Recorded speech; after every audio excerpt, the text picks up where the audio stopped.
Black Beauty, His Grooms and Companions, The Autobiography of a Horse, translated from the original equine by Anna Sewell. Part 1, Chapter 1, My Early Home. The first place that I can well remember was a large pleasant meadow with a pond of clear water in it. Some shady trees leaned over it, and rushes and water lilies grew at the deep end. Over the hedge on one side we looked into a ploughed field, and on the other we looked over a gate at our master's house, which stood by the roadside. At the top of the meadow was a grove of fir trees, and at the bottom a running brook overhung by a steep bank. While I was young I lived upon my mother's milk, as I could not eat grass. In the daytime I ran by her side, and at night I lay down close by her. When it was hot, we used to stand by the pond in the shade of the trees, and when it was cold, we had a nice warm shed near the grove. As soon as I was old enough to eat grass, my mother used to go out to work in the daytime, and come back in the evening. There were 6 young colts in the meadow besides me. They were older than I was. Some were nearly as large as grown-up horses. I used to run with them, and had great fun. We used to gallop all together round and round the field as hard as we could go. Sometimes we had rather rough play, for they would frequently bite and kick, as well as gallop. One day, when there was a good deal of kicking, my mother whinnied to me to come to her, and then she said, "I wish you to pay attention to what I am going to say to you. The colts who live here are very good colts, but they are cart-horse colts, and of course they have not learned manners. You have been well bred and well born. Your father has a great name in these parts, and your grandfather won the cup 2 years at the Newmarket races. Your grandmother had the sweetest temper of any horse I ever knew, and I think you have never seen me kick or bite. I hope you will grow up gentle and good, and never learn bad ways. Do your work with a good will, lift your feet up well when you trot, and never bite or kick, even in play." I have never forgotten my mother's advice. I knew she was a wise old horse, and our master thought a great deal of her. Her name was Duchess, but he often called her Pet. Our master was a good, kind man. He gave us good food, good lodging, and kind words. He spoke as kindly to us as he did to his little children. We were all fond of him, and my mother loved him very much. When she saw him at the gate, she would neigh with joy, and trot up to him. He would pat and stroke her, and say, "Well, old Pet, and how is your little darky?" I was a dull black, so he called me Darky. Then he would give me a piece of bread, which was very good, and sometimes he bought a carrot for my mother. All the horses would come to him, but I think we were his favourites. My mother always took him to town on a market day in a light gig. There was a ploughboy, Dick, who sometimes came into our field to pluck blackberries from the hedge. When he had eaten all he wanted, he would have what he called fun with the colts, throwing stones and sticks at them to make them gallop. We did not much mind him, for we could gallop off, but sometimes a stone would hit and hurt us. One day he was at this game, and did not know that the master was in the next field, but he was there, watching what was going on. Over the hedge he jumped in a snap, and catching Dick by the arm, he gave him such a box on the ear as made him roar with the pain and surprise. As soon as we saw the master, we trotted up nearer to see what went on. "Bad boy," he said, "bad boy to chase the colts. This is not the first time, nor the second, but it shall be the last. There, take your money and go home. I shall not want you on my farm again." So we never saw Dick any more. Old Daniel, the man who looked after the horses, was just as gentle as our master, so we were well off. End of chapter 1.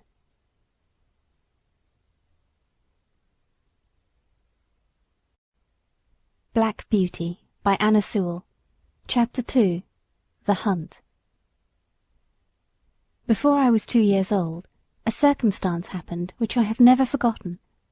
It was early in the spring. There had been a little frost in the night, and a light mist still hung over the woods and meadows. I and the other colts were feeding at the lower part of the field, when we heard, quite in the distance, what sounded like the cry of dogs. The oldest of the colts raised his head, pricked his ears, and said, "There are the hounds," and immediately cantered off, followed by the rest of us to the upper part of the field, where we could look over the hedge and see several fields beyond. My mother and an old riding horse of our master's were also standing near, and seemed to know all about it. "They have found a hare," said my mother, "and if they come this way we shall see the hunt." And soon the dogs were all tearing down the field of young wheat next to ours. I never heard such a noise as they made. They did not bark, nor howl, nor whine, but kept on a yo yo oh oh yo oh oh yo at the top of their voices. After them came a number of men on horseback, some of them in green coats, all galloping as fast as they could. The old horse snorted and looked eagerly after them, and we young colts wanted to be galloping with them, but they were soon away into the fields lower down. Here it seemed as if they had come to a stand. The dogs left off barking, and ran about every way with their noses to the ground. "They have lost the scent," said the old horse. "Perhaps the hare will get off." "What hare?" I said. "Oh, I don't know what hare.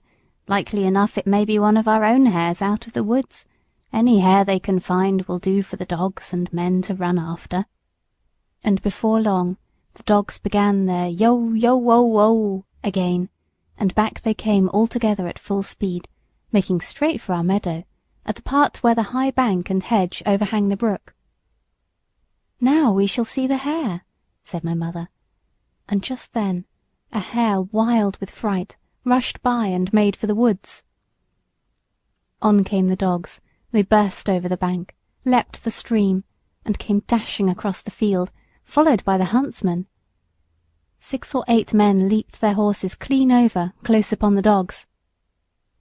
The hare tried to get through the fence. It was too thick, and she turned sharp round to make for the road, but it was too late. The dogs were upon her with their wild cries. We heard one shriek, and that was the end of her. One of the huntsmen rode up and whipped off the dogs, who would soon have torn her to pieces. He held her up by the leg, torn and bleeding, and all the gentlemen seemed well pleased. As for me, I was so astonished that I did not at first see what was going on by the brook, but when I did look, there was a sad sight. 2 fine horses were down, one was struggling in the stream, and the other was groaning on the grass. One of the riders was getting out of the water covered with mud. The other lay quite still. "His neck is broke," said my mother.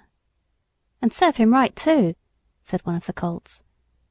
I thought the same, but my mother did not join in with us. "Well, no," she said, "you must not say that, but though I am an old horse and have seen and heard a great deal, I never yet could make out why men are so fond of this sport. They often hurt themselves, often spoil good horses, and tear up the fields, and all for a hare or a fox or a stag that they could get more easily some other way. But we are only horses and don't know." While my mother was saying this, we stood and looked on. Many of the riders had gone to the young man, but my master, who had been watching what was going on, was the first to raise him.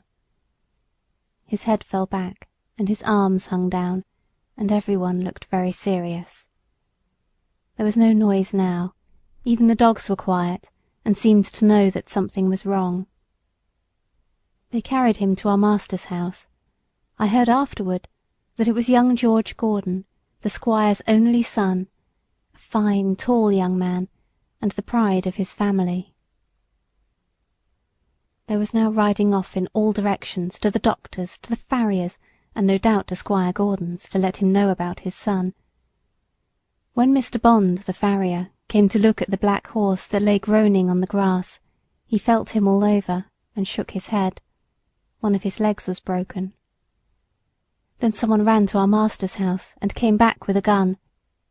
Presently there was a loud bang and a dreadful shriek, and then all was still.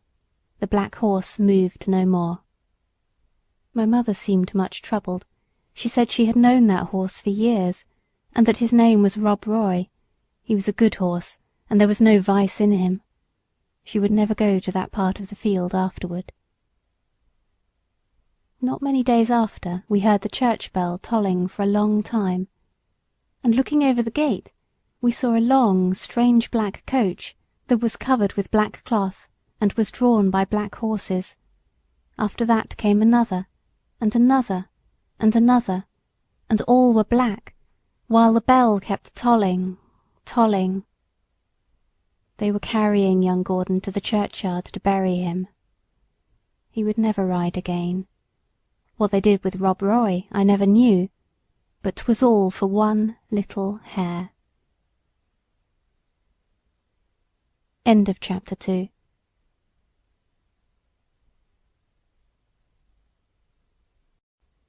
Black Beauty by Anna Sewell.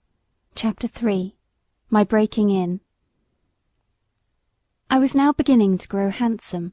My coat had grown fine and soft, and was bright black. I had one white foot, and a pretty white star on my forehead. I was thought very handsome. My master would not sell me until I was 4 years old. He said lads ought not to work like men, and colts ought not to work like horses till they were quite grown up.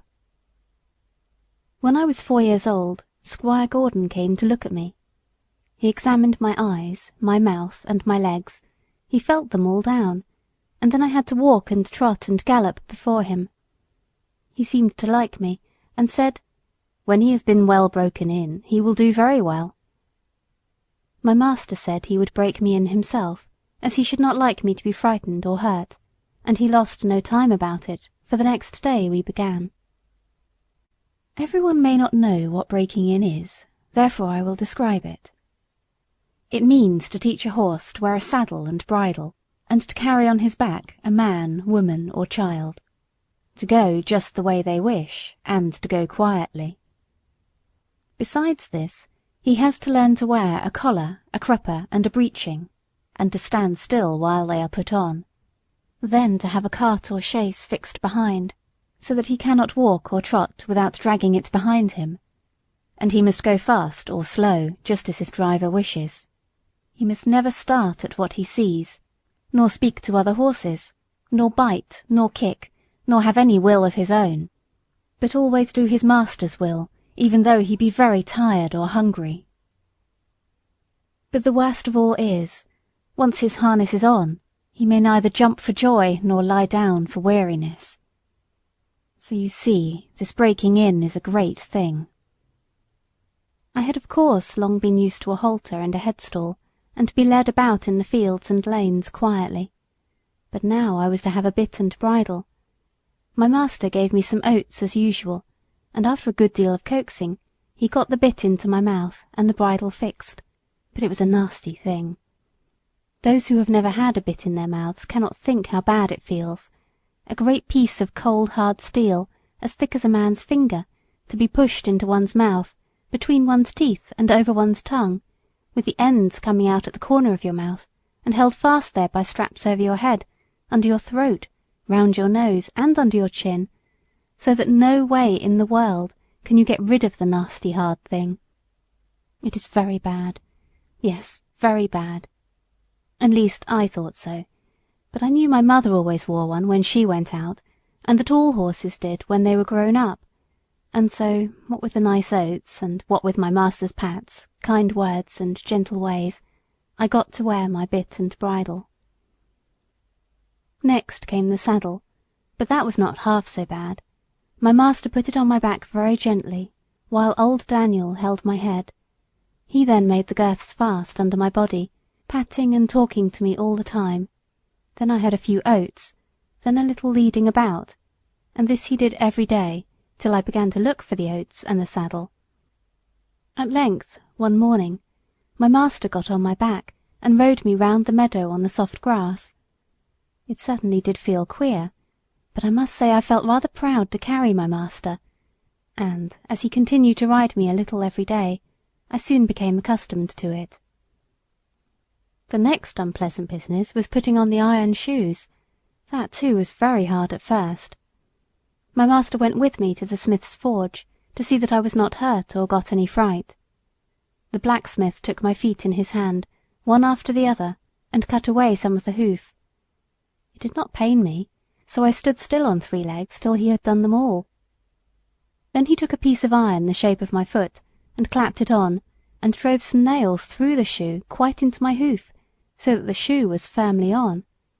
My feet felt very stiff and heavy, but in time I got used to it. And now, having got so far, my master went on to break me to harness. There were more new things to wear. First, a stiff, heavy collar just on my neck, and a bridle with great side pieces against my eyes called blinkers, and blinkers indeed they were, for I could not see on either side, but only straight in front of me. Next, there was a small saddle with a nasty stiff strap that went right under my tail. That was the crupper. I hated the crupper. To have my long tail doubled up and poked through that strap was almost as bad as the bit. I never felt more like kicking, but of course I could not kick such a good master, and so in time I got used to everything, and could do my work as well as my mother. I must not forget to mention one part of my training which I have always considered a very great advantage. My master sent me for a fortnight to a neighbouring farmer's, who had a meadow which was skirted on one side by the railway.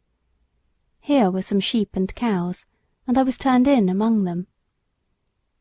I shall never forget the first train that ran by. I was feeding quietly near the pales which separated the meadow from the railway, when I heard a strange sound at a distance, and before I knew whence it came, with a rush and a clatter and a puffing out of smoke, a long black train of something flew by, and was gone almost before I could draw my breath. I turned and galloped to the other side of the meadow as fast as I could go, and there I stood, snorting with astonishment and fear. In the course of the day, many other trains went by, some more slowly. These drew up at the station close by, and sometimes made an awful shriek and groan before they stopped. I thought it very dreadful, but the cows went on eating very quietly, and hardly raised their heads as the black frightful thing came puffing and grinding past. For the first few days I could not feed in peace, but as I found that this terrible creature never came into the field, or did me any harm, I began to disregard it, and very soon I cared as little about the passing of a train as the cows and sheep did. Since then I have seen many horses much alarmed and restive at the sight or sound of a steam engine, but thanks to my good master's care, I am as fearless at railway stations as in my own stable. Now, if anyone wants to break in a young horse well, that is the way. My master often drove me in double harness with my mother, because she was steady and could teach me how to go better than a strange horse. She told me the better I behaved, the better I should be treated, and that it was wisest always to do my best to please my master. But, said she, there are a great many kinds of men. There are good, thoughtful men, like our master, that any horse may be proud to serve, and there are bad, cruel men, who never ought to have a horse or dog to call their own. Besides, there are a great many foolish men, vain, ignorant, and careless, who never trouble themselves to think. These spoil more horses than all, just for want of sense. They don't mean it, but they do it for all that. I hope you will fall into good hands, but a horse never knows who may buy him, or who may drive him. It is all a chance for us, but still I say, do your best, wherever it is, and keep up your good name. End of chapter 3.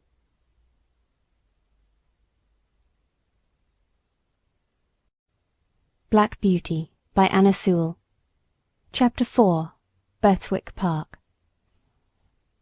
At this time, I used to stand in the stable and my coat was brushed every day until it shone like a rook's wing. It was early in May, when there came a man from Squire Gordon's, who took me away to the hall. My master said, "Good-bye, Darky.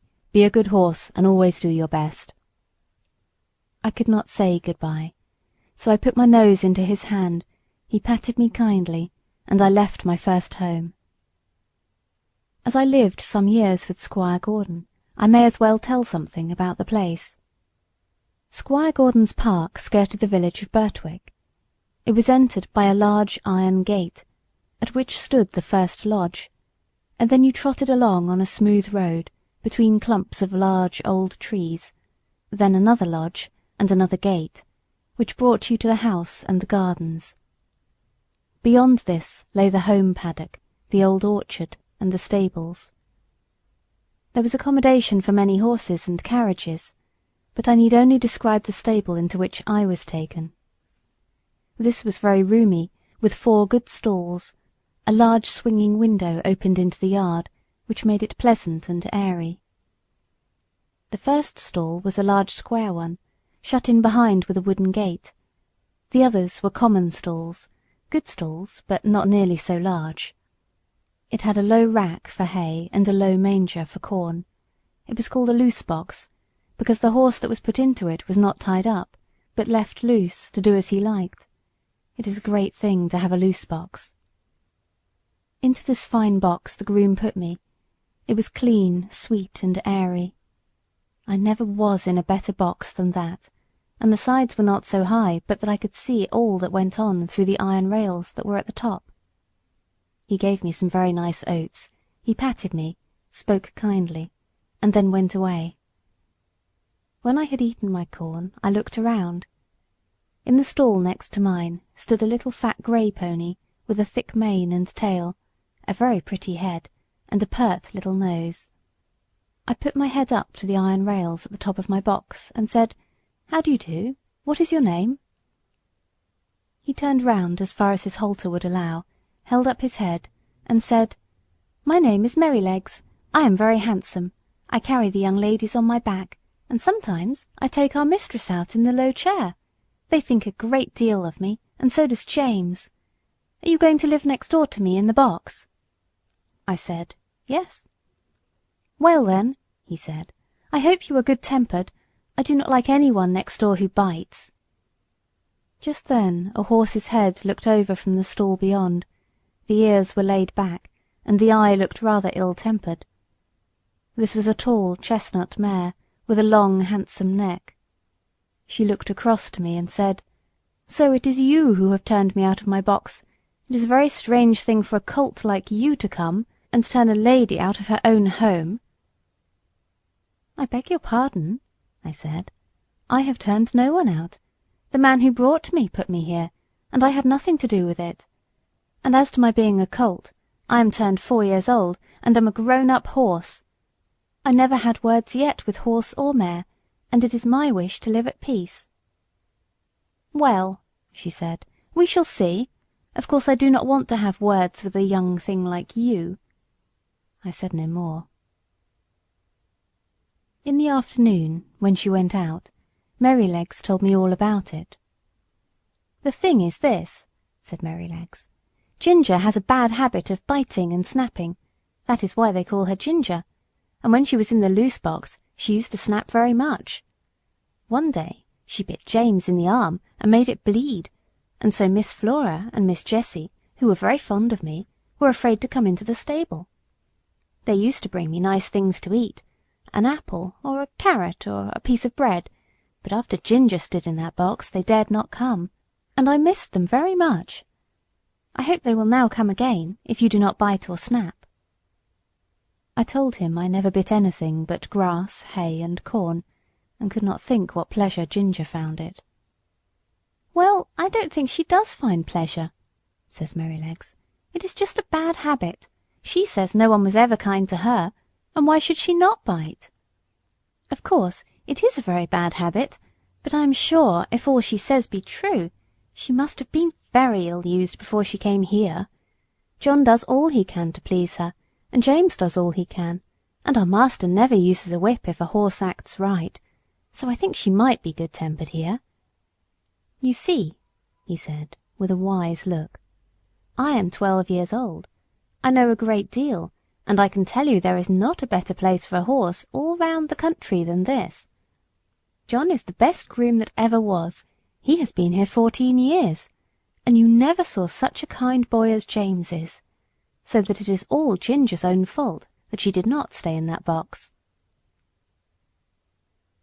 End of chapter 4.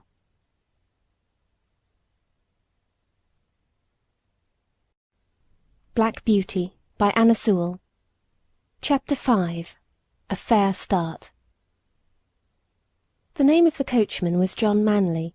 He had a wife and one little child, and they lived in the coachman's cottage, very near the stables.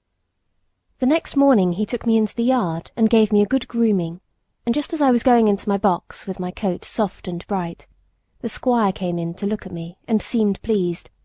"John," he said, "I meant to have tried the new horse this morning, but I have other business. You may as well take him around after breakfast. Go by the common and the high wood, and back by the watermill and the river.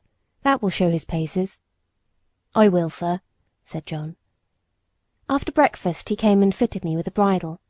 He was very particular in letting out and taking in the straps to fit my head comfortably. Then he bought a saddle, but it was not broad enough for my back. He saw it in a minute and went for another, which fitted nicely. He rode me first slowly, then a trot, then a canter, and when we were on the common he gave me a light touch with his whip, and we had a splendid gallop. "Ho, ho, my boy," he said, as he pulled me up. "You would like to follow the hounds, I think." As we came back through the park, we met the Squire and Mrs. Gordon walking. They stopped, and John jumped off. "Well, John, how does he go?" "First rate, sir," answered John. "He is as fleet as a deer, and has a fine spirit too, but the lightest touch of the rein will guide him. Down at the end of the common we met one of those travelling carts, hung all over with baskets, rugs, and such like. You know, sir, many horses will not pass those carts quietly. He just took a good look at it, and then went on as quiet and pleasant as could be. They were shooting rabbits near the high wood, and a gun went off close by. He pulled up a little and looked, but did not stir a step to right or left.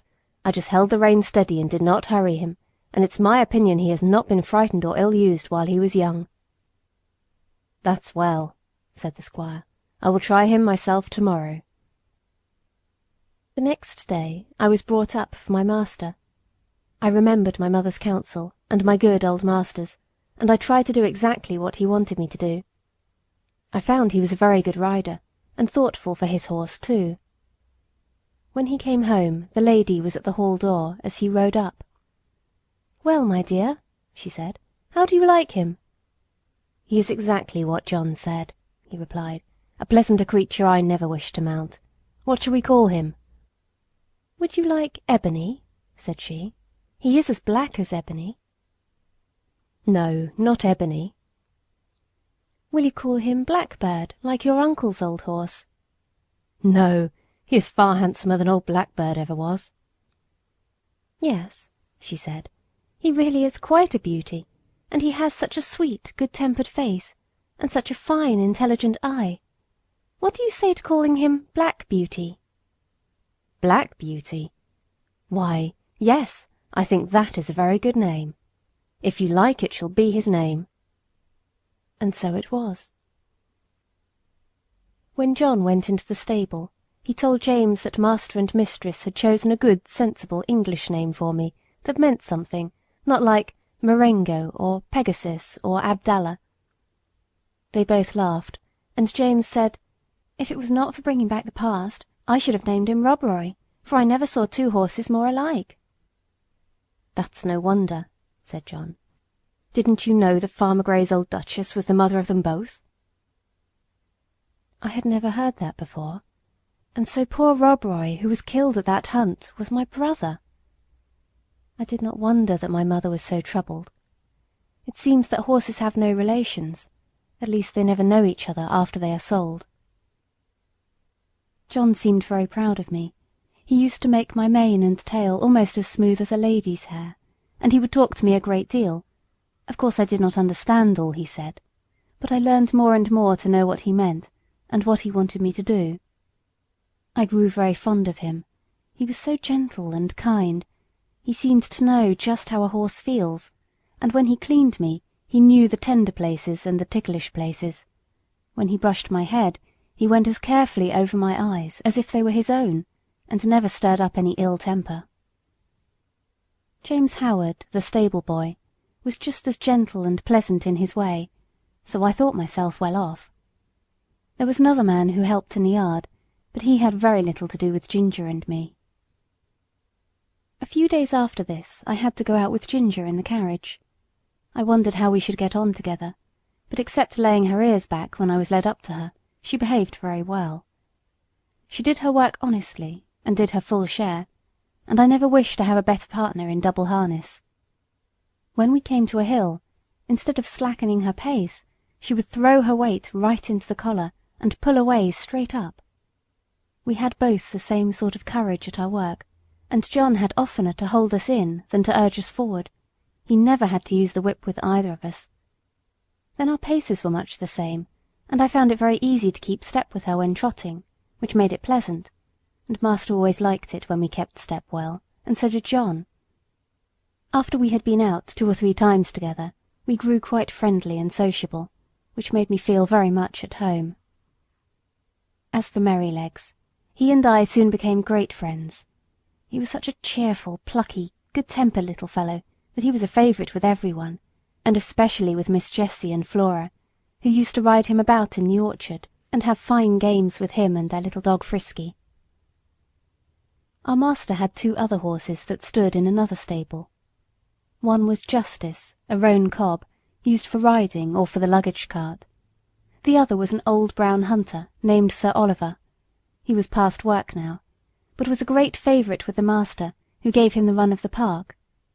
He sometimes did a little light carting on the estate, or carried one of the young ladies when they rode out with their father, for he was very gentle, and could be trusted with a child as well as Merrylegs. The cob was a strong, well-made, good-tempered horse, and we sometimes had a little chat in the paddock, but of course I could not be so intimate with him as with Ginger, who stood in the same stable.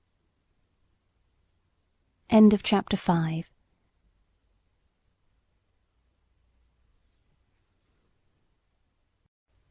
Black Beauty by Anna Sewell.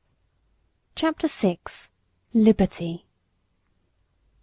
I was quite happy in my new place, and if there was one thing I missed, it must not be thought I was discontented. All who had to do with me were good, and I had a light, airy stable, and the best of food. What more could I want? Why, liberty. For 3 years and a half of my life I had had all the liberty I could wish for, but now, week after week, month after month, and no doubt year after year, I must stand up in a stable night and day, except when I am wanted, and then I must be just as steady and quiet as any old horse who has worked 20 years. Straps here and straps there, a bit in my mouth and blinkers over my eyes. Now, I am not complaining, for I know it must be so. I only mean to say that for a young horse, full of strength and spirits, who has been used to some large field or plain where he can fling up his head and toss up his tail and gallop away at full speed, and then round and back again with the snort to his companions, I say it is hard never to have a bit more liberty to do as you like. Sometimes, when I have had less exercise than usual, I have felt so full of life and spring that when John has taken me out to exercise, I really could not keep quiet. Do what I would, it seemed as if I must jump or dance or prance, and many a good shake I know I must have given him, especially at the first, but he was always good and patient. "Steady, steady, my boy," he would say. "Wait a bit, and we will have a good swing, and soon get the tickle out of your feet." Then, as soon as we were out of the village, he would give me a few miles at a spanking trot, and then bring me back as fresh as before, only clear of the fidgets, as he called them. Spirited horses, when not enough exercised, are often called skittish, when it is only play, and some grooms will punish them, but our John did not. He knew it was only high spirits. Still, he had his own ways of making me understand by the tone of his voice or the touch of the rein. If he was very serious and quite determined, I always knew it by his voice, and that had more power with me than anything else, for I was very fond of him. I ought to say that sometimes we had our liberty for a few hours. This used to be on fine Sundays in the summer-time. The carriage never went out on Sundays, because the church was not far off. It was a great treat to us to be turned out into the home paddock or the old orchard. The grass was so cool and soft to our feet, the air so sweet, and the freedom to do as we liked was so pleasant. To gallop, to lie down and roll over on our backs, or to nibble the sweet grass. Then it was a very good time for talking, as we stood together under the shade of the large chestnut tree. End of Chapter 6. Black Beauty by Anna Sewell. Chapter 7. Ginger. One day, when Ginger and I were standing alone in the shade, we had a great deal of talk. She wanted to know all about my bringing up and breaking in, and I told her. "Well," said she, "if I had had your bringing up, I might have had as good a temper as you, but now I don't believe I ever shall." "Why not?" I said. "Because it has all been so different with me," she replied. "I never had anyone, horse or man, that was kind to me, or that I cared to please, for in the first place I was taken from my mother as soon as I was weaned, and put in with a lot of other young colts. None of them cared for me, and I cared for none of them. There was no kind master like yours to look after me, and talk to me, and bring me nice things to eat. The man that had the care of us never gave me a kind word in my life. I do not mean that he ill-used me, but he did not care for us one bit further than to see that we had plenty to eat and shelter in the winter. A footpath ran through our field, and very often the great boys passing through would fling stones to make us gallop. I was never hit, but one fine young colt was badly cut in the face, and I should think it would be a scar for life. We did not care for them, but of course it made us more wild, and we settled it in our minds that boys were our enemies. We had very good fun in the free meadows, galloping up and down and chasing each other round and round the field, then standing still under the shade of the trees. But when it came to breaking in, that was a bad time for me. Several men came to catch me, and when at last they closed me in at one corner of the field, one caught me by the forelock, another caught me by the nose, and held it so tight I could hardly draw my breath. Then another took my underjaw in his hard hand and wrenched my mouth open, and so by force they got on the halter and the bar into my mouth. Then one dragged me along by the halter, another flogging behind, and this was the first experience I had of men's kindness. It was all force. They did not give me a chance to know what they wanted. I was high-bred and had a great deal of spirit, and was very wild, no doubt, and gave them, I dare say, plenty of trouble. But then it was dreadful to be shut up in a stall day after day, instead of having my liberty, and I fretted and pined and wanted to get loose. You know yourself it's bad enough when you have a kind master and plenty of coaxing, but there was nothing of that sort for me. There was one, the old master, Mr. Ryder, who I think could soon have brought me round, and could have done anything with me. But he had given up all the hard part of the trade to his son and to another experienced man, and he only came at times to oversee. His son was a strong, tall, bold man. They called him Samson, and he used to boast that he had never found a horse that could throw him. There was no gentleness in him, as there was in his father, but only hardness, a hard voice, a hard eye, a hard hand, and I felt from the first that what he wanted was to wear all the spirit out of me, and just make me into a quiet, humble, obedient piece of horseflesh. Horseflesh. Yes, that is all he thought about. And Ginger stamped her foot, as if the very thought of him made her angry. Then she went on. If I did not do exactly what he wanted, he would get put out, and make me run round with that long rein in the training field till he had tired me out. I think he drank a good deal, and I am quite sure that the oftener he drank, the worse it was for me. One day he had worked me hard in every way he could, and when I lay down I was tired and miserable and angry. It all seemed so hard. The next morning he came for me early, and ran me round again for a long time. I had scarcely an hour's rest, when he came again for me with a saddle and bridle, and a new kind of bit. I could never quite tell how it came about. He had only just mounted me on the training ground, when something I did put him out of temper, and he chucked me hard with the rein. The new bit was very painful, and I reared up suddenly, which angered him still more, and he began to flog me.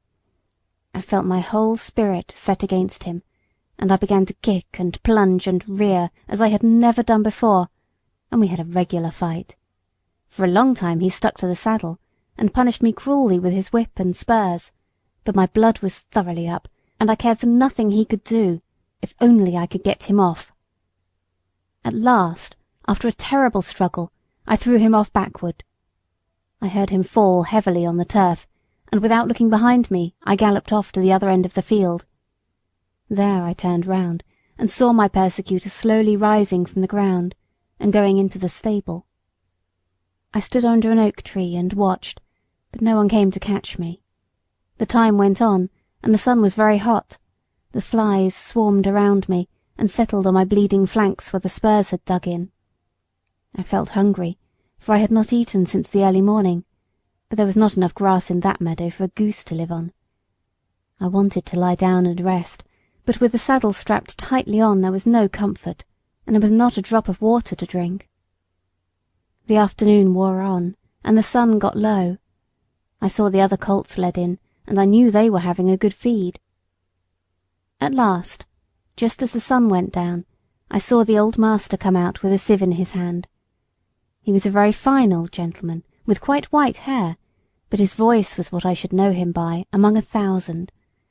It was not high, nor yet low, but full, and clear, and kind, and when he gave orders, it was so steady and decided that everyone knew, both horses and men, that he expected to be obeyed. He came quietly along, now and then shaking the oats about that he had in the sieve, and speaking cheerfully and gently to me. "Come along, lassie, come along, lassie, come along, come along." I stood still, and let him come up. He held the oats to me, and I began to eat without fear. His voice took all my fear away. He stood by, patting and stroking me while I was eating, and seeing the clots of blood on my side he seemed very vexed. Poor lassie, it was a bad business, a bad business. Then he quietly took the rein and led me to the stable. Just at the door stood Samson. I laid my ears back and snapped at him. "Stand back," said the master, "and keep out of her way. You've done a bad day's work for this filly." He growled out something about a vicious brute. "Hark ye," said the father, "a bad-tempered man will never make a good-tempered horse. You've not learned your trade yet, Samson." Then he led me into my box, took off the saddle and bridle with his own hands, and tied me up. Then he called for a pail of warm water and a sponge, took off his coat, and while the stable-man held the pail, he sponged my sides a good while, so tenderly that I was sure he knew how bruised and sore they were. "Whoa, my pretty one," he said, "stand still, stand still."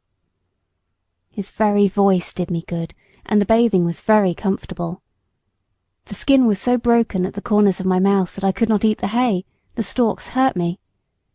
He looked closely at it, shook his head, and told the man to fetch a good bran mash, and put some meal into it.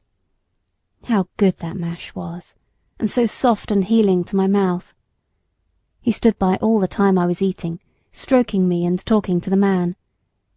"If a high-mettled creature like this," said he, "can't be broken by fair means, she will never be good for anything."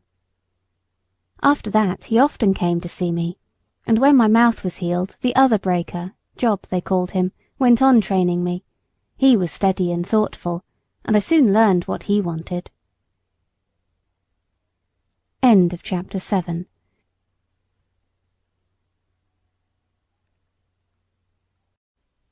Black Beauty by Anna Sewell. Chapter 8. Ginger's Story Continued.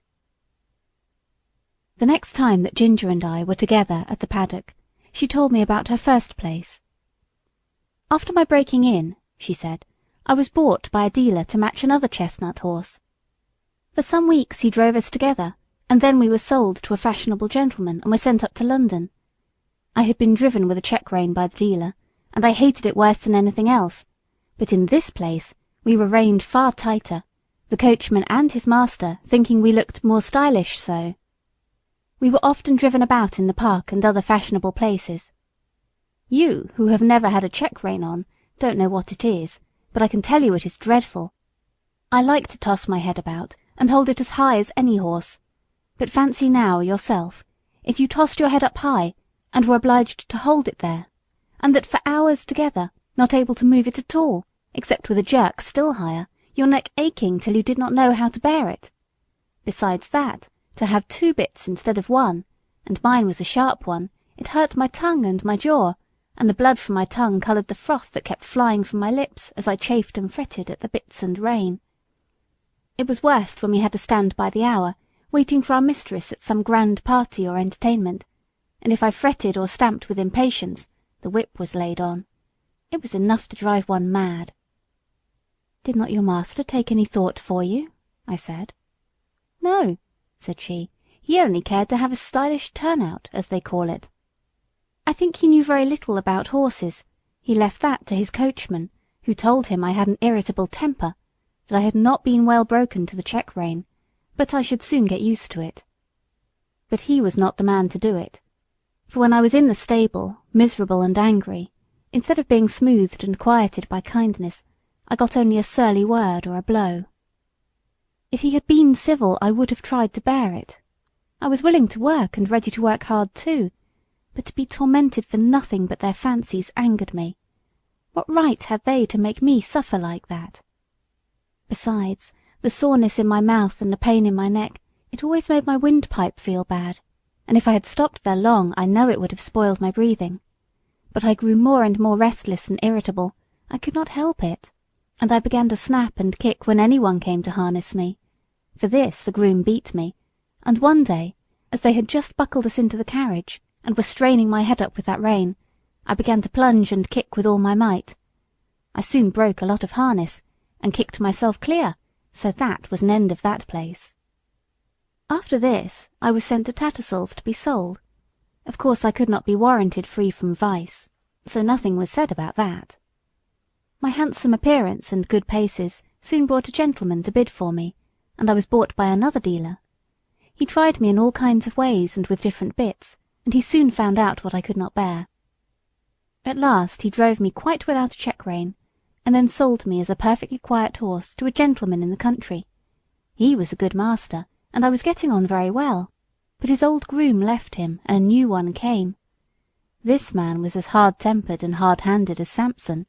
He always spoke in a rough, impatient voice, and if I did not move in the stall the moment he wanted me, he would hit me above the hocks with his stable broom or the fork, whichever he might have in his hand. Everything he did was rough, and I began to hate him. He wanted to make me afraid of him, but I was too high-mettled for that. And one day, when he had aggravated me more than usual, I bit him, which of course put him in a great rage, and he began to hit me about the head with a riding-whip. After that, he never dared to come into my stall again. Either my heels or my teeth were ready for him, and he knew it. I was quite quiet with my master, but of course he listened to what the man said, and so I was sold again. The same dealer heard of me, and said he thought he knew one place where I should do well. It was a pity, he said, that such a fine horse should go to the bad, for want of a real good chance, and the end of it was that I came here not long before you did. But I had then made up my mind that men were my natural enemies, and that I must defend myself. Of course, it is very different here, but who knows how long it will last? I wish I could think about things as you do, but I can't, after all I have gone through. "Well," I said, "I think it would be a real shame if you were to bite or kick John or James." "I don't mean to," she said, "while they are good to me. I did bite James once pretty sharp, but John said, 'Try her with kindness,' and instead of punishing me as I expected, James came to me with his arm bound up, and brought me a bran mash and stroked me, and I have never snapped at him since, and I won't either." I was sorry for Ginger, but of course I knew very little then, and I thought most likely she made the worst of it. However, I found that as the weeks went on she grew more gentle and cheerful, and had lost the watchful, defiant look that she used to turn on any strange person who came near her. And one day James said, "I do believe that mare is getting quite fond of me, She quite whinnied after me this morning when I had been rubbing her forehead." "Aye, aye, Jim, 'tis the Berthwick balls," said John. "She'll be as good as Black Beauty by and by. Kindness is all the physic she wants, poor thing." Master noticed the change too, and one day when he got out of the carriage and came to speak to us, as he often did, he stroked her beautiful neck. "Well, my pretty one, well, how do things go with you now? You are a good bit happier than when you came to us, I think." She put her nose up to him in a friendly, trustful way, while he rubbed it gently. "We shall make a cure of her, John," he said.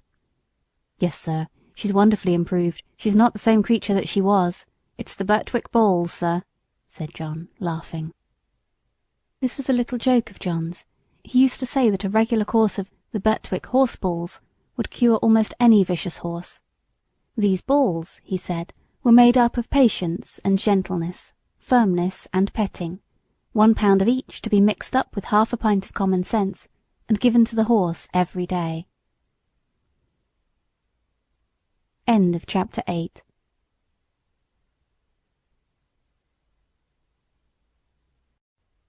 Black Beauty by Anna Sewell. Chapter 9. Merrylegs.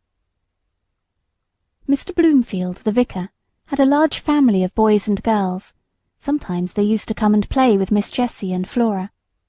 One of the girls was as old as Miss Jessie, 2 of the boys were older, and there were several little ones.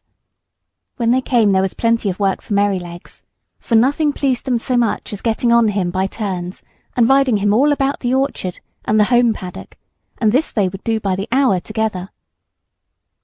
One afternoon he had been out with them a long time, and when James brought him in and put on his halter, he said, "There, you rogue, mind how you behave yourself, or we shall get into trouble." "What have you been doing, Merrylegs?" I asked. "Oh," said he, tossing his little head, "I have only been giving those young people a lesson. They did not know when they had had enough, nor when I had had enough, so I just pitched them off backward. That was the only thing they could understand." "What?" said I. "You threw the children off? I thought you knew better than that. Did you throw Miss Jessie or Miss Flora?" He looked very much offended, and said, "Of course not. I would not do such a thing for the best oats that ever came into the stable. Why, I am as careful of our young ladies as the master could be, and as for the little ones, it is I who teach them to ride. When they seem frightened or a little unsteady on my back, I go as smooth and as quiet as old Pussy when she is after a bird, and when they are all right, I go on again faster, you see, just to use them to it. So don't you trouble yourself preaching to me. I am the best friend and the best riding master those children have. It is not them, it is the boys." "Boys," said he, shaking his mane, "are quite different. They must be broken in as we were broken in when we were colts, and just be taught what's what. The other children had ridden me about for nearly 2 hours, and then the boys thought that it was their turn, and so it was, and I was quite agreeable. They rode me by turns, and I galloped them about, up and down the fields and all about the orchard, for a good hour.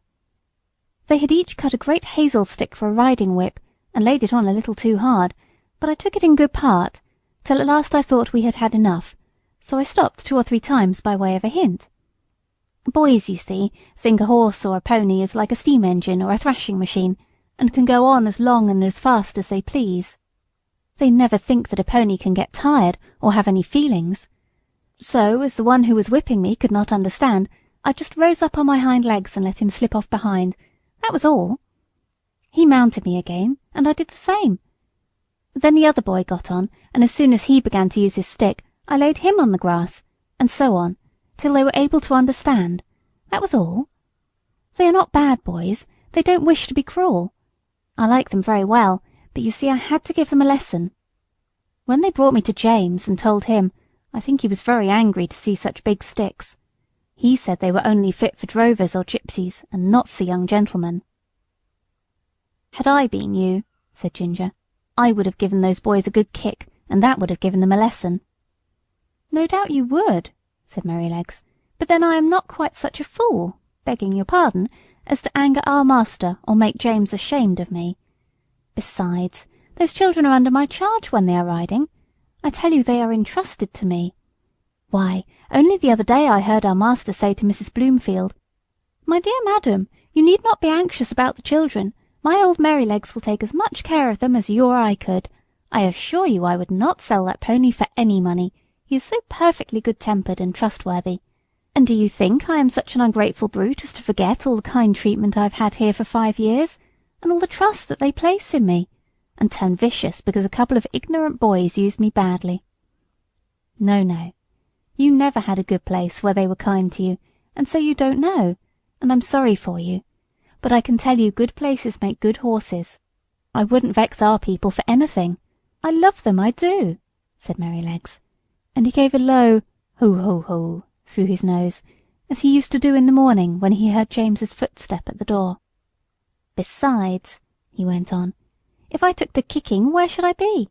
Why, sold off in a jiffy, and no character, and I might find myself slaved about under a butcher's boy, or worked to death at some seaside place where no one cared for me, except to find out how fast I could go, or be flogged along in some cart with 3 or 4 great men in it going out for a Sunday spree, as I have often seen in the place I lived in before I came here. No," said he, shaking his head, "I hope I shall never come to that." End of chapter 9.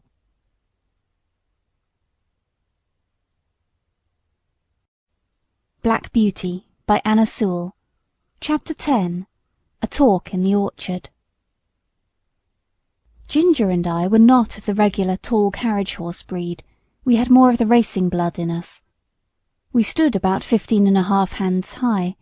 We were therefore just as good for riding as we were for driving, and our master used to say that he disliked either horse or man that could do but one thing, and as he did not want to show off in London parks, he preferred a more active and useful kind of horse. As for us, our greatest pleasure was when we were saddled for a riding party, the master on Ginger, the mistress on me, and the young ladies on Sir Oliver and Merrylegs. It was so cheerful to be trotting and cantering all together that it always put us in high spirits. I had the best of it, for I always carried the mistress. Her weight was little, her voice was sweet, and her hand was so light on the rein that I was guided almost without feeling it. Oh, if people knew what a comfort to horses a light hand is, and how it keeps a good mouth and a good temper, they surely would not chuck and drag and pull at the rein as they often do. Our mouths are so tender that where they have not been spoiled or hardened with bad or ignorant treatment, they feel the slightest movement of the driver's hand, and we know in an instant what is required of us. My mouth has never been spoiled, and I believe that was why the mistress preferred me to Ginger, although her paces were certainly quite as good. She used often to envy me, and said it was all the fault of breaking in, and the gag bit in London, that her mouth was not so perfect as mine.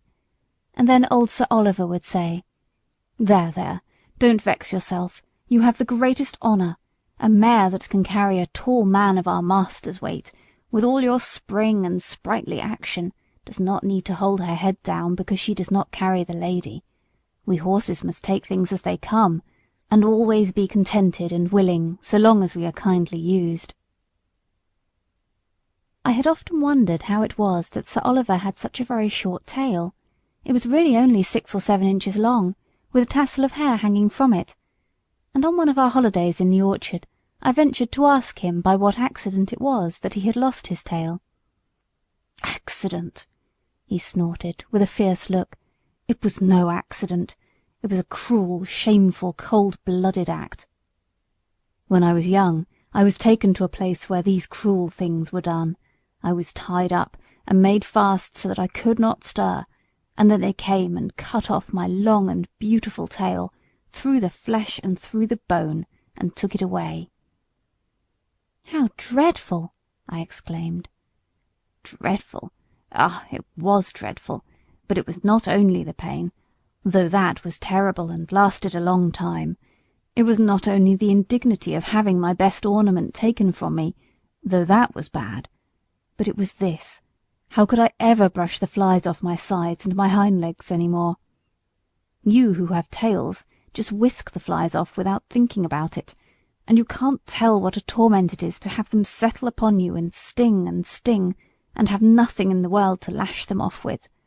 I tell you, It is a lifelong wrong and a lifelong loss, but thank heaven they don't do it now." "What do they do it for then?" said Ginger. "For fashion," said the old horse, with a stamp of his foot. "For fashion. If you know what that means, there was not a well-bred young horse in my time that had not his tail docked in that shameful way, just as if the good God that made us did not know what we wanted and what looked best." "I suppose it is fashion that makes them strap our heads up with those horrid bits that I was tortured with in London," said Ginger. "Of course it is," said he. "To my mind, fashion is one of the wickedest things in the world. Now look, for instance, at the way they serve dogs, cutting off their tails to make them look plucky, and shearing up their pretty little ears to a point to make them both look sharp, forsooth. I had a dear friend once, a brown terrier, Skye they called her. She was so fond of me that she would never sleep out of my stall.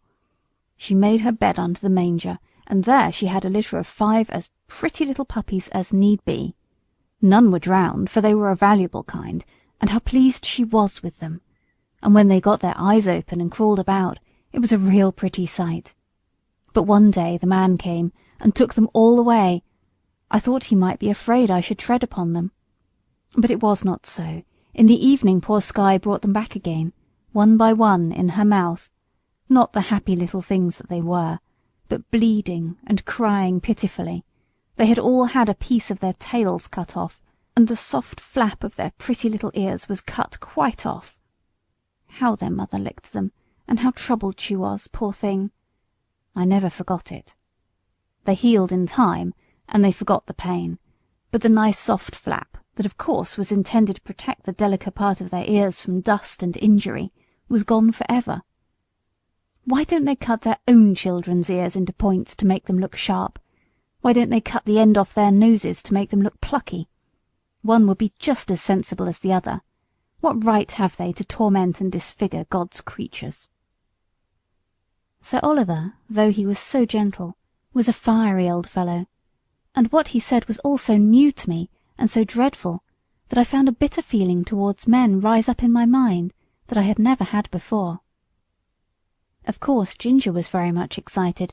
She flung up her head with flashing eyes and distended nostrils, declaring that men were both brutes and blockheads. "Who talks about blockheads?" said Merrylegs, who had just come up from the old apple tree, where he had been rubbing himself against the low branch. "Who talks about blockheads? I believe that is a bad word." "Bad words were made for bad things," said Ginger, and she told him what Sir Oliver had said. "It is all true," said Merrylegs sadly, "and I have seen that about the dogs over and over again where I lived first, but we won't talk about it here. You know that Master and John and James are always good to us, and talking against men in such a place as this doesn't seem fair or grateful, and you know there are good masters and good grooms beside ours, though of course ours are the best." This wise speech of good little Merrylegs, which we knew was quite true, cooled us all down, especially Sir Oliver, who was dearly fond of his master, and to turn the subject I said, "Can any one tell me the use of blinkers?" "No," said Sir Oliver shortly, "because they are no use." "They are supposed," said Justice, the roan cob, in his calm way, "to prevent horses from shying and starting, and getting so frightened as to cause accidents." "Then what is the reason they do not put them on riding horses, especially on ladies' horses?" said I. "There is no reason at all," said he quietly, "except the fashion. They say that a horse would be so frightened to see the wheels of his own cart or carriage coming behind him that he would be sure to run away, although of course when he is ridden he sees them all about him if the streets are crowded. I admit they do sometimes come too close to be pleasant, but we don't run away. We are used to it, and understand it, and if we never had blinkers put on, we should never want them. We should see what was there, and know what was what, and be much less frightened than by only seeing bits of things that we can't understand. Of course, there may be some nervous horses who have been hurt or frightened when they were young, who may be the better for them, but as I was never nervous, I can't judge." "I consider," said Sir Oliver. "The blinkers are dangerous things in the night. We horses can see much better in the dark than men can, and many an accident would never have happened if horses might have had the full use of their eyes.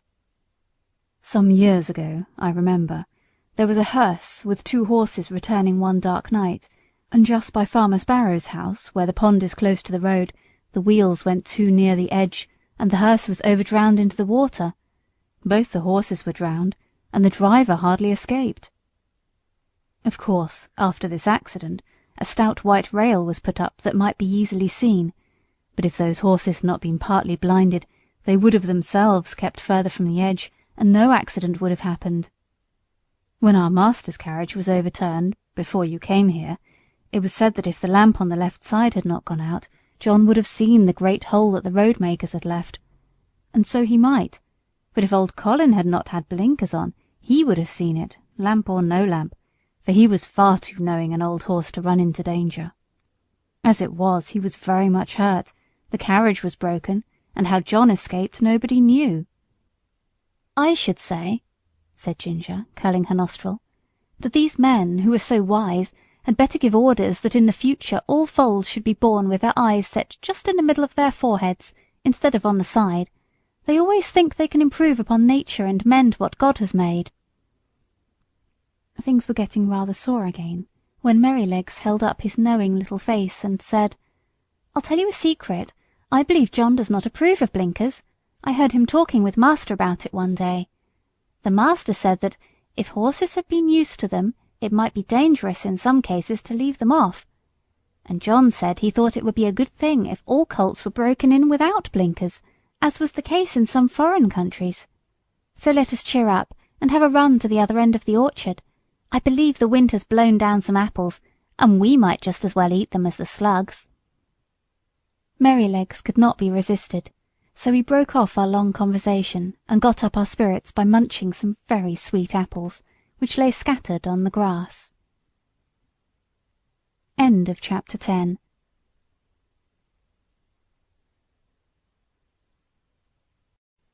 Black Beauty by Anna Sewell. Chapter 11. Plain Speaking. The longer I lived at Berthwick, the more proud and happy I felt at having such a place. Our master and mistress were respected and beloved by all who knew them. They were good and kind to everybody and everything, not only men and women, but horses and donkeys, dogs and cats, cattle and birds. There was no oppressed or ill-used creature that had not a friend in them, and their servants took the same tone. If any of the village children were known to treat any creature cruelly, they soon heard about it from the hall. The Squire and Farmer Grey had worked together, as they said, for more than 20 years to get check-reins on the cart horses done away with, and in our parts you seldom saw them, and sometimes, if mistress met a heavily laden horse with his head strained up, she would stop the carriage and get out, and reason with the driver in her sweet, serious voice, and try to show him how foolish and cruel it was. I don't think any man could withstand our mistress. I wish all ladies were like her. Our master, too, used to come down very heavy sometimes. I remember he was riding me towards home one morning, when we saw a powerful man driving towards us in a light pony chaise, with a beautiful little bay pony, with slender legs and a high-bred sensitive head and face. Just as he came to the park gates, the little thing turned toward them. The man, without word or warning, wrenched the creature's head round with such a force and suddenness that he nearly threw it on its haunches. Recovering itself, it was going on, when he began to lash it furiously. The pony plunged forward, but the strong, heavy hand held the pretty creature back with force almost enough to break its jaw, while the whip still cut into him. It was a dreadful sight to me, for I knew what fearful pain it gave that delicate little mouth, but master gave me the word, and we were up with him in a second. "Sawyer," he cried in a stern voice, "is that pony made of flesh and blood?" "Flesh and blood and temper," he said. "He's too fond of his own will, and that won't suit me." He spoke as if he was in a strong passion. He was a builder, who had often been to the park on business. "And do you think," said master sternly, "that treatment like this will make him fond of your will?" "He had no business to make that turn. His road was straight on," said the man roughly. "You have often driven that pony up to my place," said master. "It only shows the creature's memory and intelligence. How did he know that you were not going there again? But that has little to do with it. I must say, Mr. Sawyer, that a more unmanly, brutal treatment of a little pony it was never my painful lot to witness, and by giving way to such passion you injure your own character as much, nay more than you injure your horse. And remember, we shall all have to be judged according to our works, whether they be toward man or toward beast." Master rode me home slowly, and I could tell by his voice how the thing had grieved him.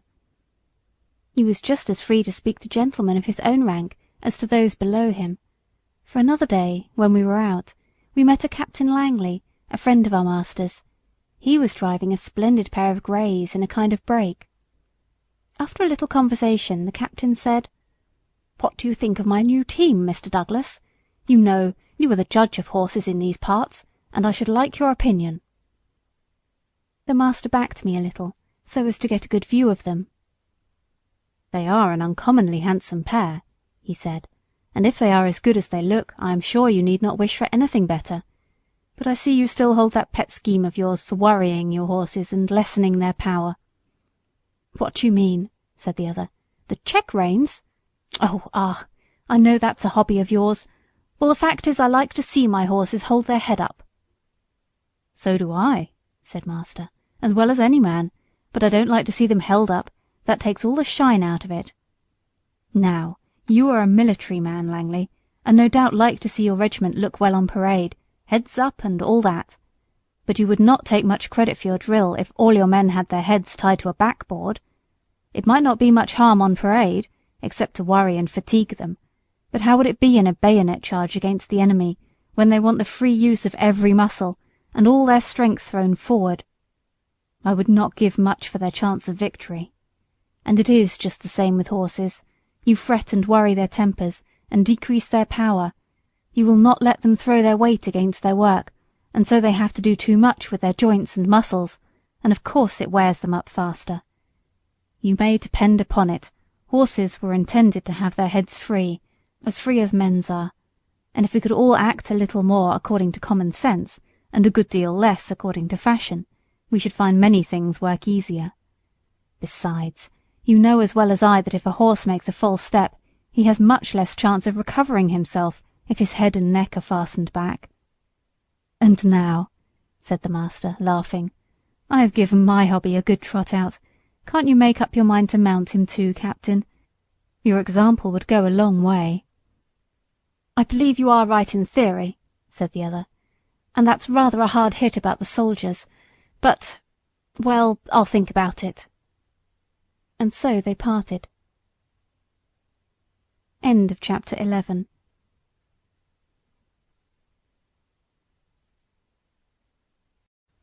Black Beauty by Anna Sewell. Chapter 12. A Stormy Day. One day, late in the autumn, my master had a long journey to go on business. I was put into the dog-cart, and John went with his master. I always liked to go in the dog-cart. It was so light, and the high wheels ran along so pleasantly.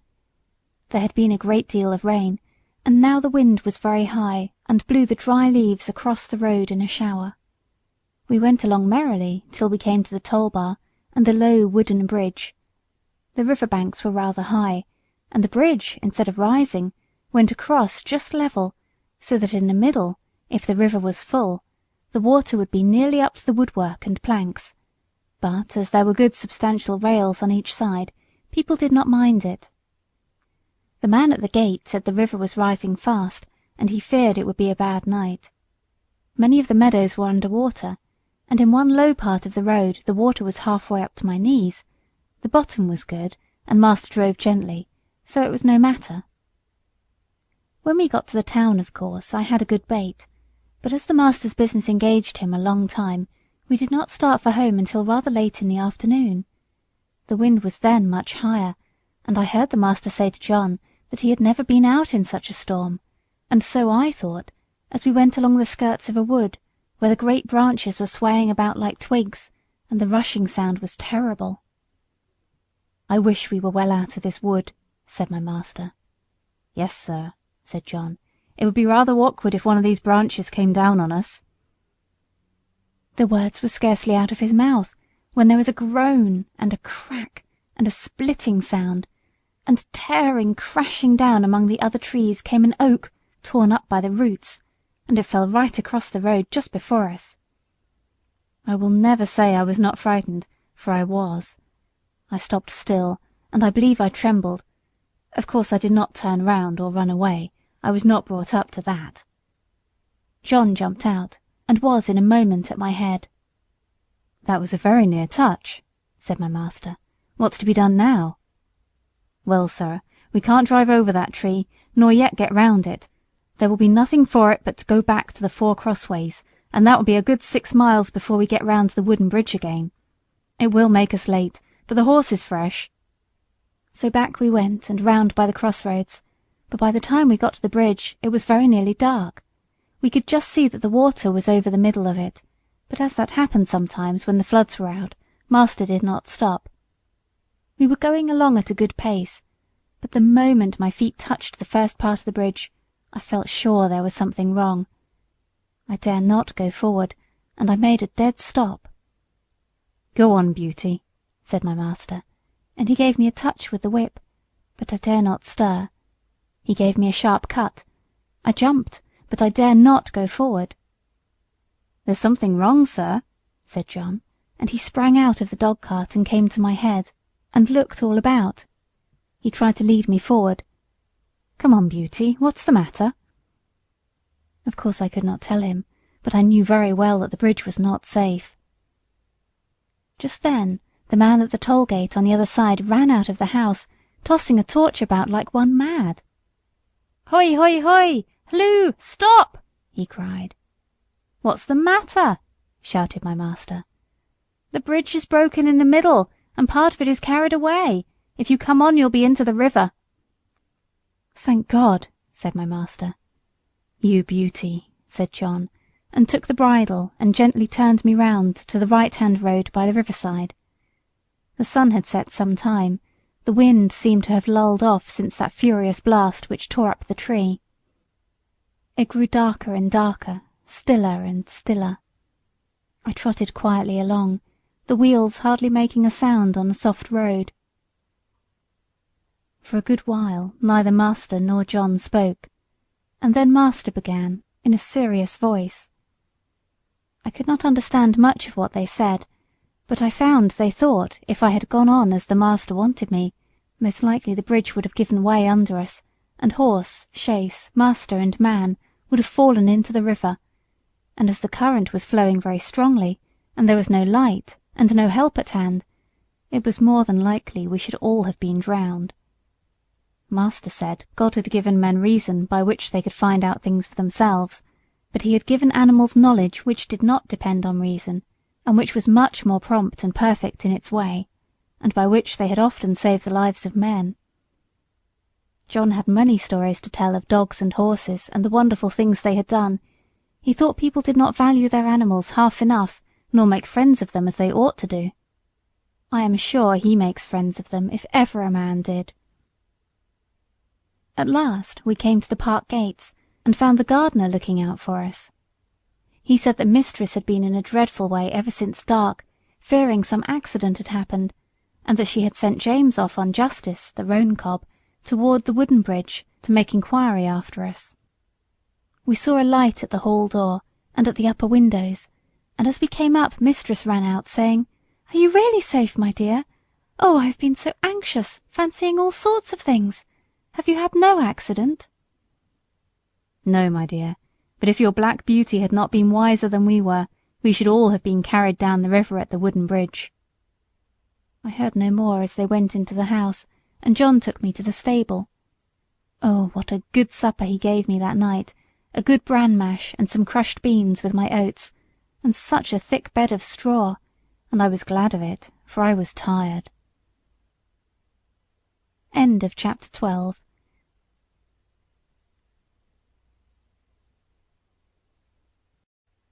Black Beauty by Anna Sewell. Chapter 13. The Devil's Trademark.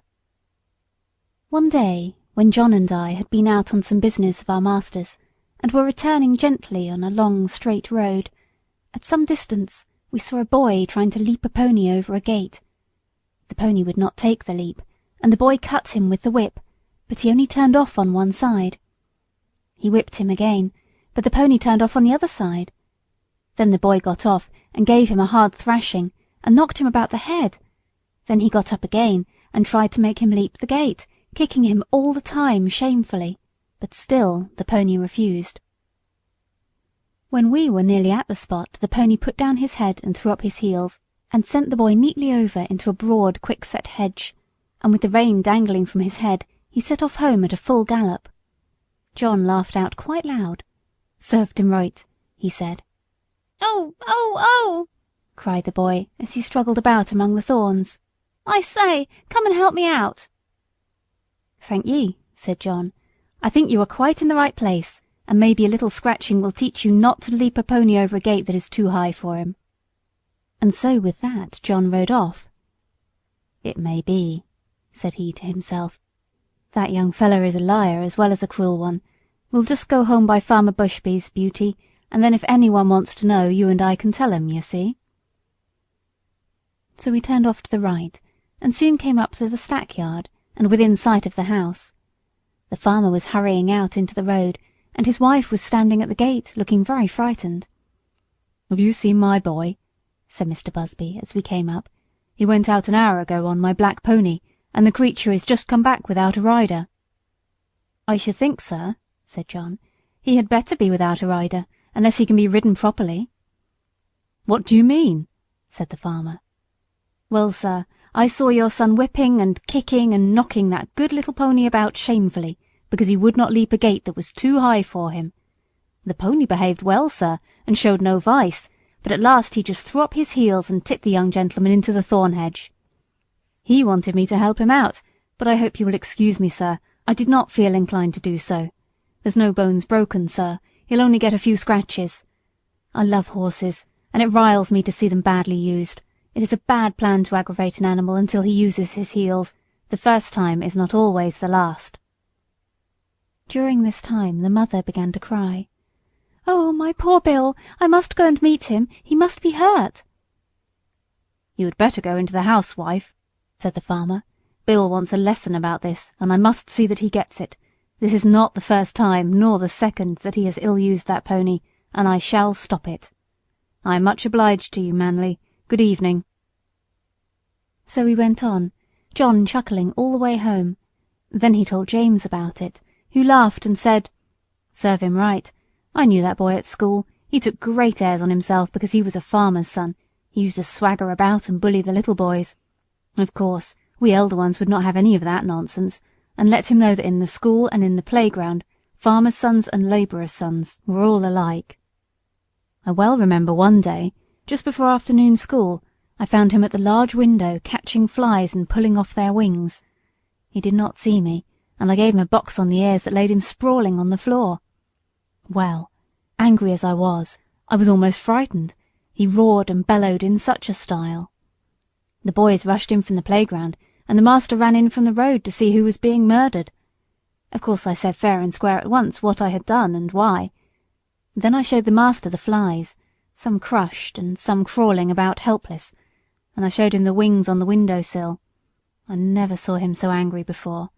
But as Bill was still howling and whining, like the coward that he was, he did not give him any more punishment of that kind, but set him up on a stool for the rest of the afternoon, and said that he should not go out to play for that week. Then he talked to all the boys very seriously about cruelty, and said how hard-hearted and cowardly it was to hurt the weak and the helpless. But what stuck in my mind was this.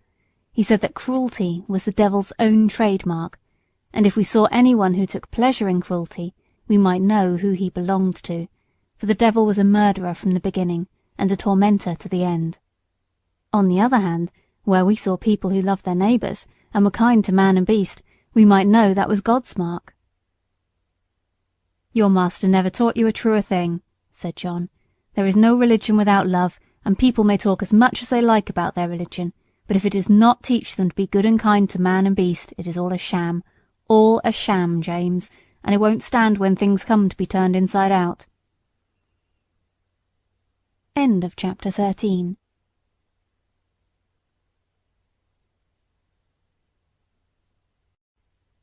Black Beauty by Anna Sewell. Chapter 14. James Howard. Early one morning in December, John had just led me into my box after my daily exercise, and was strapping my cloth on, and James was coming in from the corn chamber with some oats, when the master came into the stable. He looked rather serious, and held an open letter in his hand.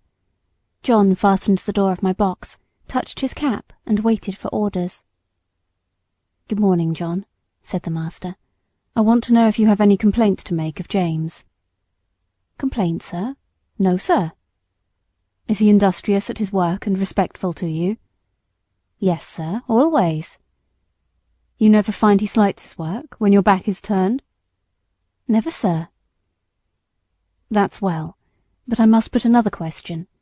Have you no reason to suspect, when he goes out with the horses to exercise them, or to take a message, that he stops about talking to his acquaintances, or goes into houses where he has no business, leaving the horses outside?"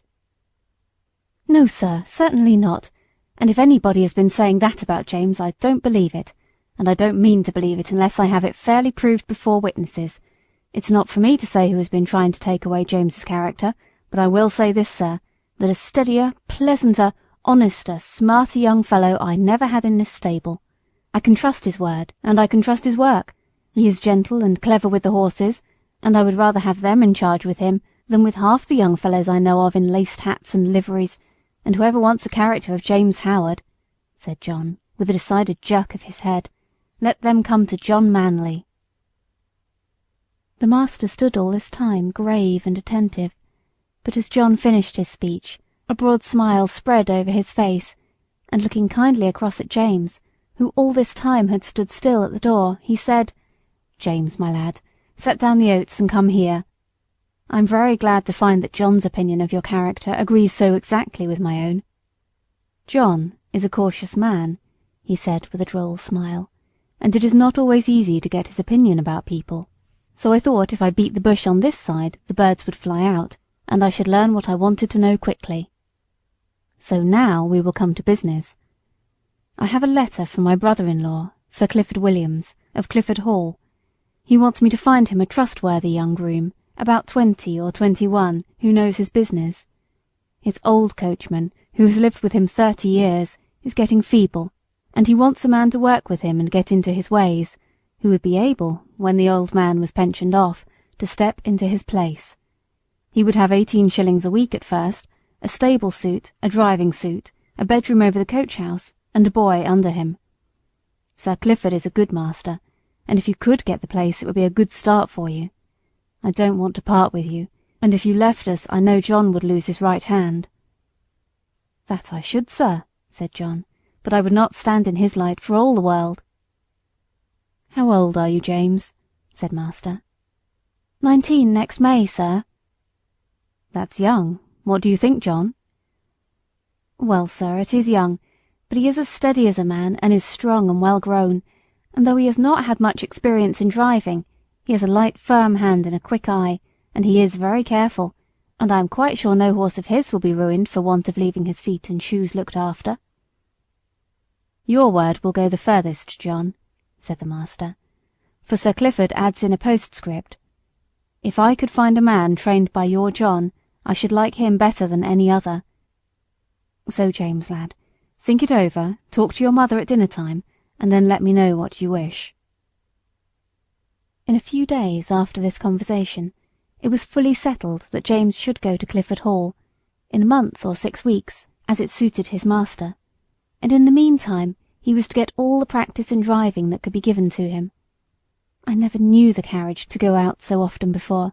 When the mistress did not go out, the master drove himself in the 2-wheeled chaise, but now, whether it was the master or the young ladies, or only an errand, Ginger and I were put in the carriage, and James drove us.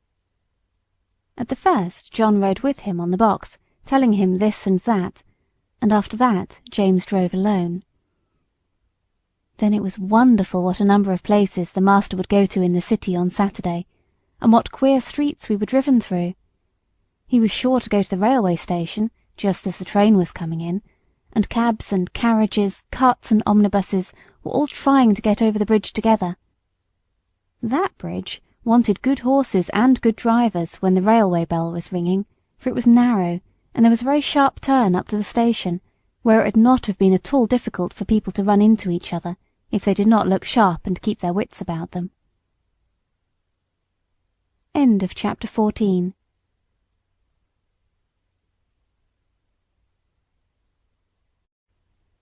Black Beauty by Anna Sewell. Chapter 15. The Old Osla. After this, it was decided by my master and mistress to pay a visit to some friends who lived about 46 miles from our home, and James was to drive them. The first day we travelled 32 miles. There were some long, heavy hills, but James drove so carefully and thoughtfully that we were not at all harassed. He never forgot to put on the brake as we went downhill, nor to take it off at the right place. He kept our feet on the smoothest part of the road, and if the uphill was very long, he set the carriage wheels a little across the road, so as not to run back, and gave us a breathing. All these little things help a horse very much, particularly if he gets kind words into the bargain. We stopped once or twice on the road, and just as the sun was going down, we reached the town where we were to spend the night. We stopped at the principal hotel, which was in the market-place. It was a very large one. We drove under an archway into a long yard, at the further end of which were the stables and coach-houses. 2 ostlers came to take us out. The head ostler was a pleasant, active little man, with a crooked leg and a yellow-striped waistcoat. I never saw a man unbuckle harness as quickly as he did, and with a pat and a good word he led me to a long stable, with 6 or 8 stalls in it, and 2 or 3 horses. The other man brought ginger. James stood by while we were rubbed down and cleaned. I never was cleaned so lightly and quickly as by that little old man. When he had done, James stepped up and felt me over, as if he thought I could not be thoroughly done, but he found my coat as clean and smooth as silk. "Well," he said, "I thought I was pretty quick, and our John quicker still, but you do beat all I ever saw for being quick and thorough at the same time." "Practice makes perfect," said the crooked little ostler, "and 'twould be a pity if it didn't. 40 years' practice and not perfect, ha! That would be a pity. And as to being quick, why, bless you, that is only a matter of habit. If you get into the habit of being quick, it is just as easy as being slow. Easier, I should say. In fact, it doesn't agree with my health to be hulking about over a job twice as long as it need take. Bless you, I couldn't whistle if I crawled over my work as some folks do. You see, I have been about horses ever since I was 12 years old, in hunting stables and racing stables, and being small, you see, I was jockey for several years. But at the Goodwood, you see, the turf was very slippery, and my poor Larkspur got a fall, and I broke my knee, so of course I was of no more use there. But I could not live without horses, of course I couldn't, so I took to the hotels. And I can tell ye it is a downright pleasure to handle an animal like this, well-bred, well-mannered, well cared for. Bless ye, I can tell how a horse is treated. Give me the handling of a horse for 20 minutes, and I'll tell you what sort of groom he has had. Look at this one. Pleasant, quiet, turns about just as you want him, holds his feet up to be cleaned out, or anything else you please to wish. Then you'll find another fidgety, fretty, won't move the right way, or starts across the stall, tosses up his head as soon as you come near him, lays his ears and seems afraid of you, or else squares about at you with his heels. Poor things! I know what sort of treatment they have had. If they are timid, it makes them start or shy. If they are high-mettled, it makes them vicious or dangerous. Their tempers are mostly made when they are young. Bless you, they are like children. Train 'em up in the way they should go, as the good book says, and when they are old they will not depart from it if they have a chance." "I like to hear you talk," said James. "That's the way we lay it down at home at our master's." "Who is your master, young man, if it be a proper question? I should judge he is a good one from what I see." "He is Squire Gordon of Berthwick Park, the other side of the Beacon Hills," said James. "Ah, so, I've heard tell of him. Fine judge of horses, ain't he? The best rider in the county."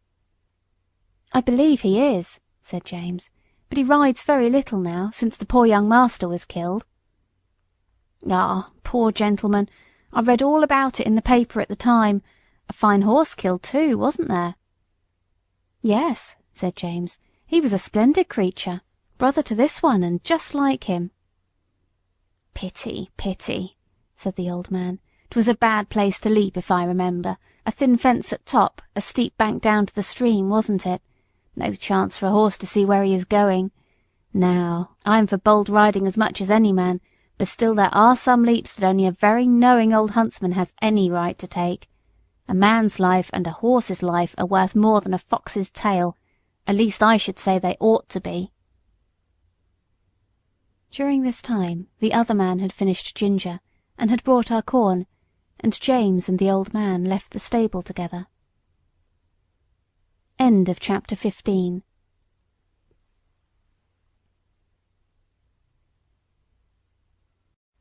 Black Beauty by Anna Sewell. Chapter 16. The Fire.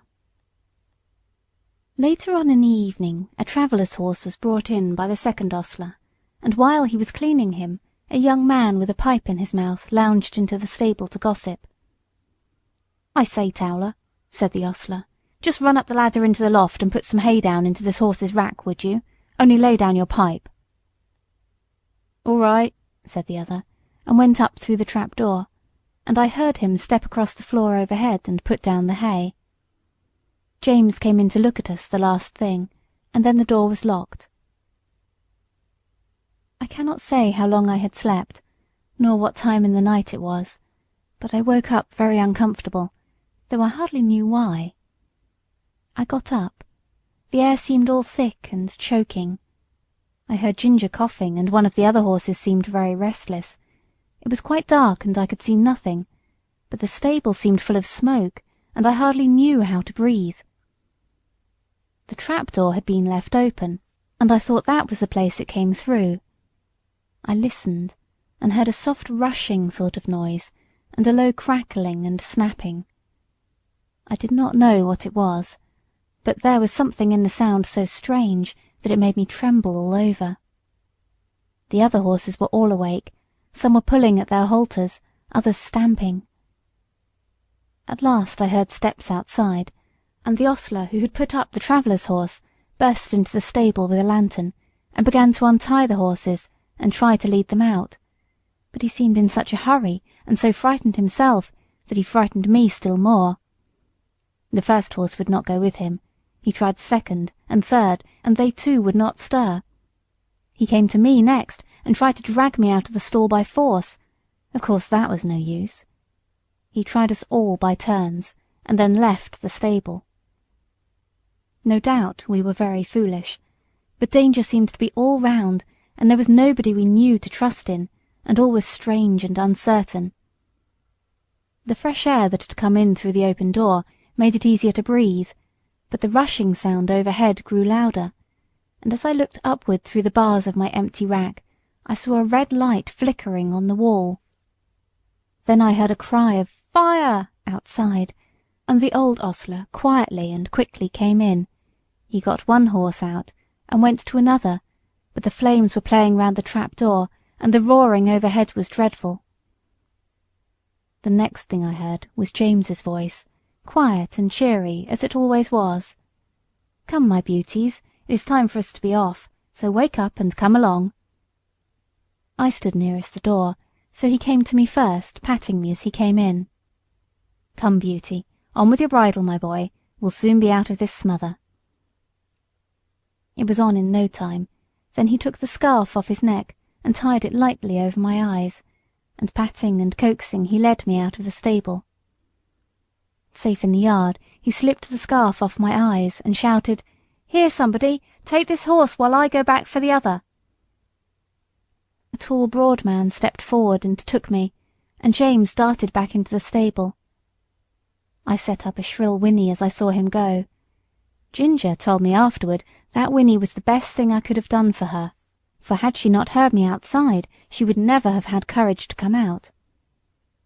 There was much confusion in the yard. the horses being got out of other stables, and the carriages and gigs being pulled out of houses and sheds, lest the flames should spread further. On the other side, the yard windows were thrown up, and people were shouting all sorts of things, but I kept my eye fixed on the stable door, where the smoke poured out thicker than ever, and I could see flashes of red light. Presently I heard above all the stir and din a loud, clear voice, which I knew was master's. "James Howard! James Howard! Are you there?" There was no answer, but I heard a crash of something falling in the stable, and the next moment I gave a loud, joyful neigh, for I saw James coming through the smoke leading Ginger with him. She was coughing violently, and he was not able to speak. "My brave lad," said master, laying his hand on his shoulder. "Are you hurt?" James shook his head, for he could not yet speak. "Ah," said the big man who held me, "he is a brave lad, and no mistake." "And now," said master, "when you have got your breath, James, we'll get out of this place as quickly as we can." And we were moving towards the entry, when from the market-place there came a sound of galloping feet and loud rumbling wheels. "'Tis the fire engine! The fire engine!" shouted 2 or 3 voices. "Stand back! Make way!"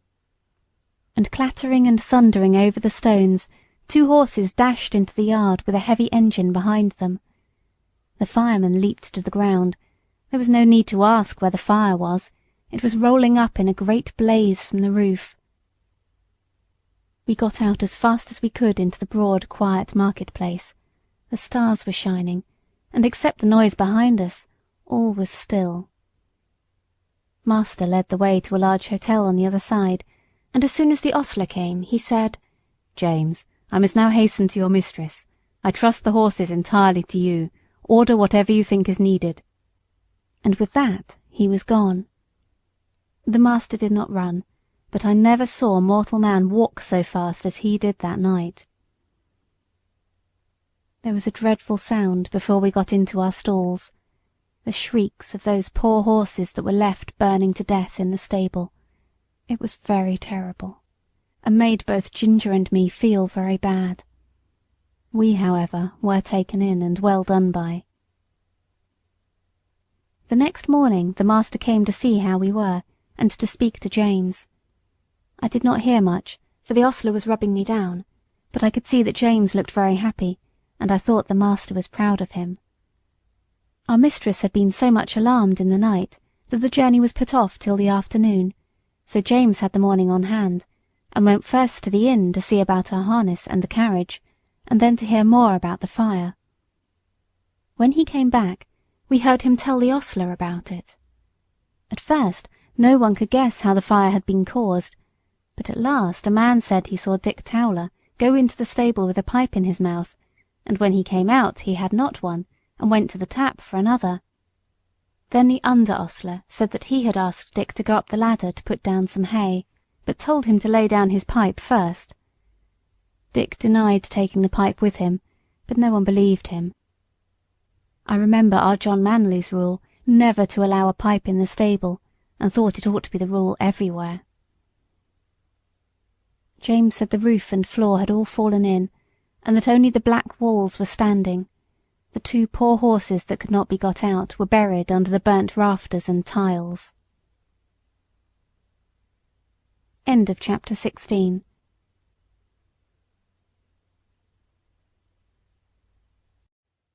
Black Beauty by Anna Sewell. Chapter 17. John Manley's Talk. The rest of our journey was very easy, and a little after sunset we reached the house of my master's friend. We were taken into a clean, snug stable. There was a kind coachman who made us very comfortable, and who seemed to think a great deal of James when he heard about the fire. "There is one thing quite clear, young man," he said. "Your horses know who they can trust. It is one of the hardest things in the world to get horses out of a stable when there is either fire or flood. I don't know why they won't come out, but they won't, not 1 in 20. We stopped 2 or 3 days at this place, and then returned home. All went well on the journey. We were glad to be in our own stable again, and John was equally glad to see us. Before he and James left us for the night, James said, "I wonder who is coming in my place." "Little Joe Green at the lodge," said John. "Little Joe Green? Why, he's a child." "He is 14 and a half, said John. "But he is such a little chap." "Yes, he is small, but he is quick and willing and kind-hearted too, and then he wishes very much to come, and his father would like it, and I know the master would like to give him the chance. He said if I thought he would not do, he would look out for a bigger boy, but I said I was quite agreeable to try him for 6 weeks. "6 weeks?" said James. "Why, it'll be another 6 months before he can be made of much use. It will make you a deal of work, John." "Well," said John with a laugh, "work and I are very good friends. I never was afraid of work yet." "You are a very good man," said James. "I wish I may ever be like you." "I don't often speak for myself," said John, "but as you are going away from us into the world to shift for yourself, I'll just tell you how I look on these things. I was just as old as Joseph when my father and mother died of the fever within 10 days of each other, and left me and my crippled sister Nellie alone in the world, without a relation we could look to for help. I was a farmer's boy, not earning enough to keep myself, much less both of us, and she must have gone to the workhouse, but for our mistress. Nellie calls her angel, and she has good right to do so.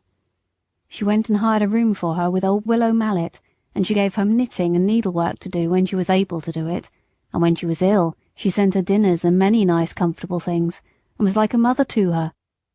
Then the master he took me into the stable under old Norman, the coachman that was then.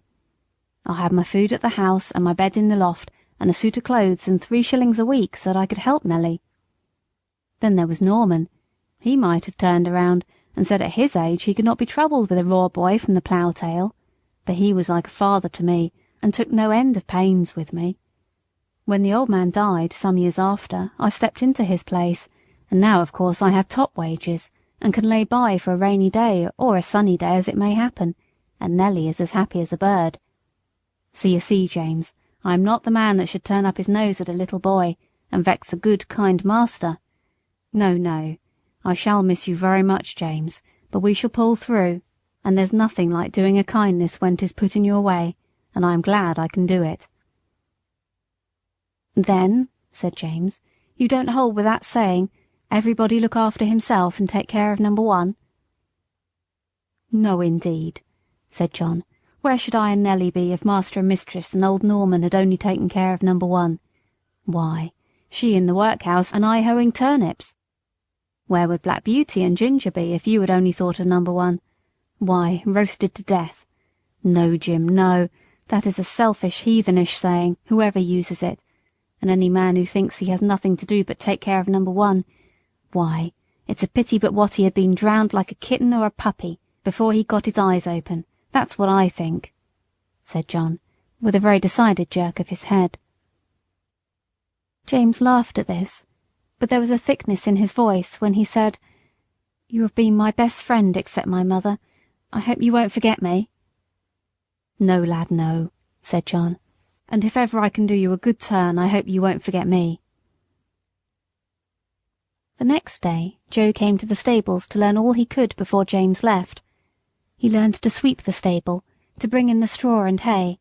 He began to clean the harness, and helped wash the carriage.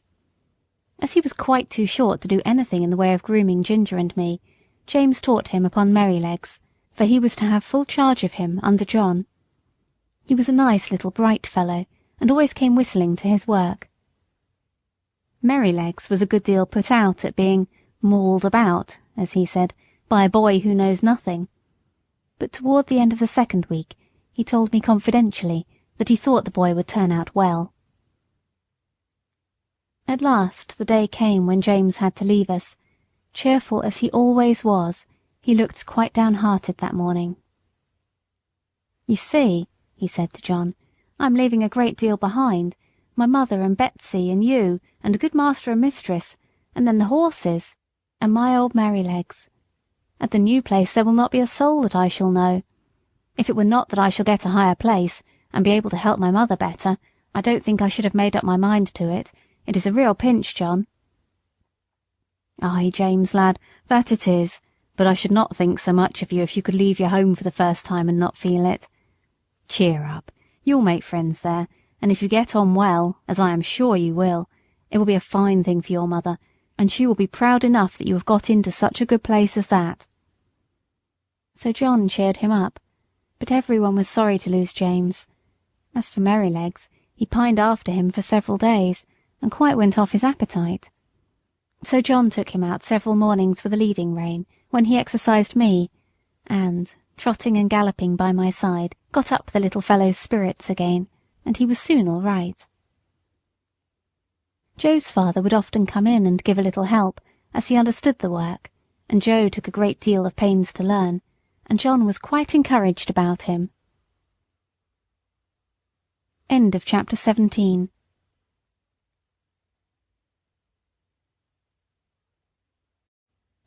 Black Beauty by Anna Sewell. Chapter 18. Going for the Doctor. One night, a few days after James had left, I had eaten my hay and was lying down in my straw fast asleep, when I was suddenly roused by the stable bell ringing very loud. I heard the door of John's house open, and his feet running up to the hall. He was back again in no time. He unlocked the stable door and came in, calling out, "Wake up, Beauty, you must go well now, if ever you did." And almost before I could think, he had got the saddle on my back and the bridle on my head. He just ran round for his coat, and then took me at a quick trot up to the hall door. The Squire stood there with a lamp in his hand. "Now, John," he said, "ride for your life, that is, for your mistress's life. There is not a moment to lose. Give this note to Dr. White, give your horse a rest at the inn, and be back as soon as you can." John said, "Yes, sir," and was on my back in a minute. The gardener who lived at the lodge had heard the bell ring, and was ready with the gate open, and away we went through the park and through the village, and down the hill till we came to the toll gate. John called very loud and thumped upon the door. The man was soon out and flung open the gate. "Now," said John, "do you keep the gate open for the doctor. Here's the money." And off he went again. There was before us a long piece of level road by the riverside.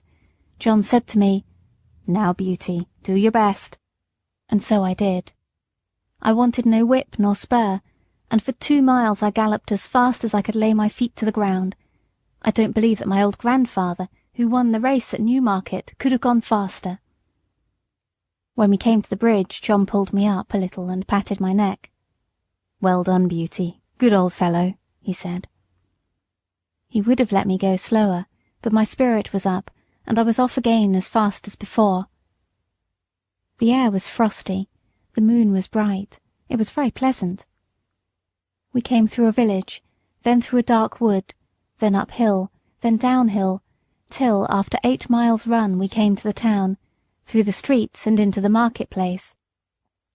It was all quite still except the clatter of my feet on the stones. Everybody was asleep. The church clock struck 3 as we drew up at Dr. White's door. John rang the bell twice, and then knocked at the door like thunder. A window was thrown up, and Dr. White, in his nightcap, put his head out and said, "What do you want?" "Mrs. Gordon is very ill, sir. Master wants you to go at once. He thinks she will die if you cannot get there. Here is a note." "Wait," he said, "I will come." He shut the window and was soon at the door. "The worst of it is," he said, "that my horse has been out all day and is quite done up. My son has just been sent for, and he has taken the other. What is to be done? Can I have your horse?" "He has come at a gallop nearly all the way, sir, and I was to give him a rest here, but I think my master would not be against it, if you think fit, sir." "All right," he said, "I will soon be ready." John stood by me and stroked my neck. I was very hot. The doctor came out with his riding whip. "You need not take that, sir," said John. "Black Beauty will go until he drops. Take care of him, sir, if you can. I should not like any harm to come to him." "No, no, John," said the doctor, "I hope not." And in a minute we had left John far behind. I will not tell about our way back. The doctor was a heavier man than John, and not so good a rider. However, I did my very best.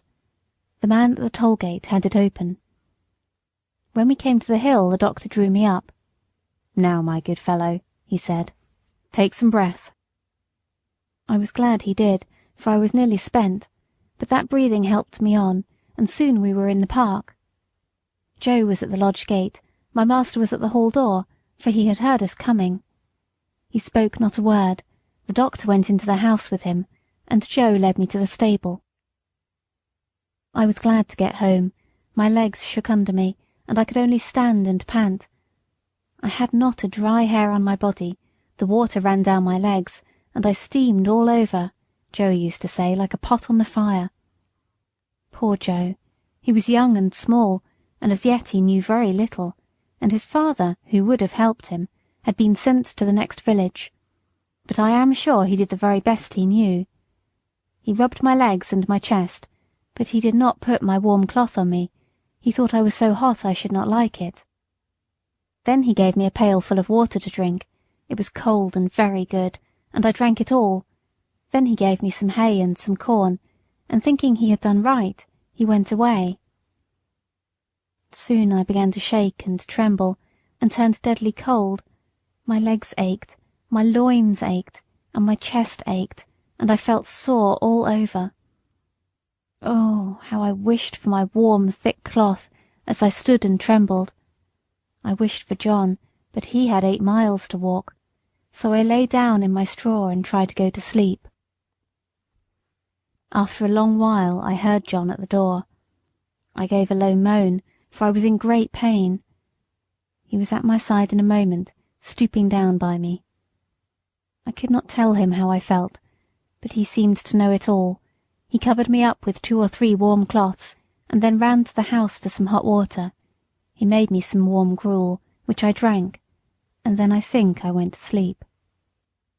John seemed to be very much put out. I heard him say to himself over and over again, stupid boy, no cloth put on, and I dare say the water was cold too. Boys are no good." But Joe was a good boy, after all. I was now very ill. A strong inflammation had attacked my lungs, and I could not draw my breath without pain. John nursed me night and day. He would get up 2 or 3 times in the night to come to me. My master, too, often came to see me. "My poor Beauty," he said one day. "My good horse, you saved your mistress's life, Beauty. Yes, you saved her life." I was very glad to hear that, for it seems the doctor had said if we had been a little longer it would have been too late. John told my master he never saw a horse go so fast in his life. It seemed as if the horse knew what was the matter. Of course I did, though John thought not. At least I knew as much as this, that John and I must go at the top of our speed, and that it was for the sake of the mistress. End of chapter 18.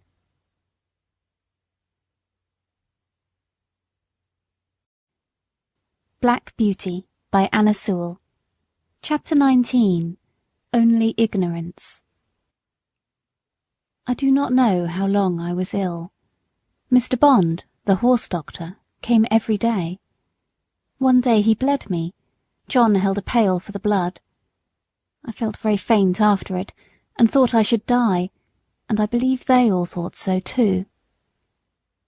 Ginger and Merrylegs had been moved into the other stable, so that I might be quiet, for the fever made me very quick of hearing. Any little noise seemed quite loud, and I could tell everyone's footstep going to and from the house. I knew all that was going on. One night, John had to give me a draught. Thomas Green came in to help him. After I had taken it and John had made me as comfortable as he could, he said he should stay half an hour to see how the medicine settled. Thomas said he would stay with him, so they went and sat down on a bench that had been brought into Merryleg's stall, and put down the lantern at their feet, that I might not be disturbed with the light. For a while both men sat silent, and then Tom Green said in a low voice, "I wish, John, you'd say a bit of a kind word to Joe. The boy is quite broken-hearted. He can't eat his meals, and he can't smile. He says he knows it was all his fault, though he is sure he did the best he knew, and he says if Beauty dies, no one will ever speak to him again. It goes to my heart to hear him. I think you might give him just a word. He's not a bad boy." After a short pause, John said slowly, "You must not be too hard upon me, Tom. I know he meant no harm. I never said he did. I know he is not a bad boy. But you see, I am sore myself. That horse is the pride of my heart, to say nothing of his being such a favourite with the master and mistress. And to think that his life may be flung away in this manner is more than I can bear. But if you think I am hard on the boy, I will try to give him a good word tomorrow. That is, I mean, if Beauty is better." "Well, John, thank you. I knew you did not wish to be too hard, and I'm glad you see it was only ignorance." John's voice almost startled me as he answered, "Only ignorance? Only ignorance? How can you talk about only ignorance? Don't you know that it is the worst thing in the world next to wickedness, and which does the most mischief heaven only knows? If people can say, 'Oh, I did not know, I did not mean any harm,' they think it is all right. I suppose Martha Mulwash did not mean to kill that baby when she dosed it with Dalby and soothing syrups, but she did kill it, and was tried for manslaughter." "And serve her right too," said Tom. "A woman should not undertake to nurse a tender little child without knowing what is good and what is bad for it." "Bill Starkey," continued John, "did not mean to frighten his brother into fits when he dressed up like a ghost and ran after him in the moonlight, but he did, and that bright, handsome little fellow, that might have been the pride of any mother's heart, is just no better than an idiot, and never will be if he lives to be 80 years old. You were a good deal cut up yourself, Tom, 2 weeks ago, when those young ladies left your hothouse door open, with a frosty east wind blowing right in. You said it killed a good many of your plants." "A good many," said Tom. "There was not one of the tender cuttings that was not nipped off. I shall have to strike all over again, and the worst of it is that I don't know where to go to get fresh ones. I was nearly mad when I came in and saw what was done." "And yet," said John, "I'm sure the young ladies did not mean it. It was only ignorance." I heard no more of this conversation, for the medicine did well and sent me to sleep, and in the morning I felt much better. But I often thought of John's words when I came to know more of the world. End of chapter 19.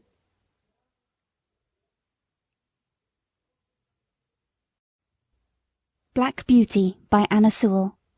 Chapter 20. Joe Green. Joe Green went on very well. He learned quickly, and was so attentive and careful that John began to trust him in many things. But, as I have said, he was small of his age, and it was seldom that he was allowed to exercise either Ginger or me. But it so happened one morning that John was out with Justice in the luggage cart, and the master wanted a note to be taken immediately to a gentleman's house about 3 miles distant, and sent his orders for Joe to saddle me and take it, adding the caution that he was to ride steadily. The note was delivered, and we were quietly returning when we came to the brick field. Here we saw a cart heavily laden with bricks. The wheels had stuck fast in the stiff mud of some deep ruts, and the carter was shouting and flogging the 2 horses unmercifully. Joe pulled up. It was a sad sight. There were the 2 horses straining and struggling with all their might to drag the cart out, but they could not move it. The sweat streamed from their legs and flanks, their sides heaved, and every muscle was strained, while the man, fiercely pulling at the head of the 4-horse, swore and lashed most brutally. "Hold hard," said Joe. "Don't go on flogging the horses like that. The wheels are so stuck that they cannot move the cart." The man took no heed, but went on lashing. "Stop! Pray stop!" said Joe. "I'll help you to lighten the cart. They can't move it now." "Mind your own business, you impudent young rascal, and I'll mind mine." The man was in a towering passion, and the worse for drink, and laid on the whip again. Joe turned my head, and the next moment we were going at a round gallop towards the house of the master brickmaker. I cannot say if John would have approved of our pace, but Joe and I were both of one mind, and so angry that we could not have gone slower. The house stood close by the roadside. Joe knocked at the door and shouted, "Hello, is Mr. Clay at home?" The door was open, and Mr. Clay himself came out. "Hello, young man, you seem in a hurry. Any orders from the Squire this morning?" "No, Mr. Clay, but there's a fellow in your brickyard flogging 2 horses to death. I told him to stop and he wouldn't. I said I'd help him to lighten the cart and he wouldn't. So I have come to tell you. Pray, sir, go." Joe's voice shook with excitement. "Thank you, my lad," said the man, running in for his hat, then pausing for a moment. "Will you give evidence of what you saw if I should bring the fellow up before a magistrate?" "That I will," said Joe, "and glad too." The man was gone, and we were on our way home at a smart trot. "Why, what's the matter with you, Joe? You look angry all over," said John, as the boy flung himself from the saddle. "I am angry all over, I can tell you," said the boy, and then in hurried, excited words he told all that had happened. Joe was usually such a quiet, gentle little fellow that it was wonderful to see him so roused. "Right, Joe, you did right, my boy, whether the fellow gets a summons or not. Many folks would have ridden by and said it was not their business to interfere. Now I say that with cruelty and oppression it is everybody's business to interfere when they see it. You did right, my boy." Joe was quite calm by this time, and proud that John approved of him, and cleaned out my feet and rubbed me down with a firmer hand than usual.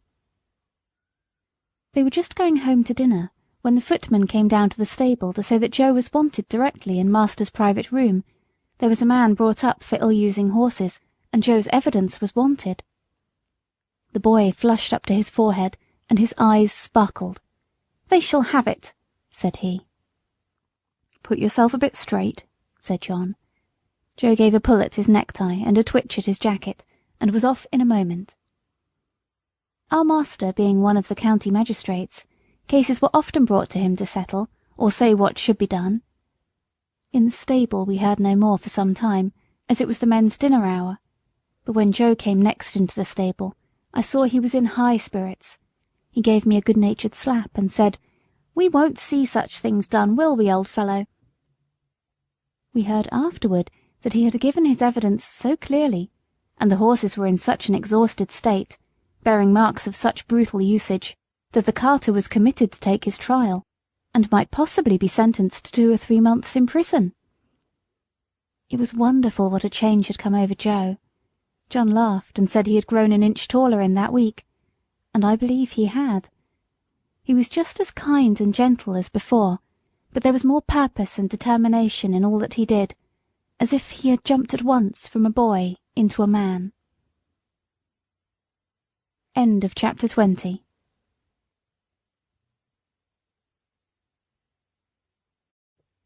Black Beauty by Anna Sewell. Chapter 21. The Parting. Now I had lived in this happy place 3 years, but sad changes were about to come over us. We heard from time to time that our mistress was ill. The doctor was often at the house, and the master looked grave and anxious. Then we heard that she must leave her home at once and go to a warm country for 2 or 3 years. The news fell upon the household like the tolling of a death bell. Everybody was sorry, but the master began directly to make arrangements for breaking up his establishment and leaving England. We used to hear it talked about in our stable, indeed nothing else was talked about. John went about his work silent and sad, and Joe scarcely whistled. There was a great deal of coming and going. Ginger and I had full work. The first of the party who went were Miss Jessie and Flora, with their governess. They came to bid us good-bye. They hugged poor Merrylegs like an old friend, and so indeed he was. Then we heard what had been arranged for us. Master had sold Ginger and me to his old friend, the Earl of... for he thought we should have a good place there. Merrylegs he had given to the vicar, who was wanting a pony for Mrs. Bloomfield, but it was on the condition that he should never be sold, and that when he was past work he should be shot and buried. Joe was engaged to take care of him, and to help in the house, so I thought that Merrylegs was well off. John had the offer of several good places, but he said he should wait a little and look round. The evening before they left, the master came into the stable to give some directions, and to give his horses the last pat. He seemed very low-spirited. I knew that by his voice. I believe we horses can tell more by the voice than many men can. "Have you decided what to do, John?" he said. "I find you have not accepted either of those offers." "No, sir. I have made up my mind that if I could get a situation with some first-rate colt-breaker and horse-trainer, it would be the right thing for me. Many young animals are frightened and spoiled by wrong treatment, which need not be if the right man took them in hand. I always get on well with horses, and if I could help some of them to a fair start, I should feel as if I were doing some good. What do you think of it, sir?" "I don't know a man anywhere," said master, "that I should think so suitable for it as yourself. You understand horses, and somehow they understand you, and in time you might set up for yourself. I think you could not do better. If in any way I can help you, write to me. I shall speak to my agent in London, and leave your character with him." Master gave John the name and address, and then he thanked him for his long and faithful service, but that was too much for John. "Pray don't, sir. I can't bear it. You and my dear mistress have done so much for me that I could never repay it. But we shall never forget you, sir, and please God we may some day see mistress back again like herself. We must keep up hope, sir." Master gave John his hand, but he did not speak, and they both left the stable. The last sad day had come. The footman and the heavy luggage had gone off the day before, and there was only master and mistress and her maid. Ginger and I brought the carriage up to the hall door for the last time. The servants brought out cushions and rugs and many other things, and when all were arranged, master came down the steps, carrying the mistress in his arms. I was on the side next to the house, and could see all that went on. He placed her carefully in the carriage, while the house servants stood round crying. "Good-bye again," he said. "We shall not forget any of you." And he got in. "Drive on, John." Joe jumped up, and we trotted slowly through the park and through the village, where the people were standing on their doors to have a last look and to say, "God bless them." When we reached the railway station, I think mistress walked from the carriage to the waiting room. I heard her say in her own sweet voice, "Good-bye, John. God bless you." I felt the rein twitch, but John made no answer. Perhaps he could not speak. As soon as Joe had taken the things out of the carriage, John called him to stand by the horses while he went on the platform. Poor Joe. He stood close up to our heads to hide his tears. Very soon the train came puffing up into the station, then 2 or 3 minutes, and the doors were slammed to, the guard whistled, and the train glided away, leaving behind it only clouds of white smoke and some very heavy hearts. When it was quite out of sight, John came back. "We shall never see her again," he said. "Never." He took the reins, mounted the box, and with Joe drove slowly home, but it was not our home now. End of chapter 21. End of part 1.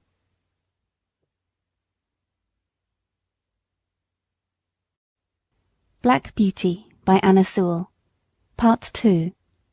Chapter 22. Earl's Hall.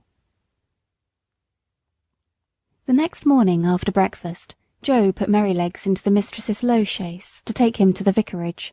He came first and said good-bye to us, and Merrylegs neighed to us from the yard. Then John put the saddle on Ginger and the leading rein on me, and rode us across the country about 15 miles to Earl's Hall Park, where the Earl of lived.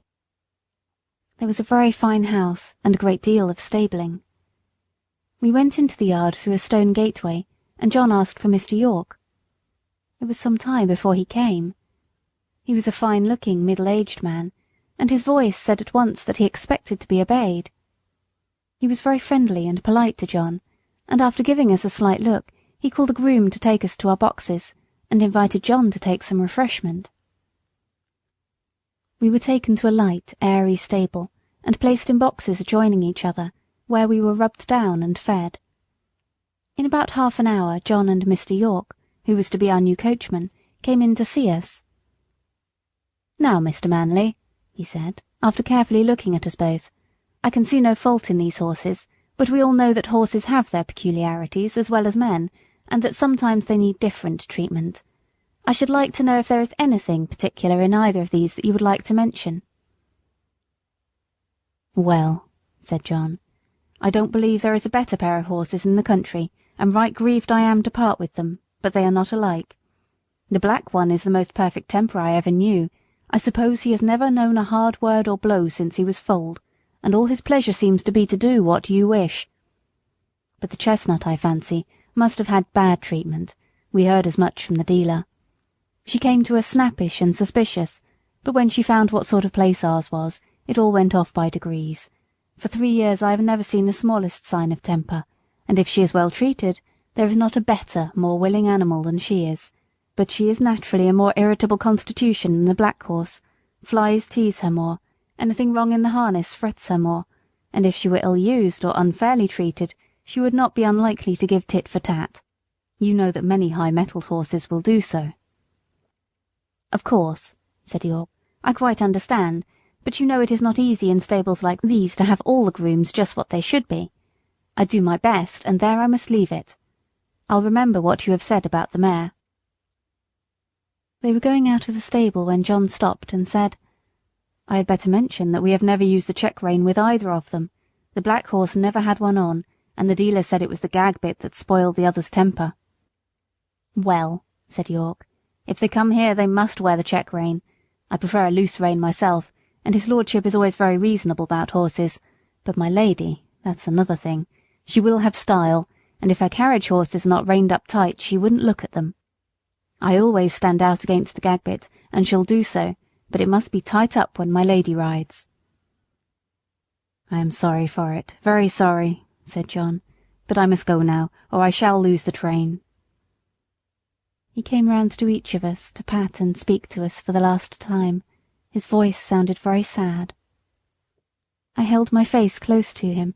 That was all I could do to say goodbye, and then he was gone, and I have never seen him since. The next day Lord came to look at us. He seemed pleased with our appearance. "I have great confidence in these horses," he said, "from the character my friend Mr. Gordon has given me of them. Of course they are not a match in colour, but my idea is that they will do very well for the carriage while we are in the country. Before we go to London I must try to match Baron. The black horse, I believe, is perfect for riding." York then told him what John had said about us. "Well," said he, "you must keep an eye to the mare and put the check-rein easy. I dare say they will do very well with a little humouring at first. I'll mention it to your lady." In the afternoon we were harnessed and put in the carriage, and as the stable clock struck 3 we were led round to the front of the house. It was all very grand, and 3 or 4 times as large as the old house at Berthwick, but not half so pleasant, if a horse may have an opinion. 2 footmen were standing ready, dressed in drab livery, with scarlet breeches and white stockings. Presently we heard the rustling sound of silk as my lady came down the flight of stone steps. She stepped round to look at us. She was a tall, proud-looking woman, and did not seem pleased about something, but she said nothing and got into the carriage. This was the first time of wearing a check-rein, and I must say, though it certainly was a nuisance not to be able to get my head down now and then, it did not pull my head higher than I was accustomed to carry it. I felt anxious about Ginger, but she seemed to be quiet and content. The next day at 3 o'clock we were again at the door, and the footman as before. We heard the silk dress rustle, and the lady came down the steps, and, in an imperious voice, she said, "York, you must put those horses' heads higher. They are not fit to be seen." York got down and said very respectfully, "I beg your pardon, my lady, but these horses have not been reined up for 3 years, and my lord said it would be safer to bring them to it by degrees. But if your ladyship pleases, I can take them up a little more." "Do so," she said. York came round to our heads and shortened the rein himself, 1 hole, I think. Every little makes a difference, be it for better or worse. And that day we had a steep hill to go up. Then I began to understand what I had heard of. Of course I wanted to put my head forward and take the carriage up with a will, as we had been used to do. But no, I had to pull with my head up now, and that took all the spirit out of me, and the strain came on my back and legs. When we came in, Ginger said, "Now you see what it is like, but this is not bad, and if it does not get much worse than this I shall say nothing about it, for we are very well treated here, but if they strain me up tight, why let them look out. I can't bear it, and I won't." Day by day, hole by hole, our bearing reins were shortened, and instead of looking forward with pleasure to having my harness put on, as I used to do, I began to dread it. Ginger, too, seemed restless, though she said very little. At last I thought the worst was over. For several days there was no more shortening, and I determined to make the best of it and do my duty, though it was now a constant harass instead of a pleasure. But the worst was not yet come. End of chapter 22.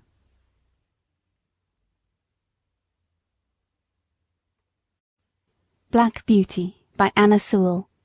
Chapter 23. A Strike for Liberty. One day my lady came down later than usual, and the silk rustled more than ever.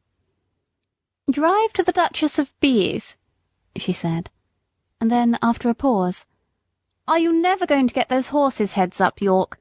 Raise them at once, and let us have no more of this humouring and nonsense." York came to me first, while the groom stood at Ginger's head.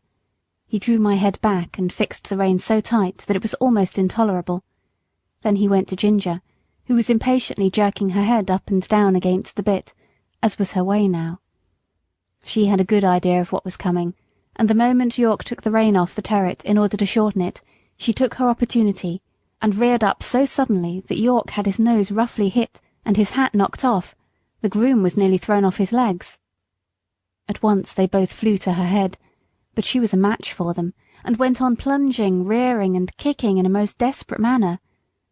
At last she kicked right over the carriage pole and fell down, after giving me a severe blow on my near quarter. There is no knowing what further mischief she might have done, had not York promptly sat himself down flat on her head to prevent her struggling, at the same time calling out, "Unbuckle the black horse, run for the winch and unscrew the carriage pole. Cut the trace here, somebody, if you can't unhitch it."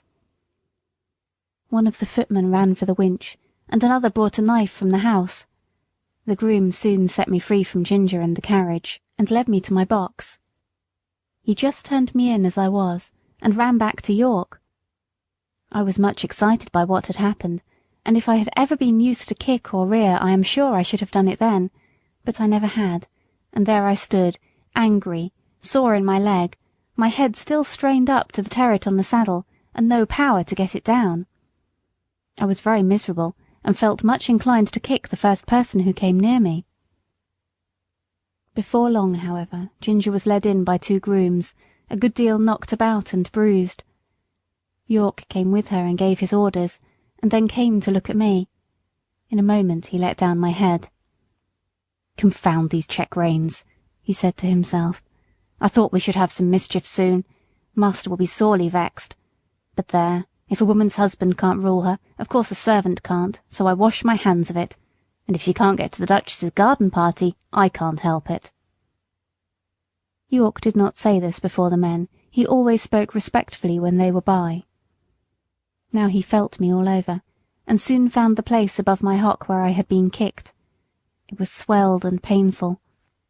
He ordered it to be sponged with hot water, and then some lotion was put on. Lord was much put out when he learned what had happened. He blamed York for giving way to his mistress, to which he replied that in future he should much prefer to receive his orders only from his lordship. But I think nothing came of it, for things went on the same as before. I thought York might have stood up better for his horses, but perhaps I am no judge. Ginger was never put into the carriage again, but when she was well of her bruises, one of the lord's younger sons said he would like to have her. He was sure she would make a good hunter. As for me, I was obliged still to go in the carriage, and had a fresh partner called Max. He had always been used to the tight rein. I asked him how he bore it. "Well," he said, "I bear it because I must, but it is shortening my life, and it will shorten yours too if you have to stick to it." "Do you think," I said, "that our masters know how bad it is for us?" "I can't say," he replied, "but the dealers and the horse doctors know it very well. I was at a dealer's once, who was training me and another horse to go in as a pair. He was getting our heads up, as he said, a little higher and a little higher every day. A gentleman who was there asked him why he did so. 'Because,' said he, 'people won't buy them unless we do. The London people always want their horses to carry their heads high, and to step high. Of course it is very bad for the horses, but then it is good for trade. The horses soon wear up, or get diseased, and they come for another pair.' That," said Max, "is what he said in my hearing, and you can judge for yourself." What I suffered with that rain for 4 long months in my lady's carriage it would be hard to describe, but I am quite sure that, had it lasted much longer, either my health or my temper would have given way. Before that I never knew what it was to foam at the mouth, but now the action of the sharp bit on my tongue and jaw, and the constrained position of my head and throat, always caused me to froth at the mouth more or less. Some people think it very fine to see this, and say, "What fine, spirited creatures!" But it is just as unnatural for horses as for men to foam at the mouth. It is a sure sign of some discomfort, and should be attended to. Besides this, there was a pressure on my windpipe, which often made my breathing very uncomfortable. When I returned from my work, my neck and chest were strained and painful, my mouth and tongue tender, and I felt worn and depressed. In my old home, I always knew that John and my master were my friends. But here, although in many ways I was well treated, I had no friend. York might have known, and very likely did know, how that rain harassed me, but I suppose he took it as a matter of course that it could not be helped.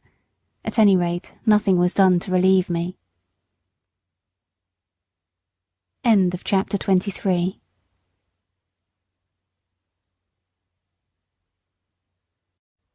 Black Beauty by Anna Sewell. Chapter 24. The Lady Anne, or A Runaway Horse. Early in the spring, Lord and part of his family went up to London, and took York with them. I and Ginger and some other horses were left at home for use, and the head groom was left in charge. The Lady Harriet, who remained at the Hall, was a great invalid, and never went out in a carriage, and the Lady Anne preferred riding on horseback with her brother or cousins. She was a perfect horsewoman, and as gay and gentle as she was beautiful. She chose me for her horse, and named me Black Auster. I enjoyed these rides very much in the clear cold air, sometimes with Ginger, sometimes with Lizzie. This Lizzie was a bright bay mare, almost thoroughbred, and a great favourite with the gentlemen, on account of her fine action and lively spirit. But Ginger, who knew more of her than I did, told me she was rather nervous. There was a gentleman of the name of Blantyre staying at the Hall. He always rode Lizzie, and praised her so much that one day Lady Anne ordered the side saddle to be put on her, and the other saddle on me. When we came to the door, the gentleman seemed very uneasy. "How is this?" he said. "Are you tired of your good Black Auster?" "Oh, no, no, not at all," she replied. "But I am amiable enough to let you ride him for once, and I will try your charming Lizzie. You must confess that in size and appearance she is far more like a lady's horse than my own favourite." "Do let me advise you not to mount her," he said. "She is a charming creature, but she is too nervous for a lady. I assure you, she is not perfectly safe. Let me beg you to have the saddles changed." "My dear cousin," said Lady Anne, laughing, "pray do not trouble your good careful head about me. I have been a horsewoman ever since I was a baby, and I have followed the hounds a great many times, though I know you do not approve of ladies hunting, but still that is the fact, and I intend to try this Lizzie that you gentlemen are all so fond of, so please help me to mount, like a good friend as you are." There was no more to be said. He placed her carefully on the saddle, looked to the bit and curb, gave the reins gently into her hand, and then mounted me. Just as we were moving off, a footman came out with a slip of paper and message from the Lady Harriet. Would they ask this question for her at Dr. Ashley's and bring the answer? The village was about a mile off, and the doctor's house was the last in it. We went along gaily enough till we came to his gate. There was a short drive up to the house between tall evergreens. Blantyre alighted at the gate, and was going to open it for Lady Anne, but she said, "I will wait for you here, and you can hang Auster's rein on the gate." He looked at her doubtfully. "I will not be 5 minutes," he said. "Oh, do not hurry yourself. Lizzie and I shall not run away from you." He hung my rein on one of the iron spikes, and was soon hidden among the trees. Lizzie was standing by the side of the road a few paces off, with her back to me. My young mistress was sitting easily with a loose rein, humming a little song. I listened to my rider's footsteps until they reached the house, and heard him knock at the door. There was a meadow on the opposite side of the road, the gate of which stood open. Just then some cart horses and several young colts came trotting out in a very disorderly manner, while a boy behind was cracking a great whip. The colts were wild and frolicsome, and one of them bolted across the road and blundered up against Lizzie's hind legs, and whether it was the stupid colt, or the loud cracking of the whip, or both together, I cannot say, but she gave a violent kick, and dashed off into a headlong gallop. It was so sudden that Lady Anne was nearly unseated, but she soon recovered herself. I gave a loud shrill neigh for help. Again and again I neighed, pawing the ground impatiently, and tossing my head to get the rein loose. I had not long to wait. Blantyre came running to the gate. He looked anxiously about, and just caught sight of the flying figure, now far away on the road. In an instant he sprang to the saddle. I needed no whip, no spur, for I was as eager as my rider. He saw it, and giving me a free rein and leaning a little forward, we dashed after them. For about 1.5 miles the road ran straight, and then bent to the right, after which it divided into 2 roads. Long before we came to the bend she was out of sight. Which way had she turned? A woman was standing at her garden gate, shading her eyes with her hand, and looking eagerly up the road. Scarcely drawing the rein, Blantyre shouted, "Which way?" "To the right," cried the woman, pointing with her hand, and away we went up the right-hand road. Then for a moment we caught sight of her. Another bend, and she was hidden again. Several times we caught glimpses and then lost them. We scarcely seemed to gain ground upon them at all. An old road mender was standing near a heap of stones, his shovel dropped and his hands raised. As we came near he made a sign to speak. Blantyre drew the rein a little. To the common, sir. She has turned off there." I knew this common very well. It was for the most part very uneven ground, covered with heather and dark green furze bushes, with here and there a scrubby old thorn tree. There were also open spaces of fine short grass, with ant hills and mole turns everywhere. The worst place I ever knew for a headlong gallop. We had hardly turned on to the common when we caught sight again of the green habit flying on before us. My lady's hat was gone, and her long brown hair was streaming behind her. Her head and body were thrown back, as if she were pulling with all her remaining strength, and as if that strength were nearly exhausted. It was clear that the roughness of the ground had very much lessened Lizzie's speed, and there seemed a chance that we might overtake her. While we were on the high road, Blantyre had given me my head, but now, with a light hand and a practised eye, he guided me over the ground in such a masterly manner that my pace was scarcely slackened, and we were decidedly gaining on them. About halfway across the heath there had been a wide dyke recently cut, and the earth from the cutting was cast up roughly on the other side. Surely this would stop them. But no, with scarcely a pause Lizzie took the leap, stumbled among the rough clods and fell. Blantyre groaned. "Now, Auster, do your best." He gave me a steady rein. I gathered myself well together, and with one determined leap cleared both dyke and bank. Motionless among the heather, with her face to the earth, lay my poor young mistress. Blantyre kneeled down and called her name. There was no sound. Gently he turned her face upward. It It was ghastly white, and the eyes were closed. "Annie, dear Annie, do speak." But there was no answer. He unbuttoned her habit, loosened her collar, felt her hands and wrist, then started up and looked wildly round him for help. At no great distance there were 2 men cutting turf, who, seeing Lizzie running wild without a rider, had left their work to catch her. Blantyre's halloo soon brought them to the spot. The foremost man seemed much troubled at the sight, and asked what he could do. "Can you ride?" "Well, sir, I bean't much of a horseman, but I'd risk my neck for the Lady Anne. She was uncommon good to my wife in the winter." "Then mount this horse, my friend, your neck will be quite safe, and ride to the doctor's and ask him to come instantly, then on to the hall, tell them all that you know, and bid them send me the carriage with Lady Anne's maid and help. I shall stay here." "All right, sir, I'll do my best, and I pray God the dear young lady may open her eyes soon." Then, seeing the other man, he called out, "Here, Joe, run for some water, and tell my missus to come as quick as she can to the Lady Anne." He then somehow scrambled into the saddle, and with a "Gee up!" and a clap on my sides with both his legs, he started on his journey, making a little circuit to avoid the dike. He had no whip, which seemed to trouble him, but my pace soon cured that difficulty, and he found the best thing he could do was to stick to the saddle and hold me in, which he did manfully. I shook him as little as I could help, but once or twice on the rough ground he called out, "Steady! Whoa! Steady!" On the high road we were all right, and at the doctor's and the hall he did his errand like a good man and true. They asked him in to take a drop of something. "No, no," he said, "I'll be back to 'em again by a short cut through the fields, and be there afore the carriage."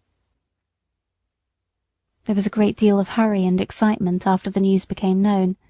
I was just turned into my box, the saddle and bridle were taken off, and the cloth thrown over me. Ginger was saddled and sent off in great haste for Lord George, and I soon heard the carriage roll out of the yard. It seemed a long time before Ginger came back, and before we were left alone, and then she told me all that she had seen. "I can't tell much," she said. "We went a gallop nearly all the way, and got there just as the doctor rode up. There was a woman sitting on the ground with a lady's head in her lap. The doctor poured something into her mouth, but all that I heard was, 'She is not dead.' Then I was led off by a man to a little distance.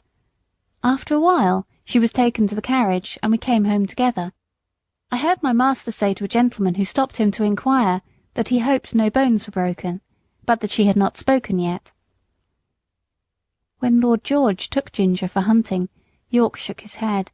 He said it ought to be a steady hand to train a horse for the first season, and not a random rider like the Lord George.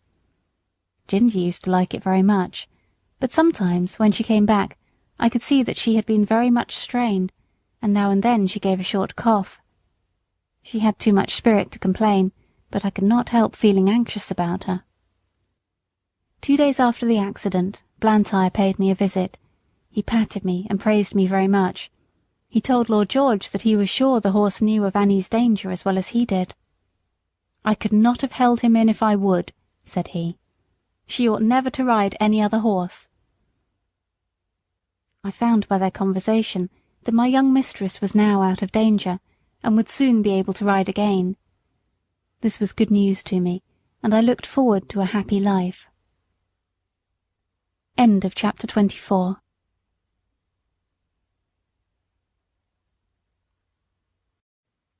Black Beauty by Anna Sewell. Chapter 25. Reuben Smith. Now I must say a little about Reuben Smith, who was left in charge of the stables when York went to London. No one more thoroughly understood his business than he did, and when he was all right there could not be a more faithful or valuable man. He was gentle and very clever in his management of horses, and could doctor them almost as well as a farrier, for he had lived 2 years with a veterinary surgeon. He was a first-rate driver. He could take a 4 in hand or a tandem as easily as a pair. He was a handsome man, a good scholar, and had very pleasant manners. I believe everybody liked him. Certainly the horses did. The only wonder was that he should be in an under situation, and not in the place of a head coach like York, but he had one great fault, and that was the love of drink. He was not like some men, always at it. He used to keep steady for weeks or months together, and then he would break out and have a bout of it, as York called it, and be a disgrace to himself, a terror to his wife, and a nuisance to all that had to do with him. He was, however, so useful that 2 or 3 times York had hushed the matter up and kept it from the Earl's knowledge. But one night, when Reuben had to drive a party home from a ball, he was so drunk that he could not hold the reins, and a gentleman of the party had to mount the box and drive the ladies home. Of course this could not be hidden, and Reuben was at once dismissed. His poor wife and the little children had to turn out of the pretty cottage by the park gate and go where they could. Old Max told me all this, for it happened a good while ago, but shortly before Ginger and I came, Smith had been taken back again. York had interceded for him with the Earl, who is very kind-hearted, and the man had promised faithfully that he would never taste another drop as long as he lived there. He had kept his promise so well that York thought he might safely be trusted to fill his place while he was away, and he was so clever and honest that no one else seemed so well fitted for it. It was now early in April, and the family was expected home sometime in May. The light brown was to be fresh done up, and as Colonel Blantyre was obliged to return to his regiment, it was arranged that Smith would drive him to the town in it and ride back. For this purpose he took the saddle with him, and I was chosen for the journey. At the station the Colonel put some money into Smith's hand and bid him good-bye, saying, "Take care of your young mistress, Reuben, and don't let Black Auster be hacked about by any random young prig that wants to ride him. Keep him for the lady."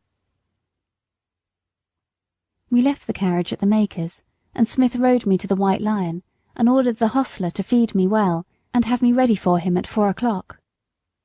A nail in one of my front shoes had started as I came along, but the hostler did not notice it till just about 4 o'clock. Smith did not come into the yard till 5, and then he said he should not leave till 6, as he had met with some old friends. The man then told him of the nail, and asked if he should have the shoe looked to. "No," said Smith, "that will be all right until we get home."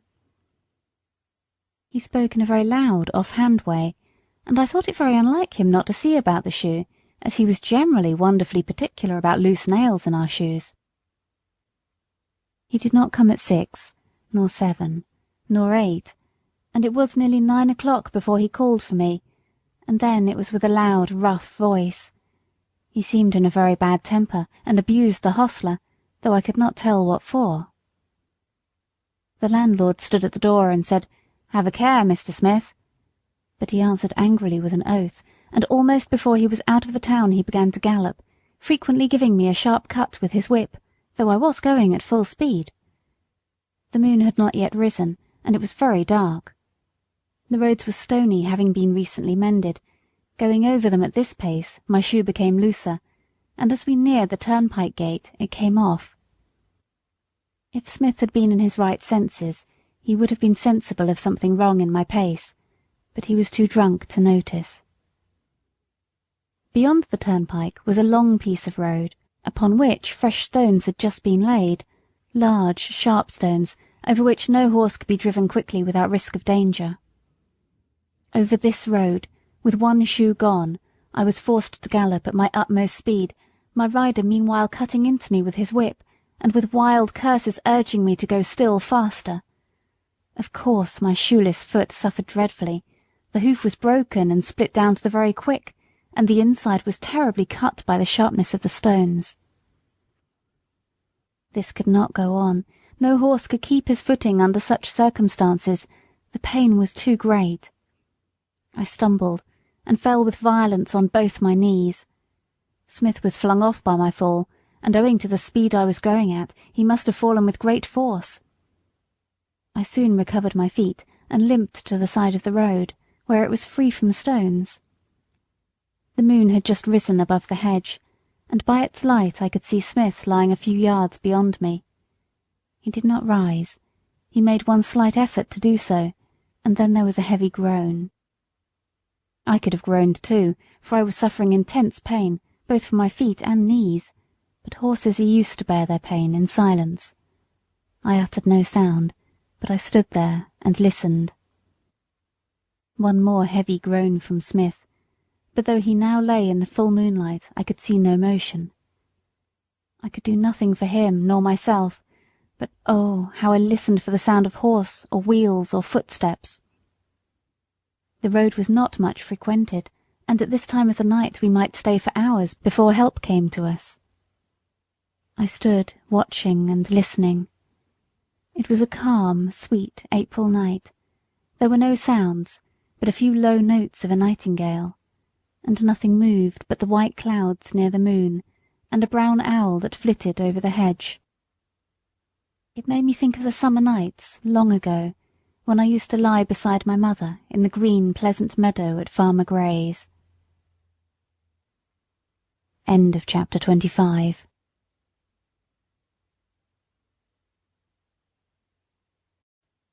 Black Beauty by Anna Sewell. Chapter 26. How It Ended.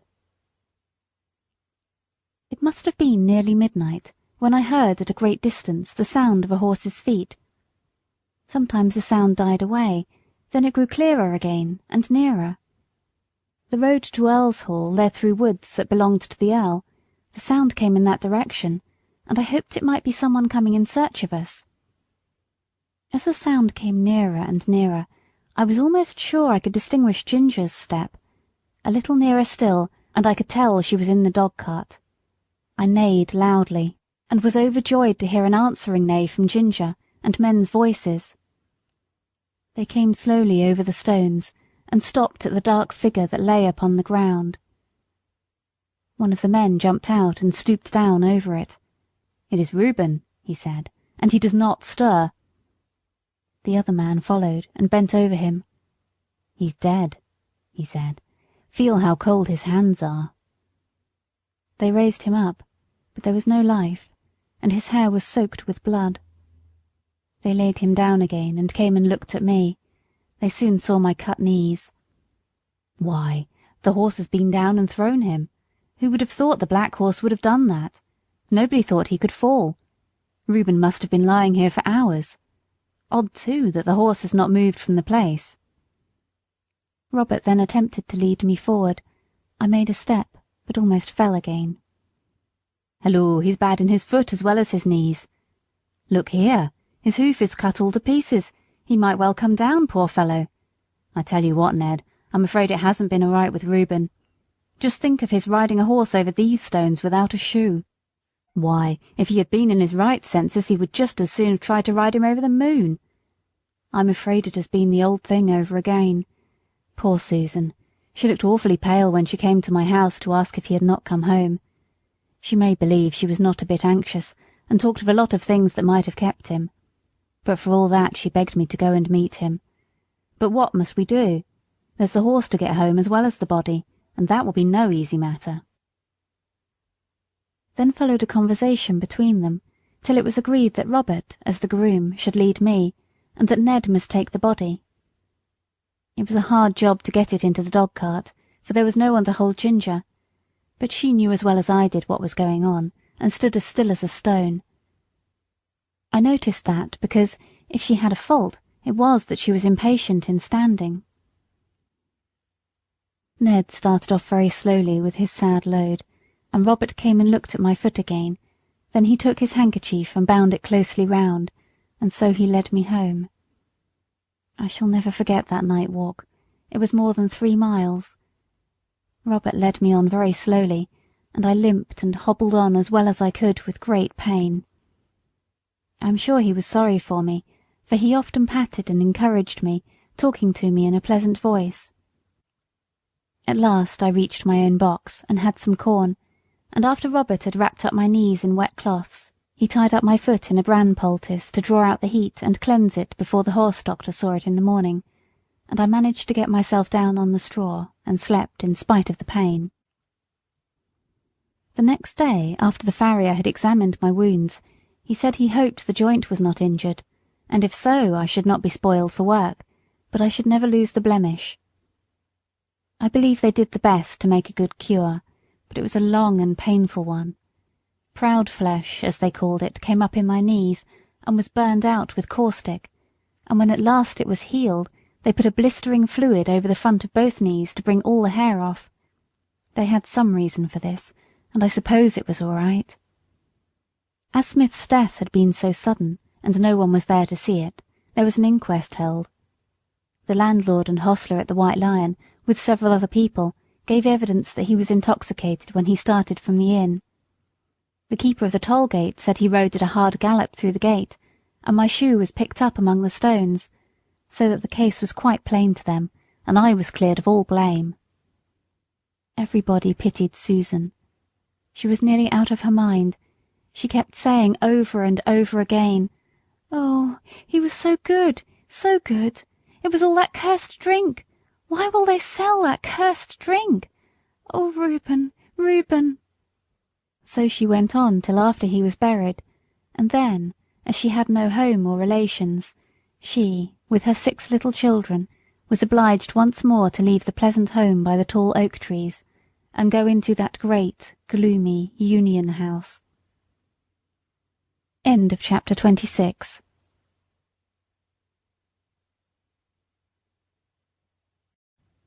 Black Beauty by Anna Sewell. Chapter 27. Ruined and Going Downhill. As soon as my knees were sufficiently healed, I was turned into a small meadow for a month or 2. No other creature was there, and though I enjoyed the liberty and the sweet grass, yet I had been so long used to society that I felt very lonely. Ginger and I had become fast friends, and now I missed her company extremely. I often neighed when I heard horses' feet passing in the road, but I seldom got an answer, till one morning the gate was opened, and who should come in but dear old Ginger. The man slipped off her halter and left her there. With a joyful whinny I trotted up to her. We were both glad to meet, but I soon found out that it was not for our pleasure that she was brought to be with me. Her story would be too long to tell, but the end of it was that she had been ruined by hard riding, and was now turned off to see what rest would do. Lord George was young, and would take no warning. He was a hard rider, and would hunt whenever he could get the chance, quite careless of his horse. Soon after I left the stable there was a steeplechase, and he determined to ride. Though the groom told him she was a little strained, and was not fit for the race, he did not believe it, and on the day of the race urged Ginger to keep up with the foremost riders. With her high spirit she strained herself to the utmost. She came in with the first 3 horses, but her wind was touched, besides which he was too heavy for her, and her back was strained. "And so," she said, "here we are, ruined in the prime of our youth and strength, you by a drunkard and I by a fool. It is very hard." We both felt in ourselves that we were not what we had been. However, that did not spoil the pleasure we had in each other's company. We did not gallop about as we once did, but we used to feed and lie down together, and stand for hours under one of the shady lime trees, with our heads close to each other, and so we passed our time till the family returned from town. One day we saw the Earl come into the meadow, and York was with him. Seeing who it was, we stood still under our lime tree and let them come up to us. They examined us carefully. The Earl seemed much annoyed. "There is £300 flung away for no earthly use," said he. "But what I care most for is that these horses of my old friend, who thought they would find a good home with me, are ruined. The mare shall have a 12-months run, and we shall see what that will do for her, but the black one, he must be sold. 'Tis a great pity, but I could not have knees like these in my stables." "No, my lord, of course not," said York, "but he might get a place where appearance is of not much consequence, and still be well treated. I know a man in Bath, the master of some livery stables, who often wants a good horse at a low figure. I know he looks well after his horses. The inquest cleared the horse's character, and your lordship's recommendation, or mine, would be sufficient warrant for him." "You had better write to him, York. I should be more particular about the place than the money he would fetch." After this they left us. "They'll soon take you away," said Ginger, "and I shall lose the only friend I have, and most likely we shall never see each other again. 'Tis a hard world." About a week after this, Robert came into the field with a halter, which he slipped over my head and led me away. There was no leave-taking of Ginger. We neighed to each other as I was led off, and she trotted anxiously along by the hedge, calling to me as long as she could hear the sound of my feet. Through the recommendation of York, I was bought by the master of the livery stables. I had to go by train, which was new to me, and required a good deal of courage the first time. But as I found the puffing, rushing, whistling, and more than all the trembling of the horse-box in which I stood, did me no real harm, I soon took it quietly. When I reached the end of my journey, I found myself in a tolerably comfortable stable, and well attended to. These stables were not so airy and pleasant as those I had been used to. The stalls were laid on a slope instead of being level, and as my head was kept tied to the manger, I was obliged always to stand on the slope, which was very fatiguing. Men do not seem to know yet that horses can do more work if they can stand comfortably and can turn about. However, I was well fed and well cleaned, and on the whole, I think our master took as much care of us as he could. He kept a good many horses and carriages of different kinds for hire. Sometimes his own men drove them, at others the horse and chaise were let to gentlemen or ladies who drove themselves. End of chapter 27.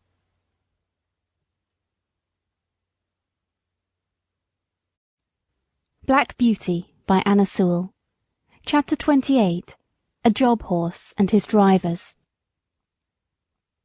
Hitherto I had always been driven by people who at least knew how to drive, but in this place I was to get my experience of all the different kinds of bad and ignorant driving to which we horses are subjected, for I was a job horse, and was let out to all sorts of people who wished to hire me, and as I was good-tempered and gentle, I think I was oftener let out to the ignorant drivers than some of the other horses, because I could be depended upon. It would take a long time to tell of all the different styles in which I was driven, but I will mention a few of them. First, there were the tight rein drivers, men who seemed to think that all depended on holding the reins as hard as they could, never relaxing the pull on the horse's mouth or giving him the least liberty of movement. They are always talking about keeping the horse well in hand, and holding a horse up, just as if a horse was not made to hold himself up. Some poor, broken-down horses, whose mouths have been made hard and insensible by just such drivers as these, may perhaps find some support in it, but for a horse who can depend on his own legs, and who has a tender mouth and is easily guided, it is not only tormenting, but it is stupid. Then there are the loose-rein drivers, who let the reins lie easily on our backs, and their own hand rest lazily on their knees. Of course, such gentlemen have no control over a horse, if anything happens suddenly. If a horse shies, or starts, or stumbles, they are nowhere, and cannot help the horse or themselves till the mischief is done. Of course, for myself I had no objection to it, as I was not in the habit of either starting or stumbling, and had only been used to depend on my driver for guidance and encouragement. Still, one likes to feel the rein a little in going downhill, and likes to know that one's driver is not gone to sleep. Besides, a slovenly way of driving gets a horse into bad and often lazy habits, and when he changes hands he has to be whipped out of them with more or less pain and trouble. Squire Gordon always kept us to our best paces and our best manners. He said that spoiling a horse and letting him get into bad habits was just as cruel as spoiling a child, and both had to suffer for it afterward. Besides, these drivers are often careless altogether, and will attend to anything else more than their horses. I went out in the phaeton one day with one of them. He had a lady and 2 children behind. He flopped the reins about as we started, and of course gave me several unmeaning cuts with a whip, though I was fairly off. There had been a good deal of road mending going on, and even where the stones were not freshly laid down, there were a great many loose ones about. My driver was laughing and joking with the lady and the children, and talking about the country to the right and the left, but he never thought it worth while to keep an eye on his horse, or to drive on the smoothest parts of the road. And so it easily happened that I got a stone into one of my forefeet. Now if Mr. Gordon, or John, or in fact any good driver, had been there, he would have seen that something was wrong before I had gone 3 paces, or even if it had been dark, a practised hand would have felt by the rain that there was something wrong in the step, and they would have got down and picked out the stone. But this man went on laughing and talking, while at every step the stone became more firmly wedged between my shoe and the frog of my foot. The stone was sharp on the inside and round on the outside, which, as everyone knows, is the most dangerous kind that a horse can pick up, at the same time cutting his foot and making him most liable to stumble and fall. Whether the man was partly blind, or only very careless, I can't say, but he drove me with that stone in my foot for a good half-mile before he saw anything. By that time I was going so lame with the pain that at last he saw it and called out, "Well, here's a go. Why, they have sent us out with a lame horse. What a shame!" He then chucked the reins and flipped about with the whip, saying, "Now then, it's no use playing the old soldier with me. There's the journey to go, and it's no use turning lame and lazy." Just at this time a farmer came riding up on a brown cob. He lifted his hat and pulled up. "I beg your pardon, sir," he said, "but I think there is something the matter with your horse. He goes very much as if he had a stone in his shoe. If you will allow me, I will look at his feet. These loose scattered stones are confounded dangerous things for the horses." "He's a hired horse," said my driver. "I don't know what's the matter with him, but it is a great shame to send out a lame beast like this." The farmer dismounted, and slipping his rein over his arm at once took up my near foot. "Bless me, there's a stone! Lame? I should think so!" At first he tried to dislodge it with his hand, but as it was now very tightly wedged, he drew a stone pick out of his pocket, and very carefully, and with some trouble, got it out. Then, holding it up, he said, "There, that's the stone your horse had picked up. It is a wonder he did not fall down and break his knees into the bargain." "Well, to be sure," said my driver, "that is a queer thing. I never knew that horses picked up stones before." "Didn't you?" said the farmer, rather contemptuously. "But they do, though, and the best of them will do it, and can't help it sometimes on such roads as these. And if you don't want to lame your horse, you must look sharp and get them out quickly. This foot is very much bruised," he said, setting it down gently and patting me. "If I might advise, sir, you had better drive him gently for a while. The foot is a good deal hurt, and the lameness will not go off directly." Then, mounting his cob and raising his hat to the lady, he trotted off. When he was gone, my driver began to flop the reins about and whip the harness, by which I understood that I was to go on, which of course I did, glad that the stone was gone, but still in a great deal of pain. This was the sort of experience we job horses often came in for. End of chapter 28.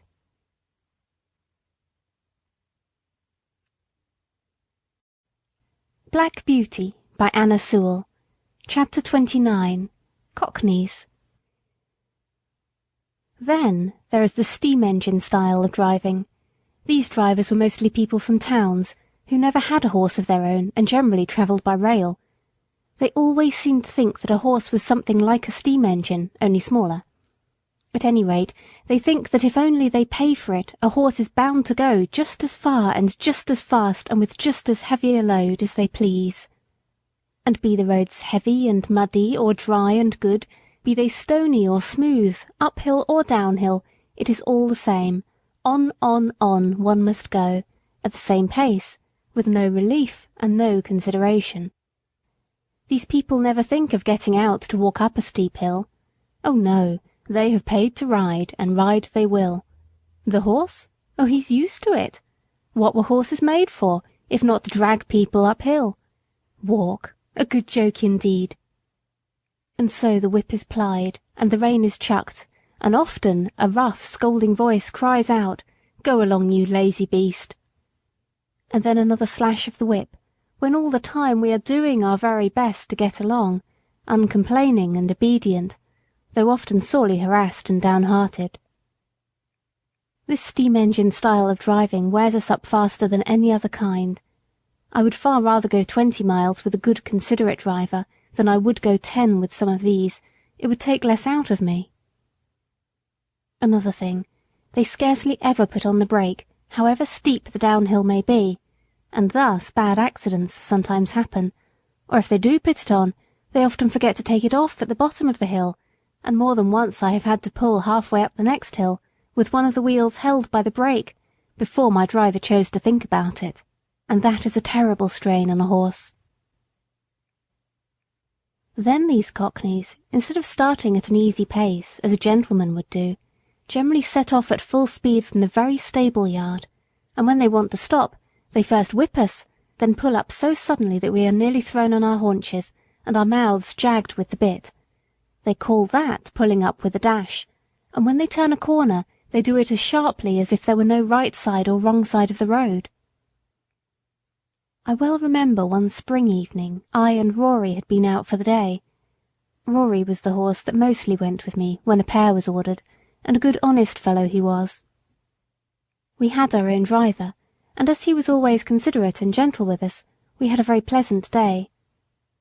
We were coming home at a good smart pace about twilight. Our road turned sharp to the left, but as we were close to the hedge on our own side, and there was plenty of room to pass, our driver did not pull us in. As we neared the corner, I heard a horse and 2 wheels coming rapidly down the hill toward us. The hedge was high, and I could see nothing, but the next moment we were upon each other. Happily for me, I was on the side next the hedge. Rory was on the left side of the pole, and had not even a shaft to protect him. The man who was driving was making straight for the corner, and when he came in sight of us, he had no time to pull over to his own side. The whole shock came upon Rory. The gig shaft ran right into the chest, making him stagger back with a cry that I shall never forget. The other horse was thrown upon his haunches, and one shaft broken. It turned out that it was a horse from our own stables, with the high-wheeled gig that the young men were so fond of. The driver was one of those random, ignorant fellows who don't even know which is their own side of the road, or if they know, don't care. And there was poor Rory, with his flesh torn open and bleeding, and the blood streaming down. They said if it had been a little more to one side, it would have killed him, and a good thing for him, poor fellow, if it had. As it was a long time before the wound healed, and then he was sold for coal carting, and what that is, up and down those steep hills, only horses know. Some of the sights I saw there, where a horse had to come downhill with a heavily loaded 2-wheel cart behind him, on which no brake could be placed, make me sad even now to think of. After Rory was disabled, I often went in the carriage with a mare named Peggy, who stood in the next stall to mine. She was a strong, well-made animal, of a bright dun colour, beautifully dappled, and with a dark brown mane and tail. There was no high breeding about her, but she was very pretty, and remarkably sweet-tempered and willing. Still, there was an anxious look about her eyes, by which I knew she had some trouble. The first time we went out together, I thought she had a very odd pace. She seemed to go partly a trot, partly a canter, 3 or 4 paces, and then a little jump forward. It was very unpleasant for any horse who pulled with her, and made me quite fidgety. When we got home, I asked her what made her go in that odd, awkward way. "Ah," she said in a troubled manner, "I know my paces are very bad, but what can I do? It is really not my fault. It is just because my legs are so short. I stand nearly as high as you, but your legs are a good 3 inches longer above your knee than mine, and of course you can take a much longer step and go much faster. You see, I did not make myself. I wish I could have done so. I would have had long legs then. All my troubles come from my short legs," said Peggy in a desponding tone. "But how is it," I said, "when you were so strong and good-tempered and willing?" "Why, you see," said she, "men will go so fast, and if one can't keep up to other horses it is nothing but whip, whip, whip all the time. And so I have had to keep up as I could, and have got into this ugly shuffling pace. It was not always so. When I lived with my first master I always went a good regular trot, but then he was not in such a hurry. He was a young clergyman in the country, and a good kind master he was. He had 2 churches, a good way apart, and a great deal of work, but he never scolded or whipped me for not going faster. He was very fond of me. I only wish I was with him now, but he had to leave and go to a large town, and then I was sold to a farmer. Some farmers, you know, are capital masters, but I think this one was a low sort of man. He cared nothing about good horses or good driving. He only cared for going fast. I went as fast as I could, but that would not do, and he was always whipping, so I got into this way of making a spring forward to keep up. On market nights he used to stay very late at the inn, and then drive home at a gallop. One dark night he was galloping home as usual, when all of a sudden the wheel came against some great heavy thing in the road and turned the gig over in a minute. He was thrown out and his arm broken, and some of his ribs, I think. At any rate, it was the end of my living with him, and I was not sorry. But you see, it will be the same everywhere for me, if men must go so fast. I wish my legs were longer. Poor Peggy.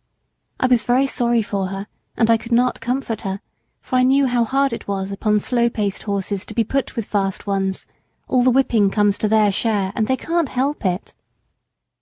She was often used in a phaeton, and was very much liked by some of the ladies, because she was so gentle, and some time after this she was sold to 2 ladies who drove themselves, and wanted a safe, good horse. I met her several times out in the country, going a good steady pace, and looking as gay and contented as a horse could be. I was very glad to see her, for she deserved a good place. After she left us, another horse came in her stead. He was young, and had a bad name for shying and starting, by which he had lost a good place. I asked him what made him shy. "Well, I hardly know," he said. "I was timid when I was young, and was a good deal frightened several times, and if I saw anything strange I used to turn and look at it. You see, with our blinkers, one can't see or understand what a thing is unless one looks round, and then my master always gave me a whipping, which of course made me start on, and did not make me less afraid. I think, if he would have let me just look at things quietly, and see that there was nothing to hurt me, it would have been all right, and I should have got used to them." One day, an old gentleman was riding with him, and a large piece of white paper or rag blew across just on one side of me. I shied and started forward. My master, as usual, whipped me smartly, but the old man cried out, "You're wrong! You're wrong! You should never whip a horse for shying. He shies because he is frightened, and you only frighten him more and make the habit worse." So I suppose all men don't do so. I am sure I don't want to shy for the sake of it, but how should one know what is dangerous and what is not, if one is never allowed to get used to anything? I am never afraid of what I know. Now, I was brought up on a park where there were deer. Of course I knew them as well as I did a sheep or a cow, but they are not common, and I know many sensible horses who are frightened at them, and who kick up quite a shindy before they will pass a paddock where there are deer. I knew what my companion said was true, and I wished that every young horse had as good masters as Farmer Gray and Squire Gordon. Of course, we sometimes come in for good driving here. I remember one morning I was put into the light gig, and taken to a house in Pulteney Street. 2 gentlemen came out. The taller of them came round to my head. He looked at the bit and bridle, and just shifted the collar with his hand to see if it fitted comfortably. "Do you consider this horse wants a curb?" he said to the hostler. "Well," said the man, "I should say he would go just as well without. He has an uncommon good mouth, and though he has a fine spirit he has no vice. But we generally find people like the curb." "I don't like it," said the gentleman. "Be so good as to take it off, and put the rein in at the cheek. An easy mouth is a great thing on a long journey, is it not, old fellow?" he said, patting my neck. Then he took the reins, and they both got up. I can remember now how quietly he turned me round, and then, with a light feel of the rein, and drawing the whip gently across my back, we were off. I arched my neck and set off at my best pace. I found I had someone behind me who knew how a good horse ought to be driven. It seemed like the old times again, and made me feel quite gay. This gentleman took a great liking to me, and after trying me several times with the saddle, he prevailed upon my master to sell me to a friend of his, who wanted a safe, pleasant horse for riding. And so it came to pass that in the summer I was sold to Mr. Barry. End of chapter 29.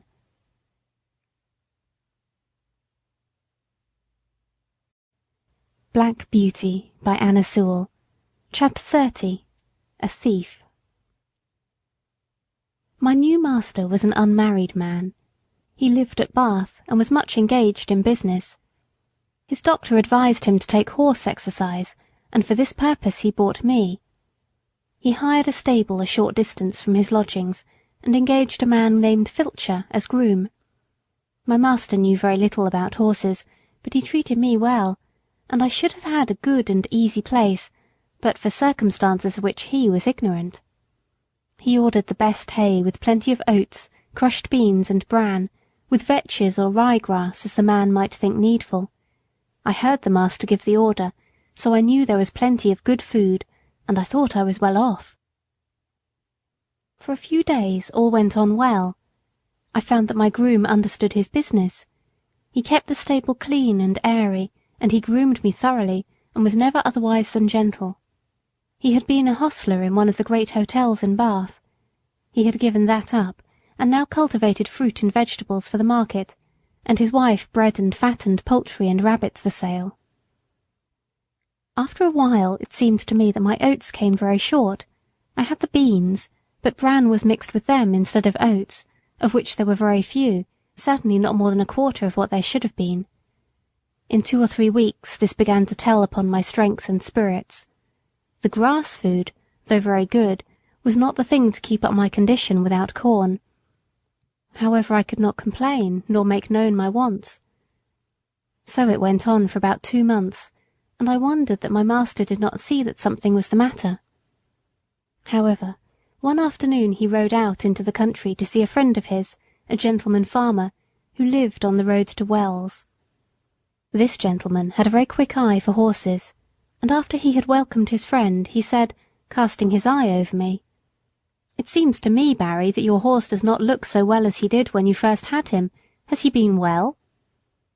"Yes, I believe so," said my master, "but he is not nearly so lively as he was.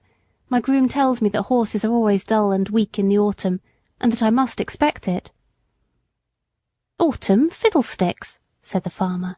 "Why, this is only August, and with your light work and good food, he ought not to go down like this, even if it was autumn. How do you feed him?" My master told him. The other shook his head slowly, and began to feel me over. "I can't say who eats your corn, my dear fellow, but I am much mistaken if your horse gets it. Have you ridden very fast?" "No, very gently." "Then just put your hand here," said he, passing his hand over my neck and shoulder. "He is as warm and damp as a horse just come up from grass. I advise you to look into your stable a little more. I hate to be suspicious, and thank heaven I have no cause to be, for I can trust my men, present or absent, but there are mean scoundrels, wicked enough to rob a dumb beast of his food. You must look into it." And turning to his man, who had come to take me, "Give this horse a right good feed of bruised oats, and don't stint him." Dumb beasts. Yes, we are, but if I could have spoken, I could have told my master where his oats went to. My groom used to come every morning about 6 o'clock, and with him a little boy, who always had a covered basket with him. He used to go with his father into the harness room where the corn was kept, and I could see them, when the door stood ajar, fill a little bag with oats out of the bin, and then he used to be off.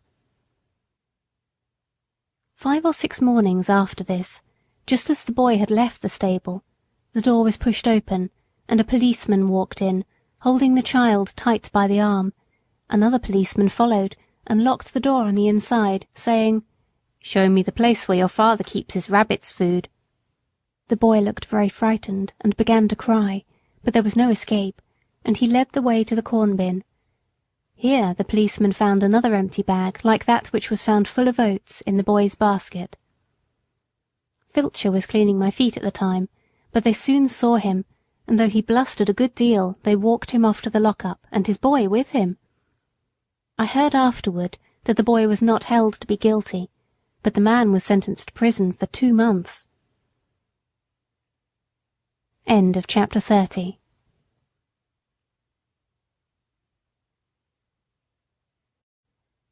Black Beauty by Anna Sewell. Chapter 31. A Humbug. My master was not immediately suited, but in a few days my new groom came. He was a tall, good-looking fellow enough, but if ever there was a humbug in the shape of a groom, Alfred Smirk was the man. He was very civil to me, and never used me ill. In fact, he did a great deal of stroking and patting when his master was there to see it. He always brushed my mane and tail with water, and my hoofs with oil, before he brought me to the door, to make me look smart. But as to cleaning my feet, or looking to my shoes, or grooming me thoroughly, he thought no more of that than if I had been a cow. He left my bit rusty, my saddle damp, and my crupper stiff. Alfred Smirk considered himself very handsome. He spent a great deal of time about his hair, whiskers, and necktie, before a little looking-glass in the harness room. When his master was speaking to him, it was always, "Yes, sir, yes, sir," touching his hat at every word, and everyone thought he was a very nice young man, and that Mr. Barry was very fortunate to meet with him. I should say he was the laziest, most conceited fellow I ever came near. Of course, it was a great thing not to be ill-used, but then a horse wants more than that. I had a loose box, and might have been very comfortable, if he had not been too indolent to clean it out. He never took all the straw away, and the smell from what lay underneath was very bad, and the strong vapours that rose made my eyes smart and inflame, and I did not feel the same appetite for my food. One day his master came in and said, "Alfred, the stable smells rather strong. Should not you give that stall a good scrub and throw down plenty of water?" "Well, sir," he said, touching his cap, "I'll do so if you please, sir, but it is rather dangerous, sir, throwing down water in a horse's box. They are very apt to take cold, sir. I should not like to do him an injury, but I'll do it if you please, sir." "Well," said his master, "I should not like him to take cold, but I don't like the smell of the stable. Do you think the drains are all right?" "Well, sir, now you mention it, I think the drain does sometimes send back a smell. There may be something wrong, sir." "Then send for the bricklayer and have it seen to," said his master. "Yes, sir, I will." The bricklayer came and pulled up a great many bricks, but found nothing amiss, so he put down some lime and charged the master 5 shillings, and the smell in my box was as bad as ever. But that was not all. Standing as I did on a quantity of moist straw, my feet grew unhealthy and tender, and the master used to say, "I don't know what is the matter with this horse. He goes very fumble-footed. I am sometimes afraid he will stumble." "Yes, sir," said Alfred. "I have noticed the same myself when I have exercised him." Now, the fact was that he hardly ever did exercise me, and when the master was busy, I often stood for days together without stretching my legs at all, and yet being fed just as high as if I were at hard work. This often disordered my health, and made me sometimes heavy and dull, but more often restless and feverish. He never even gave me a meal of green food or a bran mash, which would have cooled me, for he was altogether as ignorant as he was conceited. And then, instead of exercise or change of food, I had to take horse balls and draughts, which, besides the nuisance of having them poured down my throat, used to make me feel ill and uncomfortable. One day, my feet were so tender that, trotting over some fresh stones with my master on my back, I made 2 such serious stumbles that, as he came down Lansdowne into the city, he stopped at the farrier's, and asked him to see what was the matter with him. The man took up my feet one by one and examined them. Then standing up and dusting his hands one against the other, he said, "Your horse has got the thrush, and badly too. His feet are very tender. It is fortunate that he has not been down. I wonder your groom has not seen to it before. This is the sort of thing we find in fowl stables, where the litter is never properly cleaned out. If you will send him here tomorrow, I will attend to the hoof, and I will direct your man how to apply the liniment which I will give him." The next day I had my feet thoroughly cleaned, and stuffed with tow soaked in some strong lotion, and an unpleasant business it was. The farrier ordered all the litter to be taken out of my box day by day, and the floor kept very clean. Then I was to have bran mashes, a little green food, and not so much corn, till my feet were well again. With this treatment I soon regained my spirits, But Mr. Barry was so much disgusted at being twice deceived by his grooms that he determined to give up keeping a horse and to hire when he wanted one. I was therefore kept till my feet were quite sound, and was then sold again. End of chapter 31. End of part 2.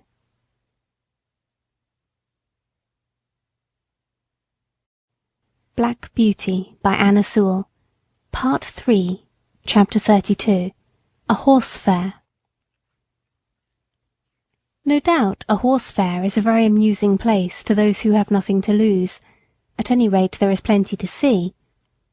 Long strings of young horses out of the country, fresh from the marshes, and droves of shaggy little Welsh ponies, no higher than Merrylegs, and hundreds of cart horses of all sorts, some of them with their long tails braided up and tied with scarlet cord, and a good many like myself, handsome and high-bred, but fallen into the middle class, through some accident or blemish, unsoundness of wind, or some other complaint. There were some splendid animals quite in their prime, and fit for anything. They were throwing out their legs and showing off their paces in high style, as they were trotted out with the leading rein, the groom running by the side. But round in the background there were a number of poor things, sadly broken down with hard work, with their knees knuckling over, and their hind legs swinging out at every step. And there were some very dejected-looking old horses, with the underlip hanging down, and the ears lying back heavily, as if there were no more pleasure in life, and no more hope. There were some so thin that you might see all their ribs, and some with old sores on their backs and hips. These were sad sights for a horse to look upon, who knows not but he may come to the same state. There was a great deal of bargaining, a running up and beating down, and if a horse may speak his mind so far as he understands, I should say there were more lies told and more trickery at that horse fair than a clever man could give an account of. I was put with 2 or 3 other strong, useful-looking horses, and a good many people came to look at us. The gentlemen always turned away from me when they saw my broken knees, though the man who had me swore it was only a slip in the stall. The first thing was to pull my mouth open, then to look at my eyes, then to feel all the way down my legs, and give me a hard feel of the skin and flesh, and then try my paces. It was wonderful what a difference there was in the way these things were done. Some did it in a rough, off-hand way, as if one was only a piece of wood, while others would take their hands gently over one's body, with a pat now and then, as much as to say, by your leave. Of course, I judged a good deal of the buyers by their manners to myself. There was one man, I thought, if he would buy me, I should be happy. He was not a gentleman, nor yet one of the loud flashy sort that call themselves so. He was rather a small man, but well made, and quick in all his motions. I knew in a moment by the way he handled me that he was used to horses. He spoke gently, and his grey eye had a kindly, cheery look in it. It may seem strange to say, but it is true all the same, that the clean, fresh smell there was about him made me take to him. No smell of old beer and tobacco, which I hated, but a fresh smell, as if he had come out of a hayloft. He offered £23 for me, but that was refused, and he walked away. I looked after him, but he was gone, and a very hard-looking, loud-voiced man came. I was dreadfully afraid he would have me, but he walked off. 2 or 3 more came who did not mean business. Then the hard-faced man came back again, and offered £23. A very close bargain was being driven, for my salesman began to think he should not get all he asked, and must come down. But just then the grey-eyed man came back again. I could not help reaching out my head toward him. He stroked my face kindly. "Well, old chap," he said, "I think we should suit each other. I'll give 24 for him." "Say 25 and you shall have him." 24.10, said my friend, in a very decided tone, and not another 6pence. Yes or no? "Done," said the salesman, "and you may depend upon it there's a monstrous deal of quality in that horse, and if you want him for cab work he's a bargain." The money was paid on the spot, and my new master took my halter and led me out of the fair to an inn, where he had a saddle and bridle ready. He gave me a good feed of oats, and stood by while I ate it, talking to himself and talking to me. Half an hour after we were on our way to London, through pleasant lanes and country roads, until we came into the great London thoroughfare, on which we travelled steadily, till in the twilight we reached the great city. The gas lamps were already lighted. There were streets to the right, and streets to the left, and streets crossing each other, for mile upon mile. I thought we should never come to the end of them. At last, in passing through one, we came to a long cab stand, where my rider called out in a cheery voice, "Good night, governor." "Halloo!" cried a voice. "Have you got a good one?" "I think so," replied my owner. "I wish you luck with him." "Thank you, governor," and he rode on. We soon turned up one of the side streets, and about halfway up that we turned into a very narrow street, with rather poor-looking houses on one side, and what seemed to be coach-houses and stables on the other. My owner pulled up at one of the houses and whistled. The door flew open, and a young woman, followed by a little girl and boy, ran out. There was a very lively greeting as my rider dismounted. "Now then, Harry, my boy, open the gates, and mother will bring us the lantern." The next minute they were all standing round me in a small stable yard. "Is he gentle, father?"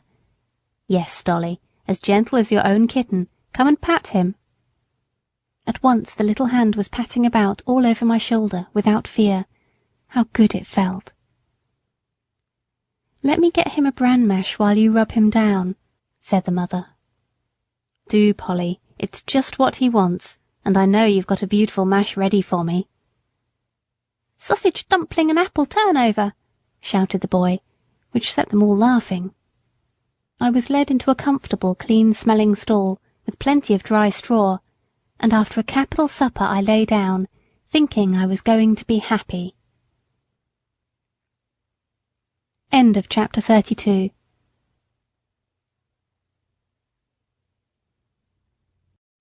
Black Beauty by Anna Sewell. Chapter 33. A London Cab Horse. Jeremiah Barker was my new master's name, but as everyone called him Jerry, I shall do the same. Polly, his wife, was just as good a match as a man could have. She was a plump, trim, tidy little woman, with smooth dark hair, dark eyes, and a merry little mouth.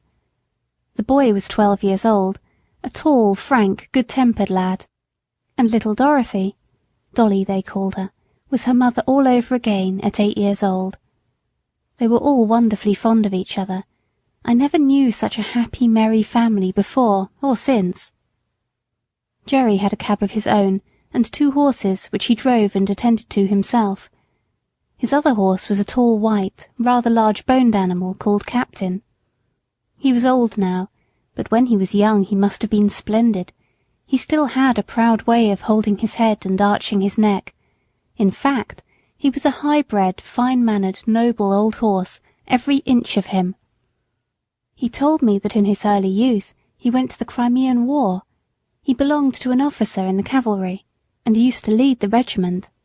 I will tell more of that hereafter. The next morning, when I was well groomed, Polly and Dolly came into the yard to see me and make friends. Harry had been helping his father since the early morning, and had stated his opinion that I should turn out to be a regular brick. Polly brought me a slice of apple, and Dolly a piece of bread, and made just as much of me as if I had been the Black Beauty of olden time. It was a great treat to be petted again, and talked to in a gentle voice, and I let them see as well as I could that I wished to be friendly. Polly thought I was very handsome, and a great deal too good for a cab, if it were not for the broken knees. "Of course, there's no one to tell us whose fault that was," said Jerry, "and as long as I don't know I shall give him the benefit of the doubt, for a firmer, neater stepper I never rode. We'll call him Jack, after the old one, shall we, Polly?" "Do," she said, "for I like to keep a good name going." Captain went out in a cab all morning. Harry came in after school to feed me and give me water. In the afternoon I was put into the cab. Jerry took as much pains to see if the collar and bridle fitted comfortably as if he had been John Manley over again. When the crupper was let out a hole or two, it all fitted well. There was no check rein, no curb, nothing but a plain ring snaffle. What a blessing that was! After driving through the side street, we came to the large cab stand where Jerry had said good night. On one side of this wide street were high houses with wonderful shop fronts, and on the other was an old church and churchyard, surrounded by iron palisades. Alongside these iron rails, a number of cabs were drawn up, waiting for passengers. Bits of hay were lying about on the ground. Some of the men were standing together talking. Some were sitting on their boxes reading the newspaper, and one or two were feeding their horses with bits of hay and giving them a drink of water. We pulled up in the rank at the back of the last cab. 2 or 3 men came round and began to look at me and pass their remarks. "Very good for a funeral," said one. "Too smart-looking," said another, shaking his head in a very wise way. "You'll find out something wrong one of these fine mornings, or my name isn't Jones." "Well," said Jerry pleasantly, "I suppose I need not find it out until it finds me out, eh? And if so, I'll keep up my spirits a little longer." Then there came up a broad-faced man, dressed in a great grey coat with great grey cape and great white buttons, a grey hat and a blue comforter loosely tied around his neck. His hair was grey too, but he was a jolly-looking fellow, and the other men made way for him. He looked me all over, as if he had been going to buy me, and then, straightening himself up with a grunt, he said, "He's the right sort for you, Jerry. I don't care what you gave for him. He'll be worth it." Thus my character was established on the stand. This man's name was Grant, but he was called Grey Grant, or Governor Grant. He had been the longest on that stand of any of the men, and he took it upon himself to settle matters and stop disputes. He was generally a good-humoured, sensible man, but if his temper was a little out, as it was sometimes when he had drunk too much, nobody liked to come too near his fist, for he could deal a very heavy blow. The first week of my life as a cab-horse was very trying. I had never been used to London, and the noise, the hurry, the crowds of horses, carts, and carriages that I had to make my way through made me feel anxious and harassed.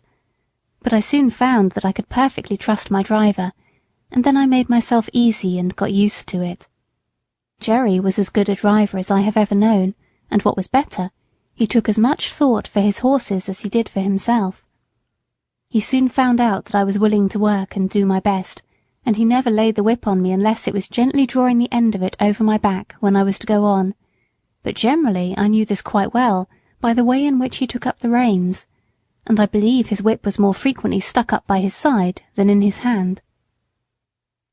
In a short time I and my master understood each other as well as horse and man can do. In the stable, too, he did all that he could for our comfort. The stalls were the old-fashioned style, too much on the slope, but he had 2 movable bars fixed across the back of our stalls, so that at night, and when we were resting, he just took off our halters and put up the bars, and thus we could turn about and stand whichever way we pleased, which is a great comfort.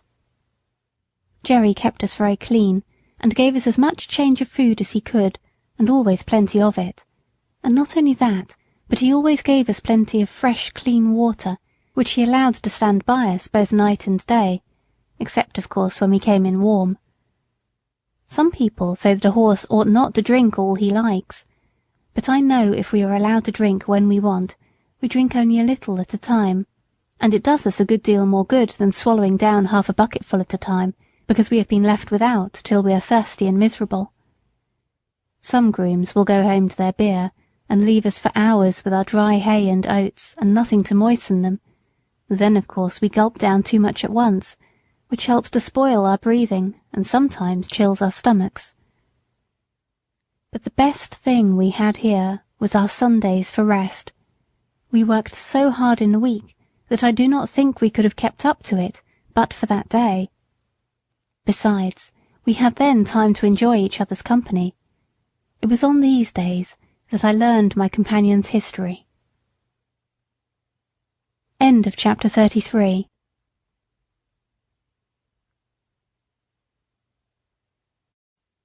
Black Beauty by Anna Sewell. Chapter 34. An Old Warhorse. Captain had been broken in and trained for an army horse. His first owner was an officer of cavalry going out to the Crimean War. He said he quite enjoyed the training with all the other horses, trotting together, turning together to the right hand or the left, halting at the word of command, or dashing forward at full speed at the sound of the trumpet or signal of the officer. He was, when young, a dark, dappled iron grey, and considered very handsome. His master, a young, high-spirited gentleman, was very fond of him, and treated him from the first with the greatest care and kindness. He told me he thought the life of an army horse was very pleasant, but when it came to being sent abroad over the sea in a great ship, he almost changed his mind. "That part of it," said he, "was dreadful. Of course we could not walk off the land into the ship, so they were obliged to put strong straps under our bodies, and then we were lifted off our legs in spite of our struggles, and were swung through the air over the water to the deck of the great vessel. There we were placed in small, close stalls, and never for a long time saw the sky, or were able to stretch our legs. The ship sometimes rolled about in high winds, and we were knocked about, and felt bad enough. However, at last it came to an end, and we were hauled up and swung over again to the land. We were very glad, and snorted and neighed for joy, when we once more felt firm ground under our feet. We soon found that the country we had come to was very different from our own, and that we had many hardships to endure besides the fighting, but many of the men were so fond of their horses that they did everything they could to make them comfortable, in spite of snow, wet, and all things out of order. "But what about the fighting?" said I. "Was not that worse than anything else?" "Well," said he, "I hardly know.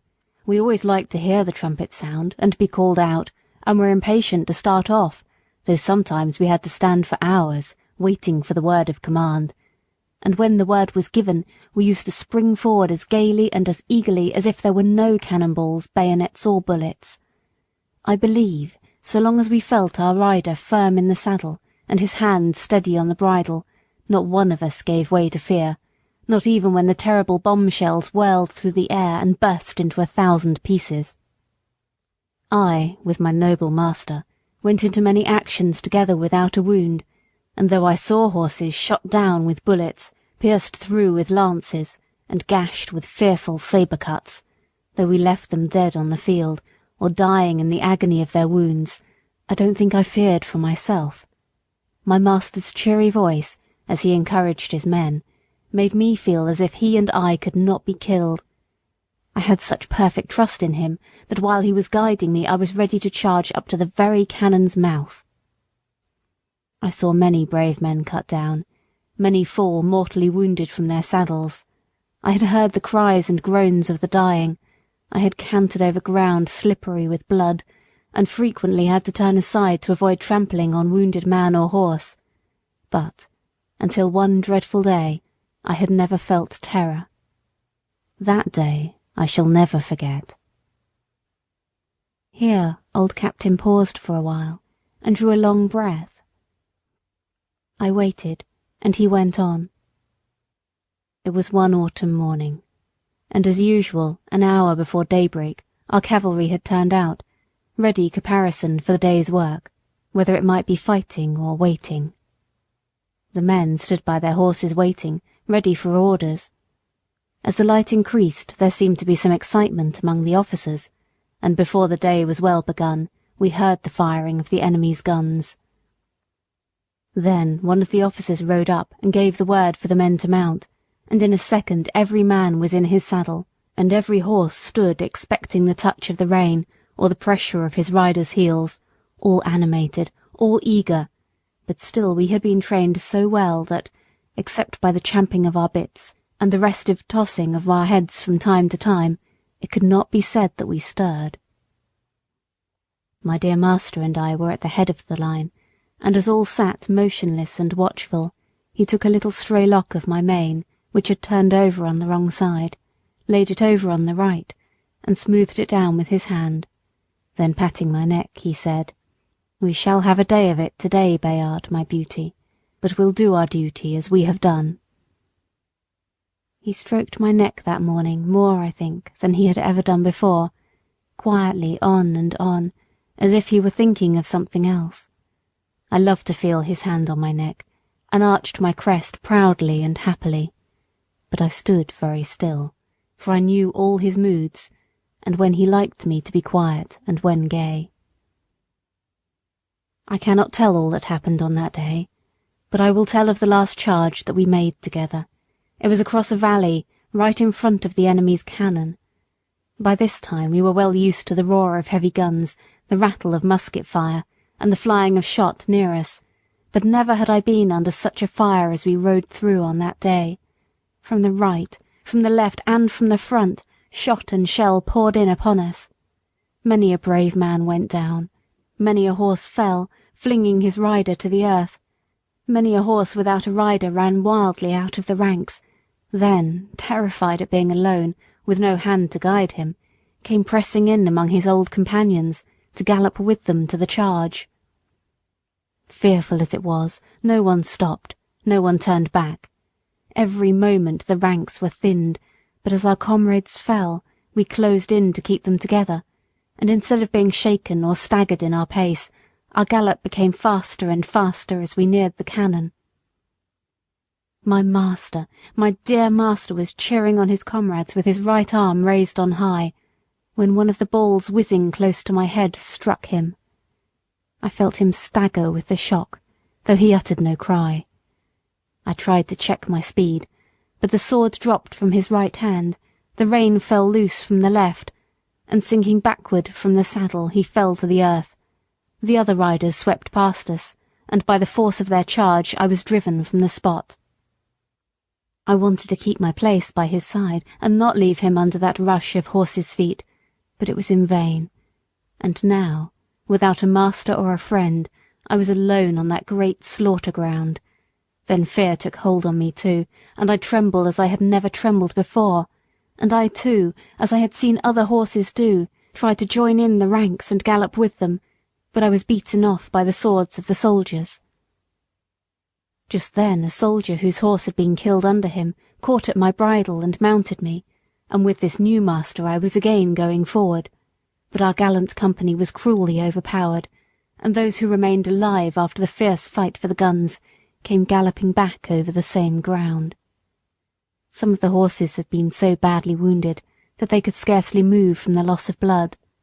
Other noble creatures were trying on 3 legs to drag themselves along, and others were struggling to rise on their forefeet when their hind legs had been shattered by shot. After the battle the wounded men were brought in, and the dead were buried. "And what about the wounded horses?" I said. "Were they left to die?" "No. The army farriers went over the fields with their pistols and shot all that were ruined. Some that had only slight wounds were brought back and attended to, but the greater part of the noble, willing creatures that went out that morning never came back. In our stables there was only about 1 in 4 that returned. I never saw my dear master again. I believe he fell dead from the saddle. I never loved any other master so well. I went into many other engagements, but was only once wounded, and then not seriously. And when the war was over I came back again to England, as sound and strong as when I went out." I said, "I have heard people talk about war as if it were a very fine thing." "Ah," said he, "I should think they never saw it. No doubt it is very fine when there is no enemy, when it is just exercise and parade and sham fight. Yes, it is very fine then. But when thousands of good, brave men and horses are killed or crippled for life, it has a very different look." "Do you know what they fought about?" said I. "No," he said, "that is more than a horse can understand. but the enemy must have been awfully wicked people, if it was right to go all that way over the sea on purpose to kill them. End of chapter 34.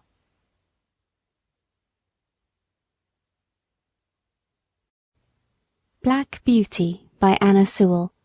Chapter 35. Jerry Barker. I never knew a better man than my new master. He was kind and good, and as strong for the right as John Manley, and so good-tempered and merry that very few people could pick a quarrel with him. He was very fond of making little songs and singing them to himself. One he was very fond of was this: "Come father and mother, and sister and brother, come all of you, turn to, and help one another." And so they did. Harry was as clever at stable work as a much older boy, and always wanted to do what he could. Then Polly and Dolly used to come in the morning to help with the cab, to brush and beat the cushions and rub the glass, while Jerry was giving us a cleaning in the yard, and Harry was rubbing the harness. There used to be a great deal of laughing and fun between them, and it put Captain and me in much better spirits than if we had heard scolding and hard words. They were always early in the morning, for Jerry would say, "If you in the morning throw minutes away, you can't pick them up in the course of a day. You may hurry and scurry, and flurry and worry, you've lost them forever, forever and aye."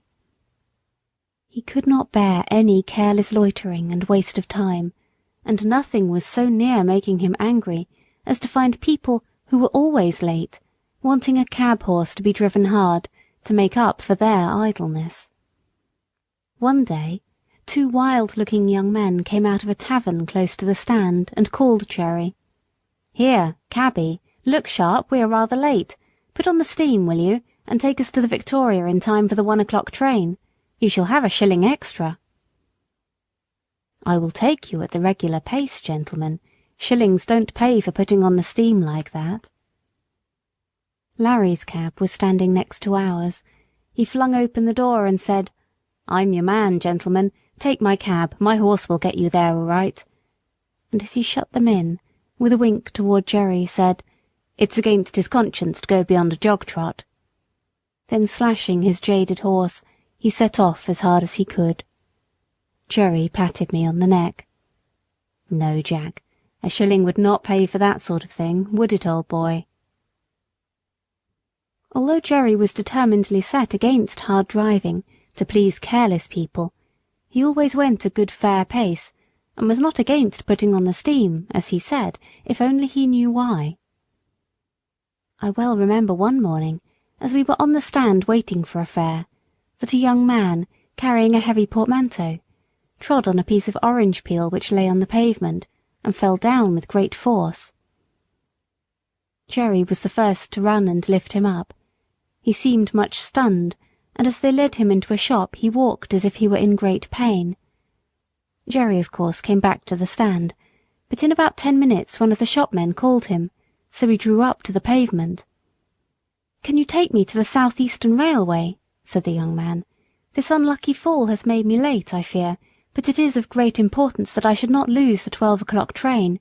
I should be most thankful if you could get me there in time, and will gladly pay you an extra fare." "I'll do my very best," said Jerry heartily, "if you think you are well enough, sir," for he looked dreadfully white and ill. "I must go," he said earnestly. "Please to open the door, and let us lose no time."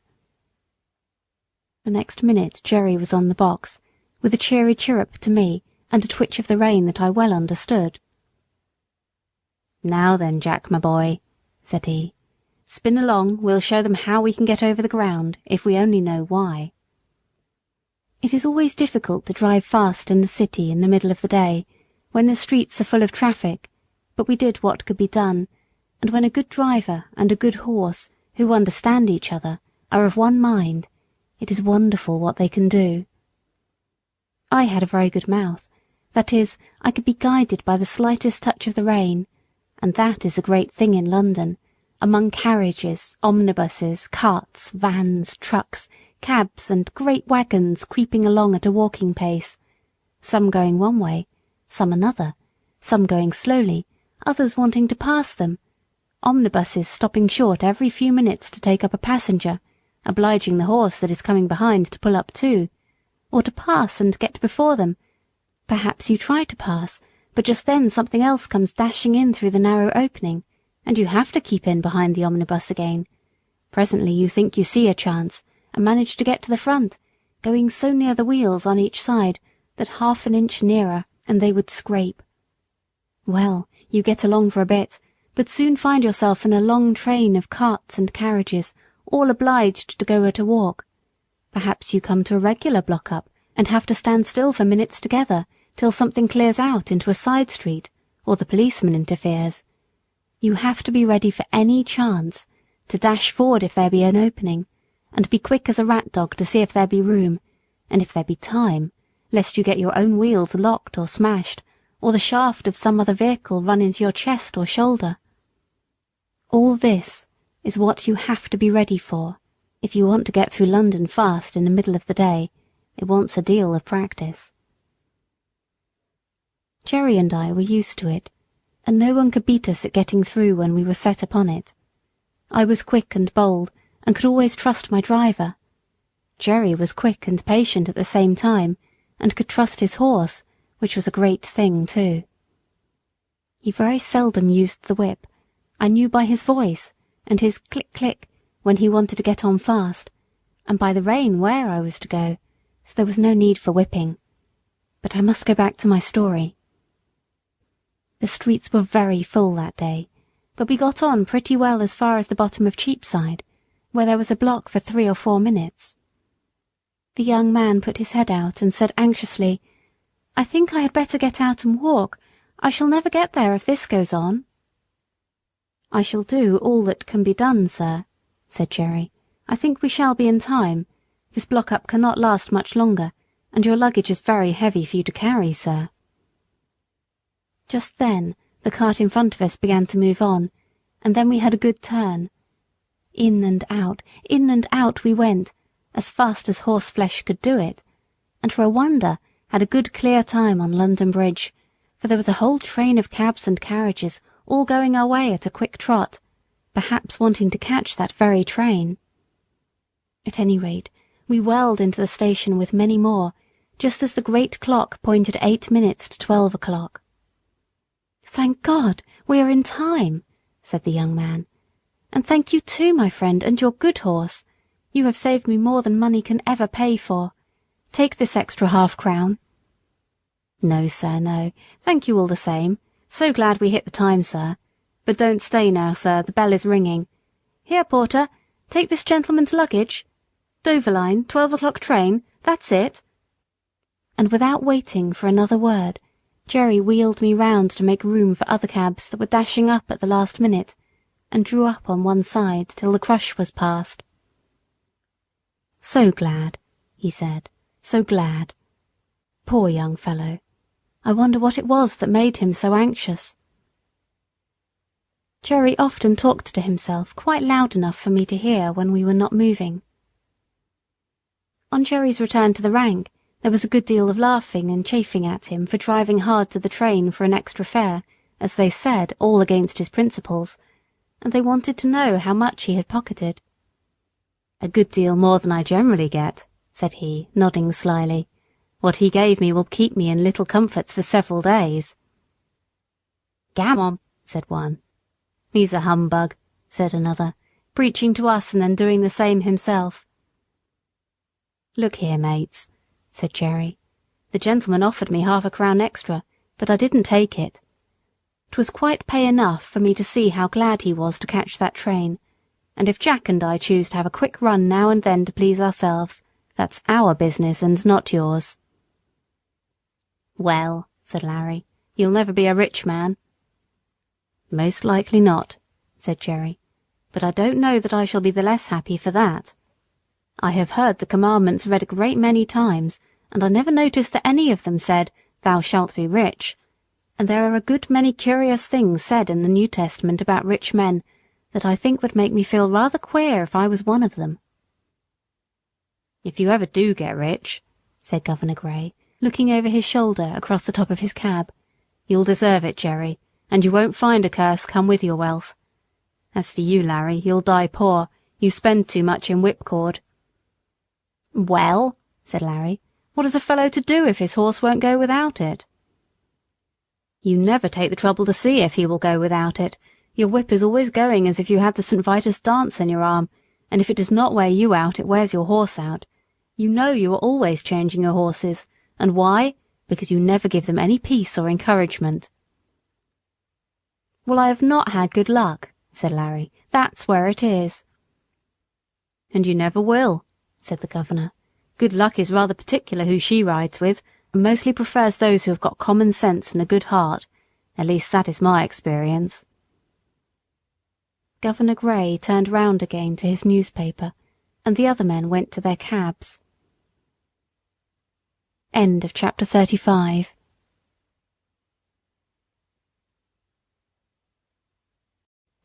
Black Beauty by Anna Sewell. Chapter 36. The Sunday Cab. One morning, as Jerry had just put me into the shafts and was fastening the traces, a gentleman walked into the yard. "Your servant, sir," said Jerry. "Good morning, Mr. Barker," said the gentleman. "I should be glad to make some arrangements with you for taking Mrs. Briggs regularly to church on Sunday mornings. We go to the new church now, and that is rather further than she can walk." "Thank you, sir," said Jerry, "but I have only taken out a 6 days' license, and therefore I could not take a fare on a Sunday. It would not be legal." "Oh," said the other, "I did not know yours was a 6 days' cab, but of course it would be very easy to alter your license. I would see that you did not lose by it. The fact is, Mrs. Briggs very much prefers you to drive her." "I should be glad to oblige the lady, sir, but I had a 7 days' license once, and the work was too hard for me, and too hard for my horses. Year in and year out, not a day's rest, and never a Sunday with my wife and children, and never able to go to a place of worship, which I had always been used to do before I took to the driving box. So for the last 5 years I have only taken a 6 days' license, and I find it better all the way round." "Well, of course," replied Mr. Briggs, "it is very proper that every person should have rest, and be able to go to church on Sundays, but I should have thought you would not have minded such a short distance for the horse, and only once a day. You would have all the afternoon and evening for yourself, and we are very good customers, you know." "Yes, sir, that is true, and I am grateful for all favours, I am sure, and anything that I could do to oblige you or the lady, I should be proud and happy to do, but I can't give up my Sundays, sir, indeed I can't. I read that God made man, and he made horses and all the other beasts, and as soon as he had made them, he made a day of rest, and bade that all should rest 1 day in 7. And I think, sir, he must have known what was good for them, and I am sure it is good for me. I am stronger and healthier altogether, now that I have a day of rest. The horses are fresh too, and do not wear up nearly so fast. The 6-day drivers all tell me the same, and I have laid by more money in the savings bank than ever I did before. And as for the wife and children, sir, why, heart alive, they would not go back to the 7 days for all they could see." "Oh, very well," said the gentleman. "Don't trouble yourself, Mr. Barker, any further. I will inquire somewhere else." And he walked away. "Well," says Jerry to me, "we can't help it, Jack, old boy. We must have our Sundays." "Polly!" he shouted. "Polly, come here!" She was there in a minute. "What is it all about, Jerry?" "Why, my dear, Mr. Briggs wants me to take Mrs. Briggs to church every Sunday morning. I say I only have a 6 days' license. He says, get a 7 days' license and I'll make it worth your while. And you know, Polly, they are very good customers to us. Mrs. Briggs often goes out shopping for hours or making calls, and then she pays down fair and honourable like a lady. There's no beating down or making 3 hours into 2 hours and a half, as some folks do. And it is easy work for the horses, not like tearing along to catch trains for people that are always a quarter of an hour too late. And if I don't oblige her in this matter, it is very likely we shall lose them altogether. What do you say, little woman?" "I say, Jerry," says she, speaking very slowly, "I say, if Mrs. Briggs would give you a sovereign every Sunday morning, I would not have you a 7 days cabman again." We have known what it was to have no Sundays, and now we know what it is to call them our own. Thank God you earn enough to keep us, though it is sometimes close work to pay for all the oats and hay, the licence and the rent besides. But Harry will soon be earning something, and I would rather struggle on harder than we do, than go back to those horrid times when you hardly had a minute to look at your own children, and we never could go to a place of worship together, or have a happy, quiet day. God forbid that we should ever turn back to those times. That's what I say, Jerry." "And that is just what I told Mr. Briggs, my dear," said Jerry, "and what I mean to stick to. So don't go and fret yourself, Polly," for she had begun to cry. "I would not go back to the old times if I earned twice as much, so that is settled, little woman. Now, cheer up, and I'll be off to the stand." 3 weeks had passed away after this conversation, and no order had come from Mrs. Briggs, so there was nothing but taking jobs from the stand. Jerry took it to heart a great deal, for of course the work was harder for horse and man. But Polly would always cheer him up, and say, "Never mind, father, never mind. Do your best, and leave the rest. 'Twill all come right, some day or night." It soon became known that Jerry had lost his best customer, and for what reason. Most of the men said he was a fool, but 2 or 3 took his part. "If working men don't stick to their Sunday," said Truman, "they'll soon have none left. It is every man's right and every beast's right.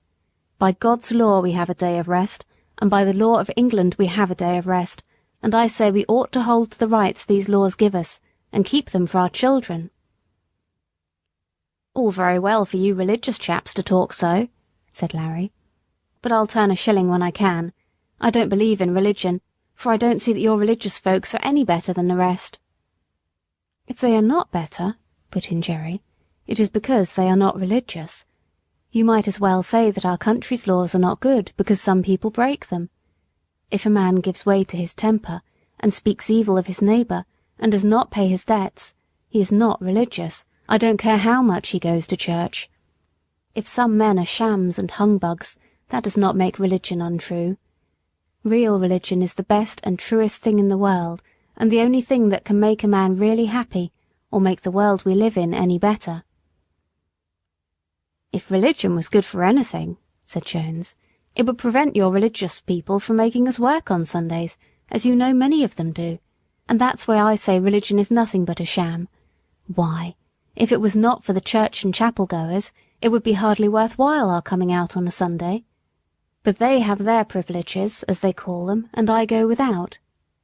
I shall expect them to answer for my soul if I can't get a chance of saving it." Several of the men applauded this, till Jerry said, "That may sound well enough, but it won't do. Every man must look after his own soul. You can't lay it down at another man's door like a foundling, and expect him to take care of it. And don't you see, if you are always sitting on your box waiting for a fare, they will say, 'If we don't take him, someone else will,' and he does not look for any Sunday. Of course, they don't go to the bottom of it, or they would see if they never came for a cab it would be no use you standing there. But people don't always like to go to the bottom of things. It may not be convenient to do it, but if you Sunday drivers would all strike for a day of rest, the thing would be done." "And what would all the good people do if they could not get to their favourite preachers?" said Larry. "'Tis not for me to lay down plans for other people," said Jerry, "but if they can't walk so far, they can go to what is nearer, and if it should rain they can put on their mackintoshes as they do on a week-day. If the thing is right, it can be done, and if it is wrong, it can be done without, and a good man will find a way. And that is as true for us cabmen as it is for the churchgoers." End of chapter 36.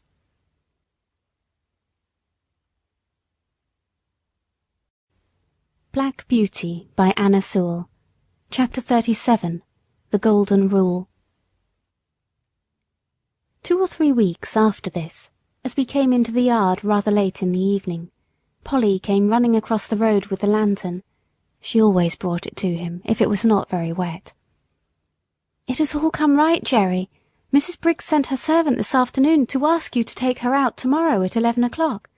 I said, yes, I thought so, but we supposed she employed someone else now." "Well," said he, "the real fact is, Master was put out because Mr. Barker refused to come on Sundays, and he has been trying other cabs, but there's something wrong with them all. Some drive too fast, and some too slow, and the mistress says there is not one of them so nice and clean as yours, and nothing will suit her but Mr. Barker's cab again." Polly was almost out of breath, and Jerry broke out into a merry laugh. "'Twill all come right some day or night. You were right, my dear, you generally are. Run in and get the supper, and I'll have Jack's harness off and make him snug and happy in no time." After this, Mrs. Briggs wanted Jerry's cab quite as often as before, never, however, on a Sunday. But there came a day when we had Sunday work, and this was how it happened. We had all come home on the Saturday night very tired, and very glad to think that the next day would be all rest, but so it was not to be. On Sunday morning, Jerry was cleaning me in the yard, when Polly stepped up to him, looking very full of something. "What is it?" said Jerry. "Well, my dear," she said, "poor Dinah Brown has just had a letter brought to say that her mother is dangerously ill, and that she must go directly if she wishes to see her alive. The place is more than 10 miles away from here, out in the country, and she says if she takes the train she should still have 4 miles to walk. And so weak as she is, and the baby only 4 weeks old, of course that would be impossible. And she wants to know if you would take her in your cab, and she promises to pay you faithfully, as she can get the money." "Tut, tut, we'll see about that. It was not the money I was thinking about, but of losing our Sunday. The horses are tired, and I am tired too. That's where it pinches." "It pinches all round, for that matter," said Polly, "for it's only half Sunday without you. But you know we should do to other people as we should like they should do to us, and I know very well what I should like if my mother was dying. And, Jerry dear, I'm sure it won't break the Sabbath, for if pulling a poor beast or donkey out of a pit would not spoil it, I'm quite sure taking poor Dinah would not do it." "Why, Polly, you are as good as the minister. And so, as I've had my Sunday morning sermon early today, you may go and tell Dinah that I'll be ready for her as the clock strikes 10. But stop, just step round to Butcher Braden's with my compliments, and ask him if he would lend me his light trap. I know he never uses it on the Sunday, and it would make a wonderful difference to the horse." Away she went, and soon returned, saying that he could have the trap and welcome. "All right," said he. "Now put me up a bit of bread and cheese, and I'll be back in the afternoon as soon as I can." "And I'll have the meat pie ready for an early tea instead of for dinner," said Polly, and away she went, while he made his preparations to the tune of "Polly's the Woman and no mistake," of which tune he was very fond. I was selected, and at 10 o'clock we started, in a light high-wheeled gig, which ran so easily that after the 4-wheeled cab it seemed like nothing. It was a fine May day, and as soon as we were out of the town, the sweet air, the smell of the fresh grass, and the soft country roads were as pleasant as they used to be in the old times, and I soon began to feel quite fresh. Dinah's family lived in a small farmhouse up a green lane, close by a meadow with some fine shady trees. There were 2 cows feeding in it. A young man asked Jerry to bring his trap into the meadow, and he would tie me up in the cowshed. He wished he had a better stable to offer. "If your cows would not be offended," said Jerry, "there is nothing my horse would like so well as to have an hour or 2 in your beautiful meadow. He's quiet, and it would be a rare treat for him." "Do, and welcome," said the young man. "The best we have is at your service for your kindness to my sister. We shall be having some dinner in an hour, and I hope you'll come in, though with mother so ill we are all out of sorts in the house." Jerry thanked him kindly, but said as he had some dinner with him, there was nothing he should like so well as walking about in the meadow. When my harness was taken off, I did not know what I should do first, whether to eat the grass, or roll over on my back, or lie down and rest, or have a gallop across the meadow out of sheer spirits at being free, and I did all by turns. Jerry seemed to be quite as happy as I was. He sat down by a bank under a shady tree, and listened to the birds. Then he sang himself, and read out of the little brown book he is so fond of, then wandered around the meadow and down by a little brook, where he picked the flowers and the hawthorn and tied them up with long sprays of ivy. Then he gave me a good feed of the oats which he had brought with him, but the time seemed all too short. I had not been in a field since I left poor Ginger at Earl's Hall. We came home gently, and Jerry's first words were, as we came into the yard, "Well, Polly, I have not lost my Sunday after all, for the birds were singing hymns in every bush, and I joined in the service, and as for Jack, he was like a young colt." When he handed Dolly the flowers, she jumped about for joy. End of chapter 37.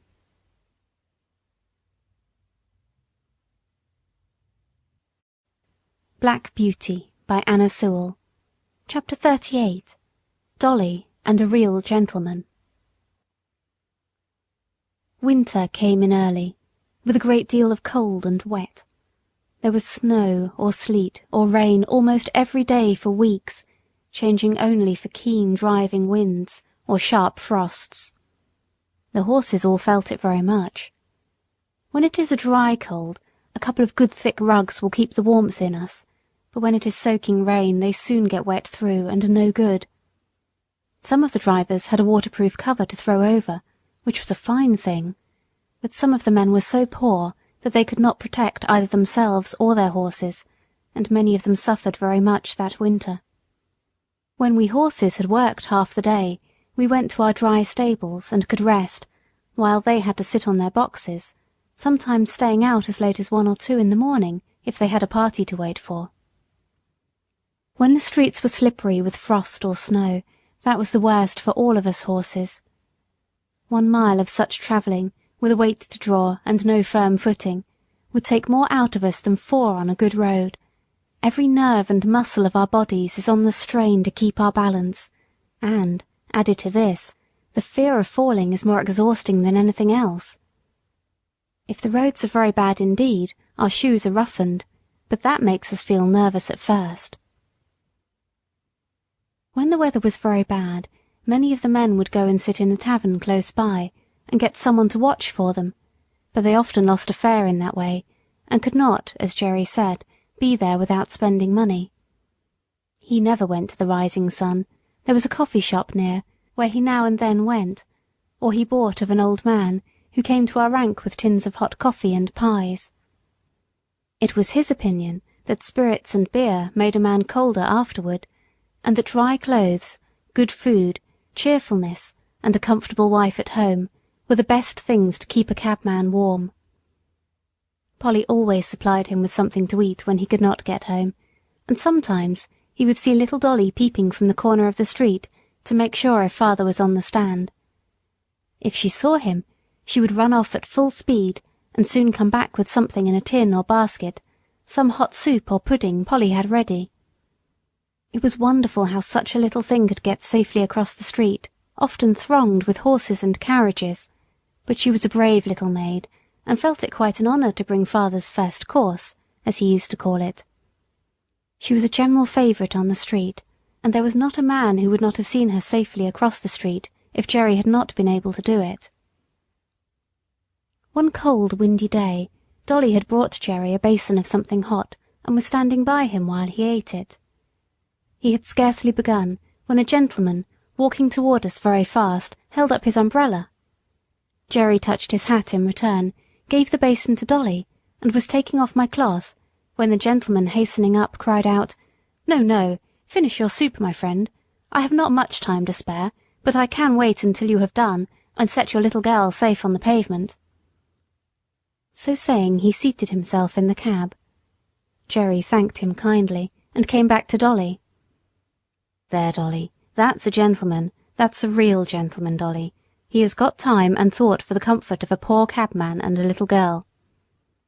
Jerry finished his soup, set the child across, and then took his orders to drive to Clapham Rise.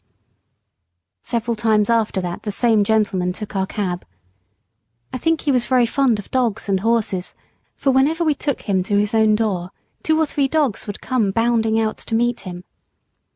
Sometimes he came round and patted me, saying in his quiet, pleasant way, "This horse has got a good master, and he deserves it." It was a very rare thing for anyone to notice the horse that had been working for him. I have known ladies to do it now and then, and this gentleman, and 1 or 2 others have given me a pat and a kind word, but 99 persons out of 100 would as soon think of patting the steam engine that drew the train. The gentleman was not young, and there was a forward stoop in his shoulders, as if he was always going at something. His lips were thin and close shut, though they had a very pleasant smile. His eye was keen, and there was something in his jaw and the motion of his head that made one think he was very determined in anything he set about. His voice was pleasant and kind. Any horse would trust that voice, though it was just as decided as everything else about him. One day he and another gentleman took our cab. They stopped at a shop in Street, and while his friend went in, he stood at the door. A little ahead of us on the other side of the street, a cart with 2 very fine horses was standing before some wine vaults. The carter was not with them, and I cannot tell how long they had been standing, but they seemed to think they had waited long enough and began to move off. Before they had gone many paces, the carter came running out and caught them. He seemed furious at their having moved, and with whip and rein punished them brutally, even beating them about the head. Our gentleman saw it all, and stepping quickly across the street, said in a decided voice, "If you don't stop that directly, I'll have you arrested for leaving your horses, and for brutal conduct." The man, who had clearly been drinking, poured forth some abusive language, but he left off knocking the horses about, and taking the reins got into his cart. Meantime our friend had quietly taken a notebook from his pocket, and looking at the name and address painted on the cart, he wrote something down. "What do you want with that?" growled the carter, as he cracked his whip and was moving on. A nod and a grim smile was the only answer he got. On returning to the cab, our friend was joined by his companion, who said laughingly, "I should have thought, right, you had enough business of your own to look after, without troubling yourself about other people's horses and servants." Our friend stood still for a moment, and throwing his head a little back, "Do you know why this world is as bad as it is?" "No," said the other. "Then I'll tell you. It is because people think only about their own business, and won't trouble themselves to stand up for the oppressed, nor bring the wrongdoer to light. I never see a wicked thing like this without doing what I can, and many a master has thanked me for letting him know how his horses have been used." "I wish there were more gentlemen like you, sir," said Jerry, "for they are wanted badly enough in this city."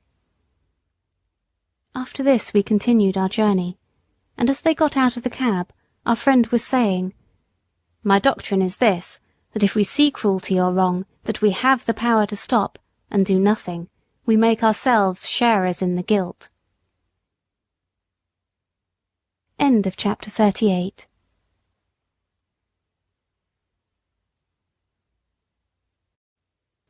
Black Beauty by Anna Sewell. Chapter 39. C.D. Sam. I should say that for a cab horse I was very well off indeed. My driver was my owner, and it was his interest to treat me well and not overwork me, even had he not been as so good a man as he was. But there were a great many horses which belonged to the large cab owners, who let them out to their drivers for so much money a day. As the horses did not belong to these men, the only thing they thought of was how to get their money out of them, first to pay the master, and then to provide for their own living, and a dreadful time some of these horses had of it. Of course I understood but little, but it was often talked over on the stand, and the governor, who was a kind-hearted man and fond of horses, would sometimes speak up if one came in very much jaded or ill-used.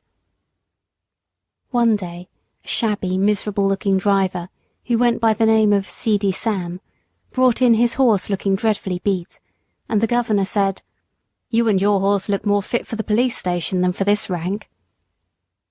The man flung his tattered rug over the horse, turned full round upon the governor, and said in a voice that sounded almost desperate, "If the police have any business with the matter, it ought to be with the masters who charge us so much, or with the fares that are fixed so low. If a man has to pay 18 shillings a day for the use of a cab and 2 horses, as many of us have to do in a season, and must make that up before we earn a penny for ourselves, I say 'tis more than hard work. 9 shillings a day to get out of each horse before you begin to get your own living. You know that's true, and if the horses don't work we must starve, and I and my children have known what that is before now. I've 6 of 'em, and only one earns anything. I'm on the stand 14 or 16 hours a day, and I haven't had a Sunday these 10 or 12 weeks. You know Skinner never gives a day if he can help it, and if I don't work hard, tell me who does. I want a warm coat and a mackintosh, but with so many to feed, how can a man get it? I had to pledge my clock a week ago to pay Skinner, and I shall never see it again." Some of the other drivers stood round, nodding their heads and saying he was right. The man went on. "You that have your own horses and cabs, or drive for good masters, have a chance of getting on, and a chance of doing right. I haven't. We can't charge more than 6pence a mile after the first, within the 4-mile radius. This very morning I had to go a clear 6 miles, and only took 3 shillings. I could not get a return fare, and had to come all the way back. There's 12 miles for the horse, and 3 shillings for me. After that I had a 3-mile fare, and there were bags and boxes enough to have brought in a good many 2pences if they had been put outside, but you know how people do. All that could be piled up inside on the front seat were put in, and 3 heavy boxes went on the top. That was 6pence, and the fare 1 and 6pence. Then I got a return for 1 shilling. Now that makes 18 miles for the horse, and 6 shillings for me. There's 3 shillings still for that horse to earn, and 9 shillings for the afternoon horse before I touch a penny.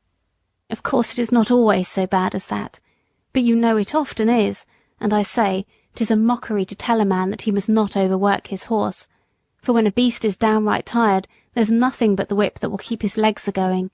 You can't help yourself. You must put your wife and children before the horse. The masters must look to that. We can't. I don't ill-use my horse for the sake of it. None of you can say I do. There's wrong lays somewhere, never a day's rest, never a quiet hour with the wife and children. I often feel like an old man, though I'm only 45. You know how quick some of the gentry are to suspect us of cheating and overcharging. Why, they stand with their purses in their hands, counting it over to a penny, and looking at us as if we were pickpockets. I wish some of 'em had to sit on my box 16 hours a day and get a living out of it, and 18 shillings besides, and that in all weathers. They would not be so uncommon particular never to give us a 6pence over, or to cram all the luggage inside. Of course, some of 'em tip us pretty handsome now and then, or else we could not live, but you can't depend upon that." The men who stood round much approved this speech, and one of them said, "It is desperate hard, and if a man sometimes does what is wrong it is no wonder, and if he gets a dram too much, who's to blow him up?" Jerry had taken no part in this conversation, but I never saw his face look so sad before. The governor had stood with both his hands in his pockets. Now he took his handkerchief out of his hat and wiped his forehead. "You've beaten me, Sam," he said, "for all it's true, and I won't cast it up to you any more about the police. It was the look in that horse's eye that came over me. It is hard lines for man, and it is hard lines for beast, and who's to mend it I don't know. But anyway, you might tell the poor beast that you were sorry to take it out of him in that way. Sometimes a kind word is all we can give 'em, poor brutes, and 'tis wonderful what they do understand." A few mornings after this talk, a new man came on the stand with Sam's cab.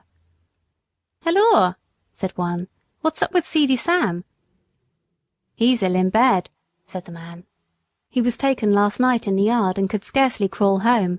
His wife sent a boy this morning to say his father was in a high fever and could not get out, so I'm here instead." The next morning the same man came again. "How is Sam?" inquired the governor.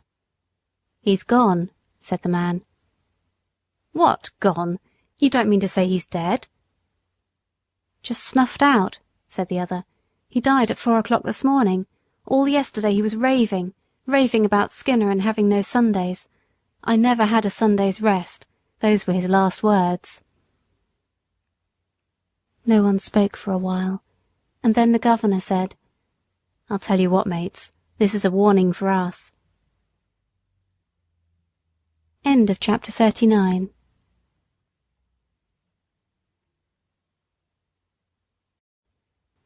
Black Beauty by Anna Sewell. Chapter 40. Poor Ginger. One day, while our cab and many others were waiting outside one of the parks where music was playing, a shabby old cab drove up beside ours. The horse was an old worn-out chestnut, with an ill-kept coat, and bones that showed plainly through it, the knees knuckled over, and the forelegs were very unsteady. I had been eating some hay, and the wind rolled a little lock of it that way, and the poor creature put out her long thin neck, and picked it up, and then turned and looked about for more. There was a hopeless look in the dull eye that I could not help noticing, and then, as I was thinking where I had seen that horse before, she looked full at me and said, "Black Beauty, is that you?" It was Ginger, but how changed! The beautifully arched and glossy neck was now straight and lank and fallen in. The clean, straight legs and delicate fetlocks were swelled. The joints were grown out of shape with hard work. The face, that was once so full of spirit and life, was now full of suffering, and I could tell by the heaving of her sides and her frequent cough how bad her breath was. Our drivers were standing together a little way off, so I sidled up to her a step or two, that we might have a little quiet talk. It was a sad tale that she had to tell. After a 12-months run-off at Earl's Hall, she was considered to be fit for work again, and was sold to a gentleman. For a little while she got on very well, but after a longer gallop than usual, the old strain returned, and after being rested and doctored, she was again sold. In this way she changed hands several times, but always getting lower down. "And so at last," said she, "I was bought by a man who keeps a number of cabs and horses, and lets them out. You look well off, and I am glad of it, but I could not tell you what my life has been.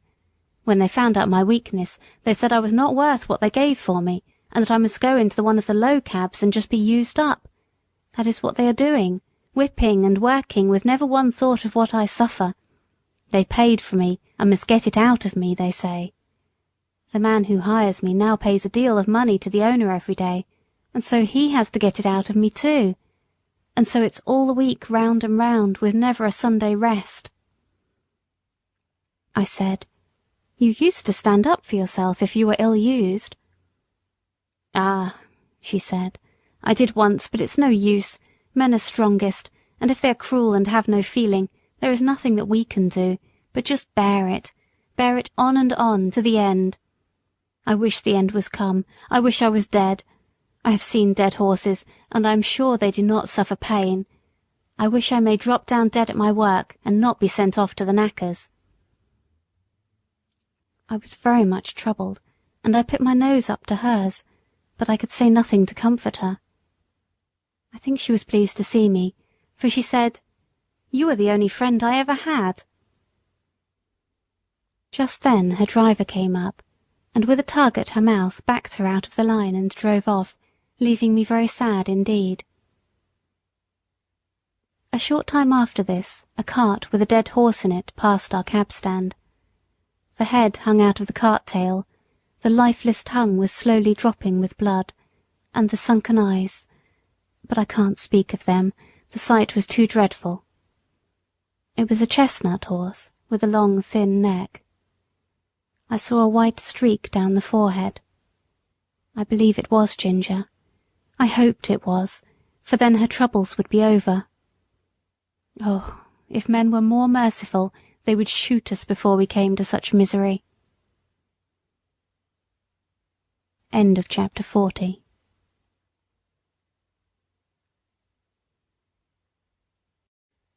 Black Beauty by Anna Sewell. Chapter 41. The Butcher.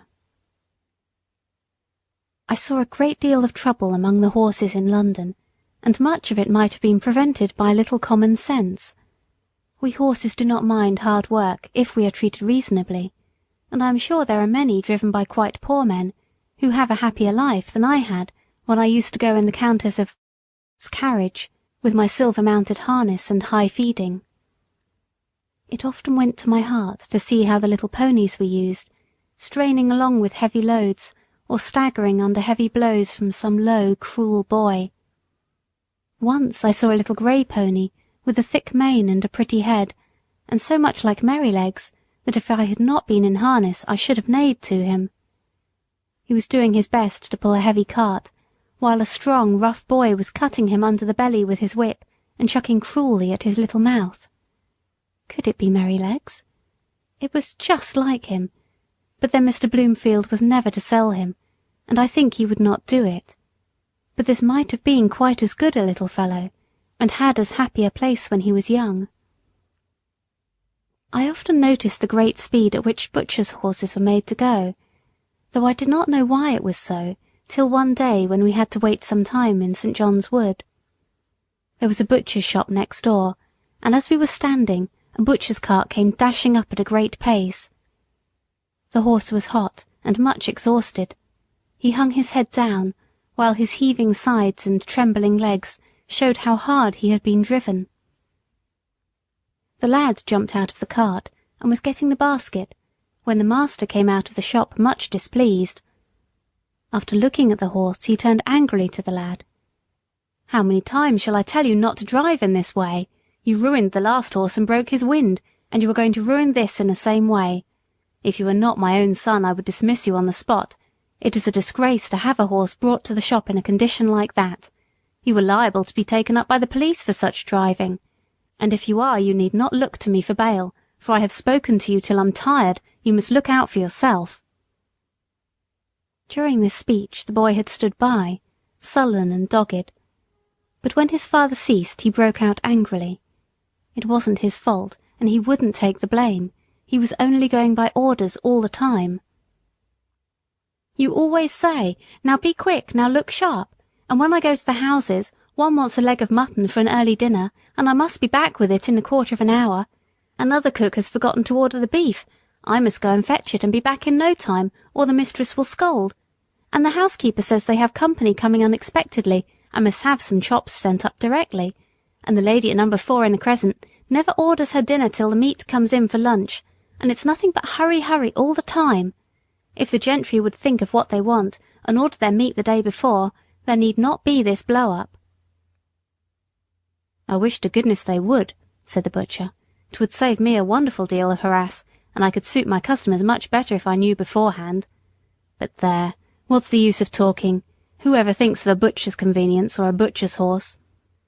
Now then, take him in and look to him well. Mind he does not go out again today, and if anything else is wanted you must carry it yourself in the basket." With that he went in, and the horse was led away. But all boys are not cruel. I have seen some as fond of their pony or donkey as if it had been a favourite dog, and the little creatures have worked away as cheerfully and willingly for their young drivers as I work for Jerry. It may be hard work sometimes, but a friend's hand and voice make it easy. There was a young coster boy who came up our street with greens and potatoes. He had an old pony, not very handsome, but the cheerfullest and pluckiest little thing I ever saw, and to see how fond those two were of each other was a treat.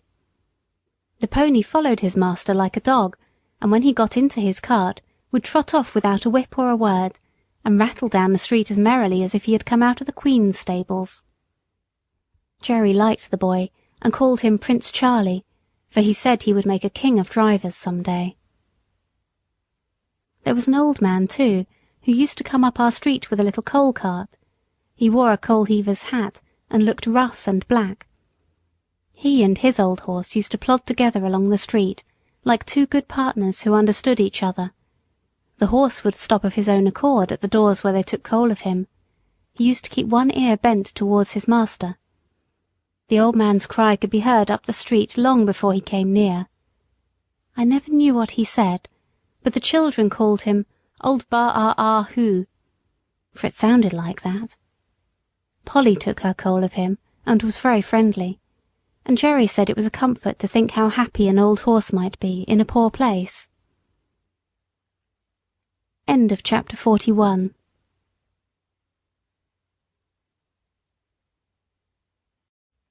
Black Beauty by Anna Sewell. Chapter 42. The Election. As we came into the yard one afternoon, Polly came out. "Jerry, I've had Mr. B here asking about your vote, and he wants to hire your cab for the election. He will call for an answer." "Well, Polly, you may say that my cab will be otherwise engaged. I should not like to have it pasted over with their great bills, and as to making Jack and Captain race about to the public houses to bring up half-drunken voters, why, I think it would be an insult to the horses. No, I shan't do it." "I suppose you'll vote for the gentleman? He said he was of your politics." "So he is in some things, but I shall not vote for him, Polly. You know what his trade is?" "Yes." "Well, a man who gets rich by that trade may be all very well in some ways, but he is blind as to what working men want. I could not in my conscience send him up to make the laws. I dare say they'll be angry, but every man must do what he thinks to be the best for his country." On the morning before the election, Jerry was putting me into the shafts, when Dolly came into the yard sobbing and crying, with her little blue frock and white pinafore spattered all over with mud. "Why, Dolly, what is the matter?" "Those naughty boys," she sobbed, "have thrown the dirt all over me, and called me a little ragga. "They called her a little blue ragamuffin, father," said Harry, who ran in looking very angry. "But I have given it to them. They won't insult my sister again. I have given them a thrashing they will remember, a set of cowardly, rascally, orange blackguards." Jerry kissed the child and said, "Run in to mother, my pet, and tell her I think you had better stay at home today and help her." Then, turning gravely to Harry, "My boy, I hope you will always defend your sister, and give anyone who insults her a good thrashing. That is as it should be. But mind, I won't have any election blackguarding on my premises. There are as many blue blackguards as there are orange, and as many white as there are purple or any other colour, and I won't have any of my family mixed up with it. Even women and children are ready to quarrel for the sake of a colour, and not 1 in 10 of them knows what it is about." "Why, father, I thought blue was for liberty." "My boy, liberty does not come from colours.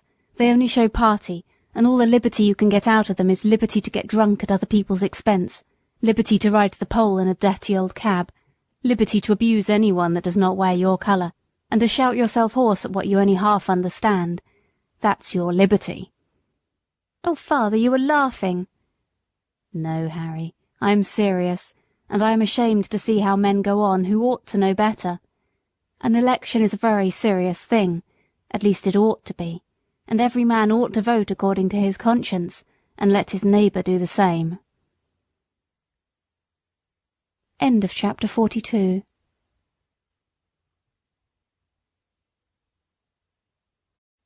Black Beauty by Anna Sewell. Chapter 43. A Friend in Need.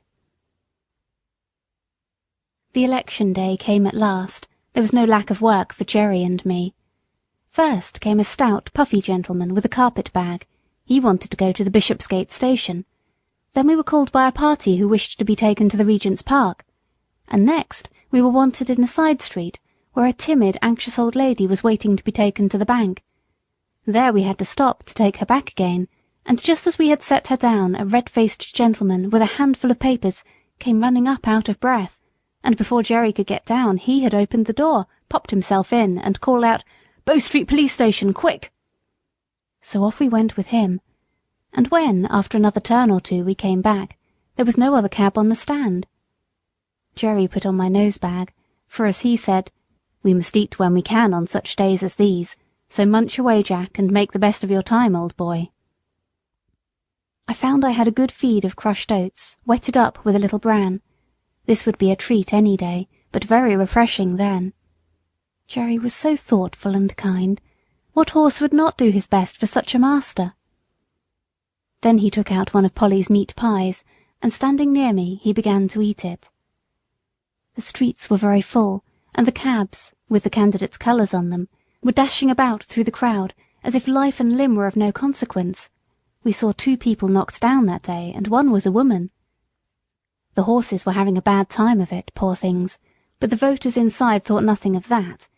Many of them were half drunk, hurrahing out of the cab windows if their own party came by. It was the first election I had seen, and I don't want to be in another, though I have heard things are better now. Jerry and I had not eaten many mouthfuls before a poor young woman carrying a heavy child came along the street. She was looking this way and that way, and seemed quite bewildered. Presently she made her way up to Jerry and asked if he could tell her the way to St. Thomas's Hospital and how far it was to get there. She had come from the country that morning, she said, in a market cart. She did not know about the election, and was quite a stranger in London. She had got an order for the hospital for her little boy. The child was crying with a feeble, pining cry. "Poor little fellow," she said, "he suffers a great deal of pain. He is 4 years old and can't walk any more than a baby, but the doctor said if I could get him into the hospital he might get well. Pray, sir, how far is it, and which way is it?" "Why, missus," said Jerry, "you can't get there walking through crowds like this. Why, it is 3 miles away, and that child is heavy." "Yes, bless him, he is, but I am strong, thank God, and if I knew the way I think I should get on somehow. Please tell me the way." "You can't do it," said Jerry. "You might be knocked down and the child be run over. Now look here, just get into this cab and I'll drive you safe to the hospital. Don't you see the rain is coming on?" "No, sir, no, I can't do that, thank you. I have only just enough money to get back with. Please tell me the way." "Look you here, missus," said Jerry. "I've got a wife and dear children at home, and I know a father's feelings. Now get you into that cab and I'll take you there for nothing. I'd be ashamed of myself to let a woman and a sick child run a risk like that." "Heaven bless you," said the woman, and burst into tears. "There, there, cheer up, my dear. I'll soon take you there. Come, let me put you inside." As Jerry went to open the door, 2 men, with colours in their hats and buttonholes, ran up, calling out, "Cab!" "Engaged," cried Jerry, but one of the men, pushing past the woman, sprang into the cab, followed by the other. Jerry looked as stern as a policeman. "This cab is already engaged, gentlemen, by that lady." "Lady," said one of them. "Oh, she can wait. Our business is very important. Besides, we were in first. It is our right, and we shall stay in." A droll smile came over Jerry's face as he shut the door upon them. "All right, gentlemen, pray stay in as long as it suits you. I can wait while you rest yourselves." And turning his back upon them, he walked up to the young woman who was standing near me. "They'll soon be gone," he said, laughing. "Don't trouble yourself, my dear." And they soon were gone, for when they understood Jerry's dodge they got out, calling him all sorts of bad names and blustering about his number and getting a summons. After this little stoppage we were soon on our way to the hospital, going as much as possible through by-streets.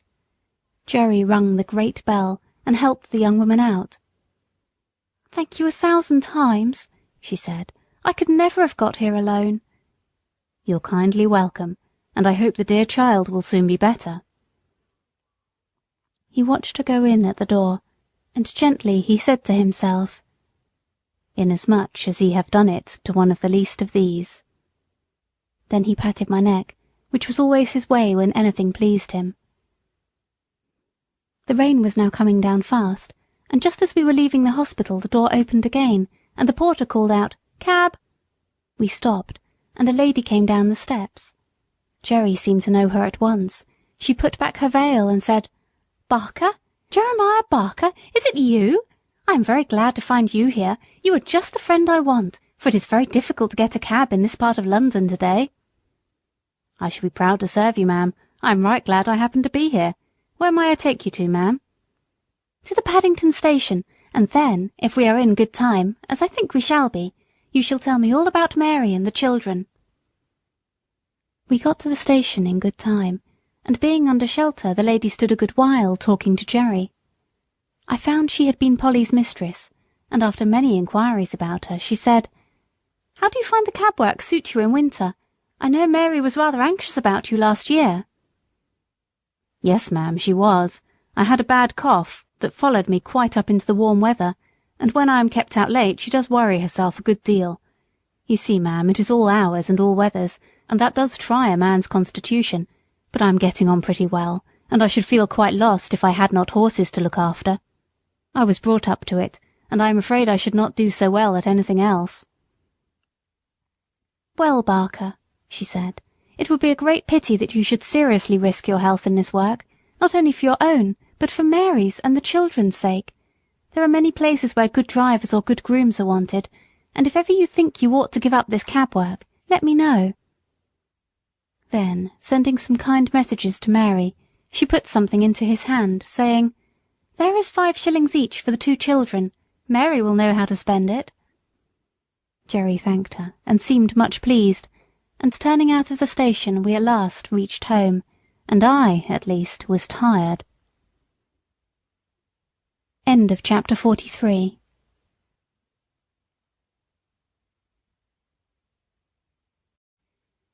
Black Beauty by Anna Sewell. Chapter 44. Old Captain and his Successor. Captain and I were great friends. He was a noble old fellow, and he was very good company. I never thought that he would have to leave his home and go down the hill, but his turn came, and this was how it happened. I was not there, but I heard all about it. He and Jerry had taken a party to the great railway station over London Bridge, and were coming back, somewhere between the bridge and the monument, when Jerry saw a brewer's empty dray coming along, drawn by 2 powerful horses. The drayman was lashing his horses with his heavy whip, the dray was light, and they started off at a furious rate. The man had no control over them, and the street was full of traffic. One young girl was knocked down and run over, and the next moment they dashed up against our cab. Both the wheels were torn off, and the cab was thrown over. Captain was dragged down, the shafts splintered, and one of them ran into his side. Jerry, too, was thrown, but was only bruised. Nobody could tell how he escaped. He always said 'twas a miracle. When poor Captain was got up, he was found to be very much cut and knocked about. Jerry led him home gently, and a sad sight it was to see the blood soaking into his white coat and dropping from his side and shoulder. The drayman was proved to be very drunk and was fined, and the brewer had to pay damages to our master, but there was no one to pay damages to poor Captain. The farrier and Jerry did the best they could to ease his pain and make him comfortable. The fly had to be mended, and for several days I did not go out, and Jerry earned nothing.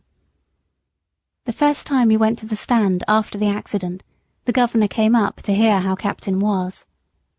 "He'll never get over it," said Jerry, "at least not for my work, so the farrier said this morning.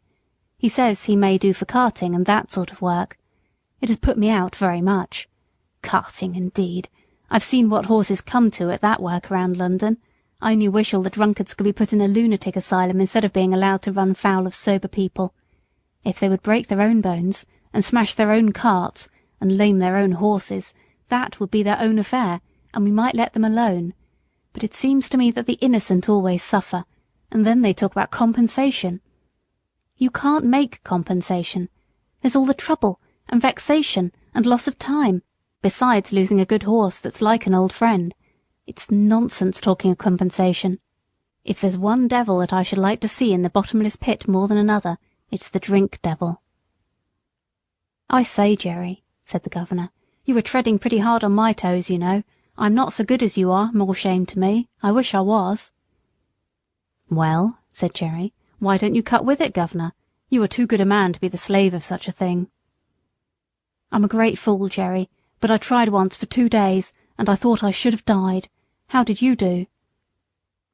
"I had hard work at it for several weeks. You see, I never did get drunk, but I found that I was not my own master, and that when the craving came on it was hard work to say no.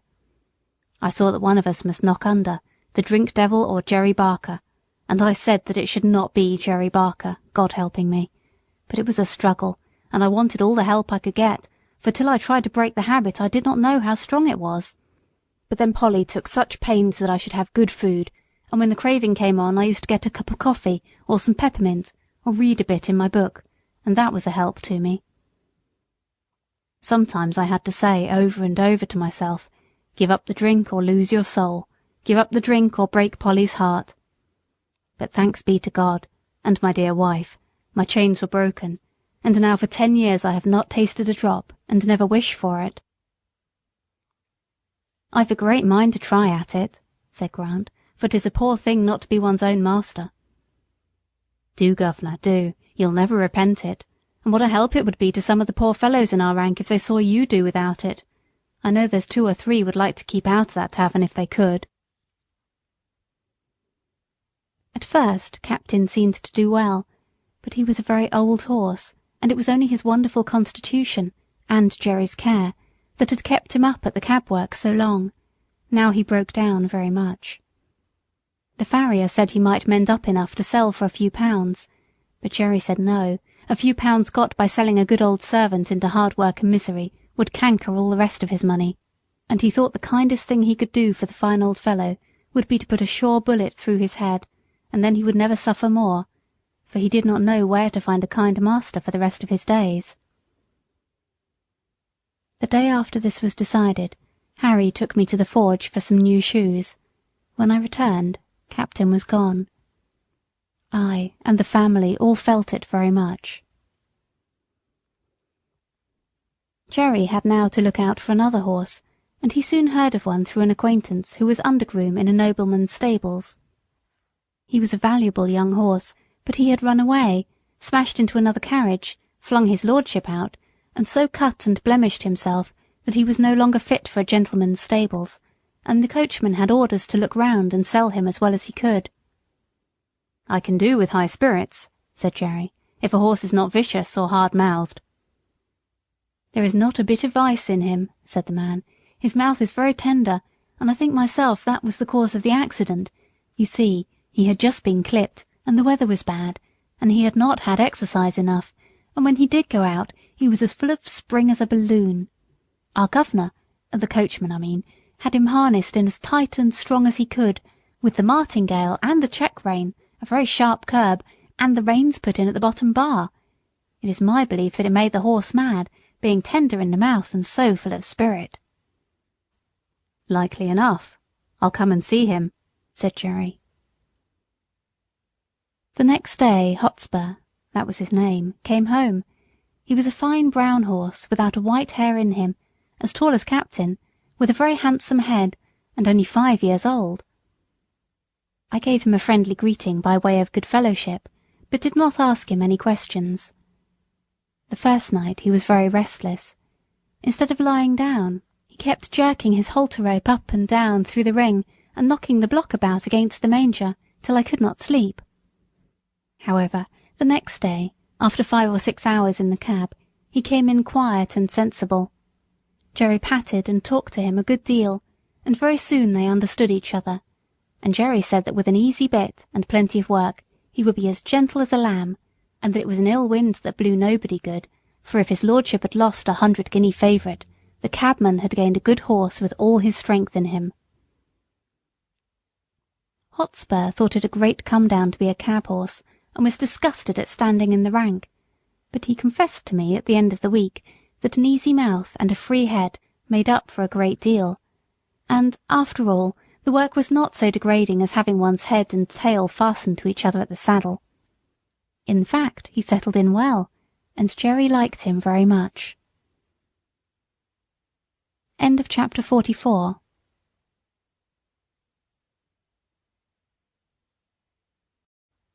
Black Beauty by Anna Sewell.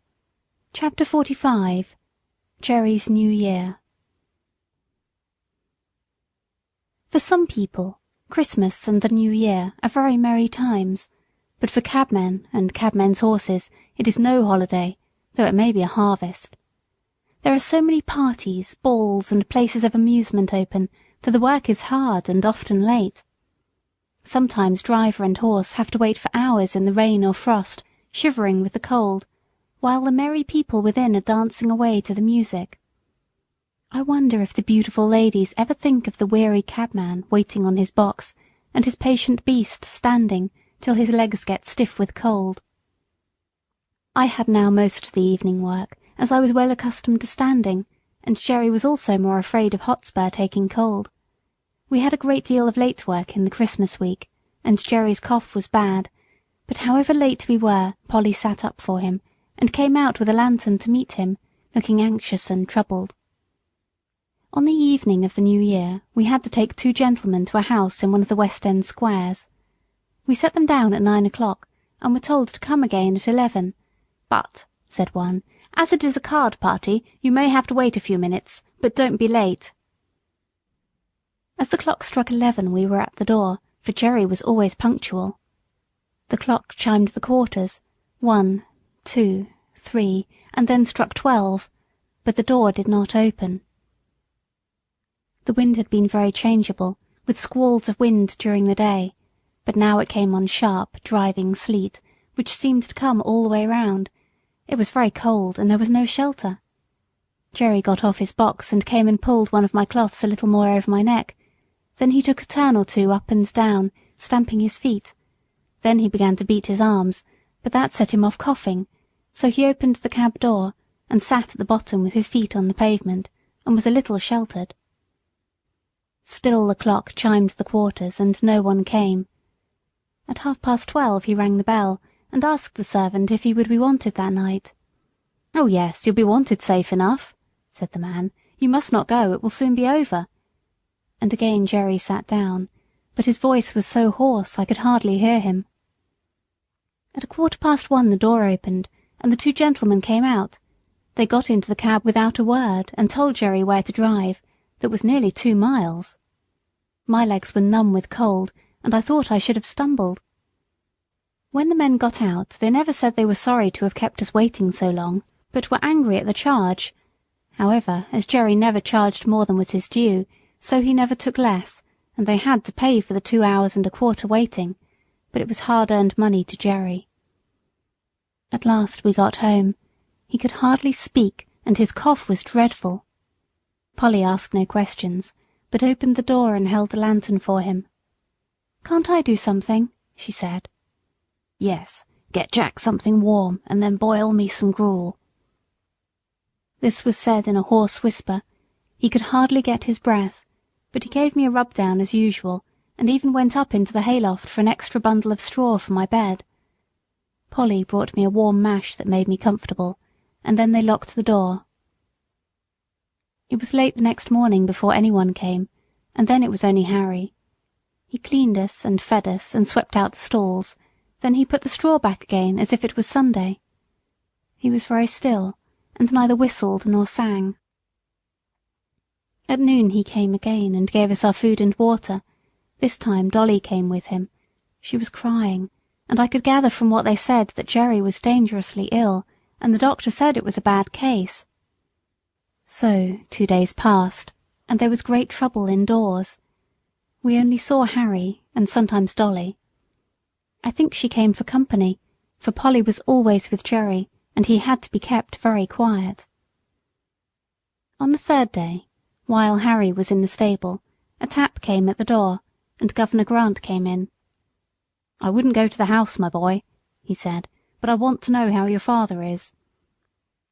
"He is very bad," said Harry. "He can't be much worse. They call it bronchitis. The doctor thinks it will turn one way or another tonight." "That's bad, very bad," said Grant, shaking his head. "I know 2 men who've died of that last week. It takes them off in no time. But while there's life there's hope, so you must keep up your spirits." "Yes," said Harry quickly, "and the doctor said that father had a better chance than most men because he didn't drink. He said yesterday the fever was so high that if father had been a drinking man it would have burned him up like a piece of paper. But I believe he thinks he will get over it. Don't you think he will, Mr. Grant?"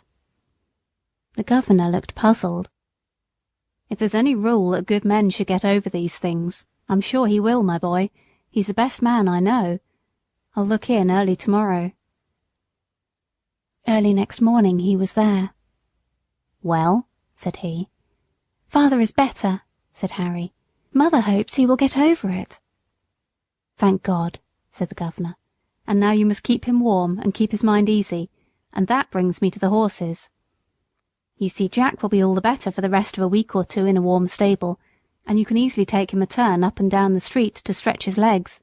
But this young one, if he does not get work, he will soon be all up on end, as you may say, and will be rather too much for you, and when he does go out there'll be an accident."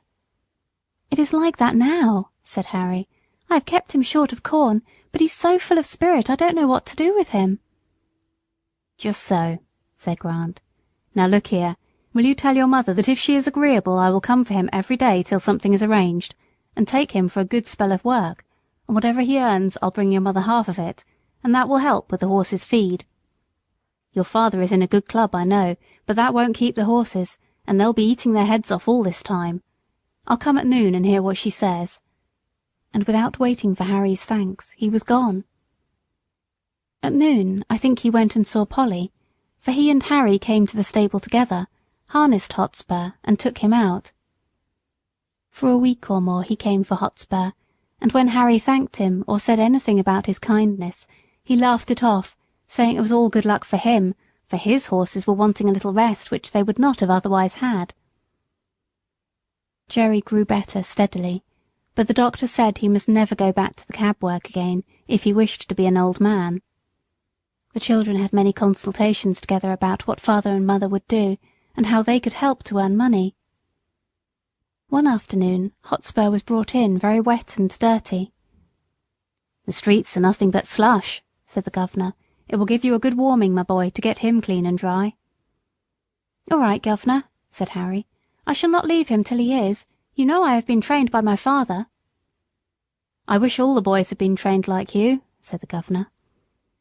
While Harry was sponging off the mud from Hotspur's body and legs, Dolly came in, looking very full of something. "Who lives at Fairstowe, Harry? Mother has a letter from Fairstowe. She seemed so glad, and ran upstairs to father with it." "Don't you know? Why, it is the name of Mrs. Fowler's place, mother's old mistress, you know, the lady that father met last summer, who sent you and me 5 shillings each." "Oh, Mrs. Fowler! Of course I know all about her. I wonder what she is writing to mother about." "Mother wrote to her last week," said Harry. "You know she told father if ever he gave up the cab work she would like to know. I wonder what she says. Run in and see, Dolly." Harry scrubbed away at Hotspur with a whoosh, whoosh, like any old hostler. In a few minutes Dolly came dancing into the stable. "Oh, Harry, there was never anything so beautiful. Mrs. Fowler says we are all to go and live near her. There is a cottage now empty that will just suit us, with a garden and a hen house and apple trees and everything, and her coachman is going away in the spring, and then she will want father in his place. And there are good families round, where you can get a place in the garden or the stable or as a page boy, and there's a good school for me, and mother is laughing and crying by turns, and father does look so happy." "That's uncommon jolly," said Harry, "and just the right thing, I should say. It will suit father and mother both. But I don't intend to be a page boy with tight clothes and rows of buttons. I'll be a groom or a gardener." It was quickly settled that as soon as Jerry was well enough, they should remove to the country, and that the cab and horses should be sold as soon as possible. This was heavy news for me, for I was not young now, and could not look for any improvement in my condition. Since I left Berthwick, I had never been so happy as with my dear Master Jerry, but 3 years of cab work, even under the best conditions, will tell on one's strength, and I felt that I was not the horse that I had once been. Grant said at once that he would take Hotspur, and there were men on the stand who would have bought me, but Jerry said I should not go to cab work again with just anybody, and the governor promised to find a place for me where I should be comfortable. The day came for going away. Jerry had not been allowed to go out yet, and I never saw him after that New Year's Eve. Polly and the children came to bid me good-bye. "Poor old Jack, dear old Jack, I wish we could take you with us," she said, and then laying her hand on my mane, she put her face close to my neck and kissed me. Dolly was crying and kissed me too. Harry stroked me a great deal, but said nothing, only he seemed very sad, and so I was led away to my new place. End of chapter 45. End of part 3.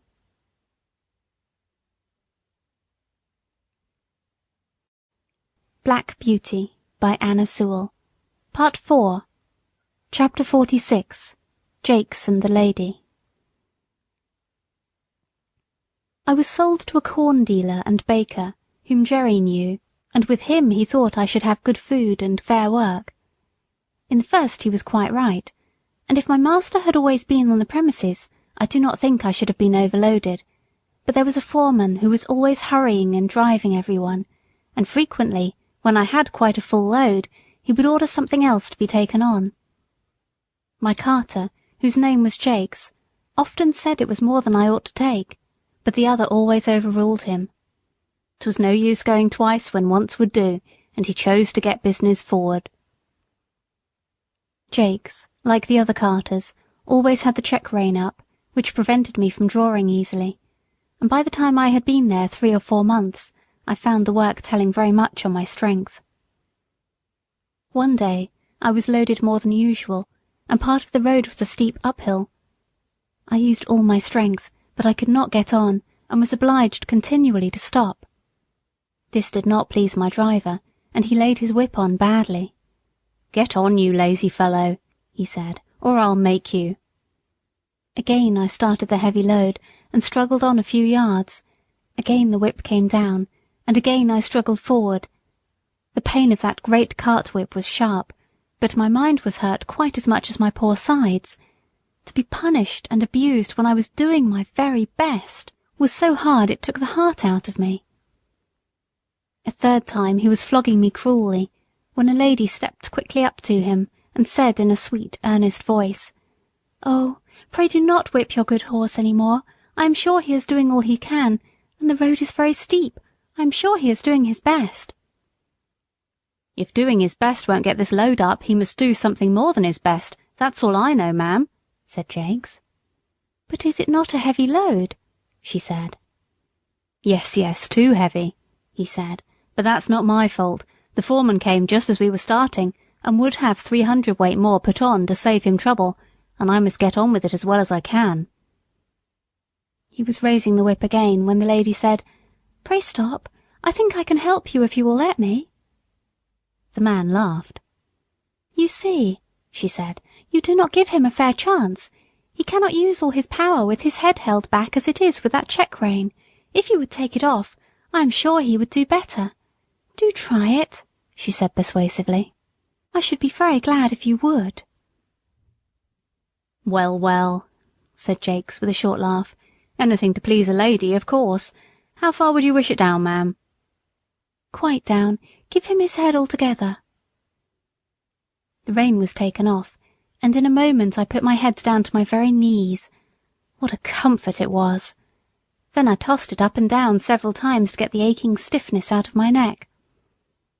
"Poor fellow, that is what you wanted," said she, patting and stroking me with her gentle hand. "And now, if you will speak kindly to him and lead him on, I believe he will be able to do better." Jakes took the rein. "Come on, Blackie." I put down my head and threw my whole weight against the collar. I spared no strength. The load moved on, and I pulled it steadily up the hill, and then stopped to take breath. The lady had walked along the footpath, and now came across into the road. She stroked and patted my neck, as I had not been patted for many a long day. "You see, he was quite willing when you gave him the chance. I am sure he is a fine-tempered creature, and I dare say has known better days. You won't put that rein on again, will you?" For he was just going to hitch it up on the old plan. "Well, ma'am, I can't deny that having his head has helped him up the hill, and I'll remember it another time, and thank you, ma'am, but if you went without a check rein I should be the laughing-stock of all the carters. It is the fashion, you see." "Is it not better," she said, "to lead a good fashion than to follow a bad one? A great many gentlemen do not use check reins now. Our carriage horses have not worn them for 15 years, and work with much less fatigue than those who have them. Besides," she added in a very serious voice, "we have no right to distress any of God's creatures without a very good reason. We call them dumb animals, and so they are, for they cannot tell us how they feel, but they do not suffer less because they have no words. But I must not detain you now. I thank you for trying my plan with your good horse, and I am sure you will find it far better than the whip. Good day." And with another soft pat on my neck, she stepped lightly across the path, and I saw her no more. "That was a real lady, I'll be bound for it," said Jakes to himself. "She spoke just as polite as if I was a gentleman, and I'll try her plan, uphill at any rate." And I must do him the justice to say that he let my rein out several holes, and going uphill after that he always gave me my head, but the heavy loads went on.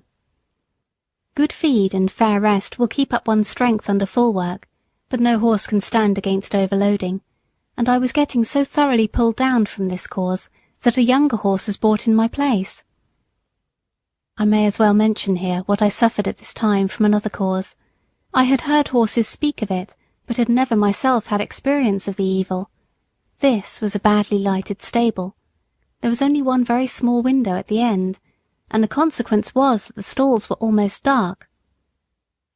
Besides the depressing effect this had on my spirits, it very much weakened my sight, and when I was suddenly brought out of the darkness into the glare of daylight, it was very painful to my eyes. Several times I stumbled over the threshold and could scarcely see where I was going. I believe, had I stayed there very long, I should have become purblind, and that would have been a great misfortune, for I have heard men say that a stone-blind horse was safer to drive than one which had imperfect sight, as it generally makes them very timid. However, I escaped without any permanent injury to my sight, and was sold to a large cab owner. End of chapter 46.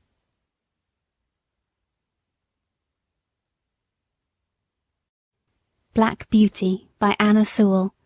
Chapter 47. Hard Times. My new master I shall never forget. He had black eyes and a hooked nose, his mouth was as full of teeth as a bulldog's, and his voice was as harsh as the grinding of cartwheels over gravelled stones.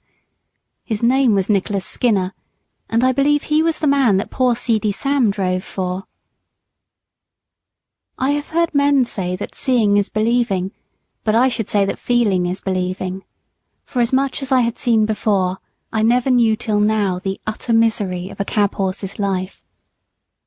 Skinner had a low set of cabs and a low set of drivers. He was hard on the men, and the men were hard on the horses. In this place we had no Sunday rest, and it was in the heat of summer.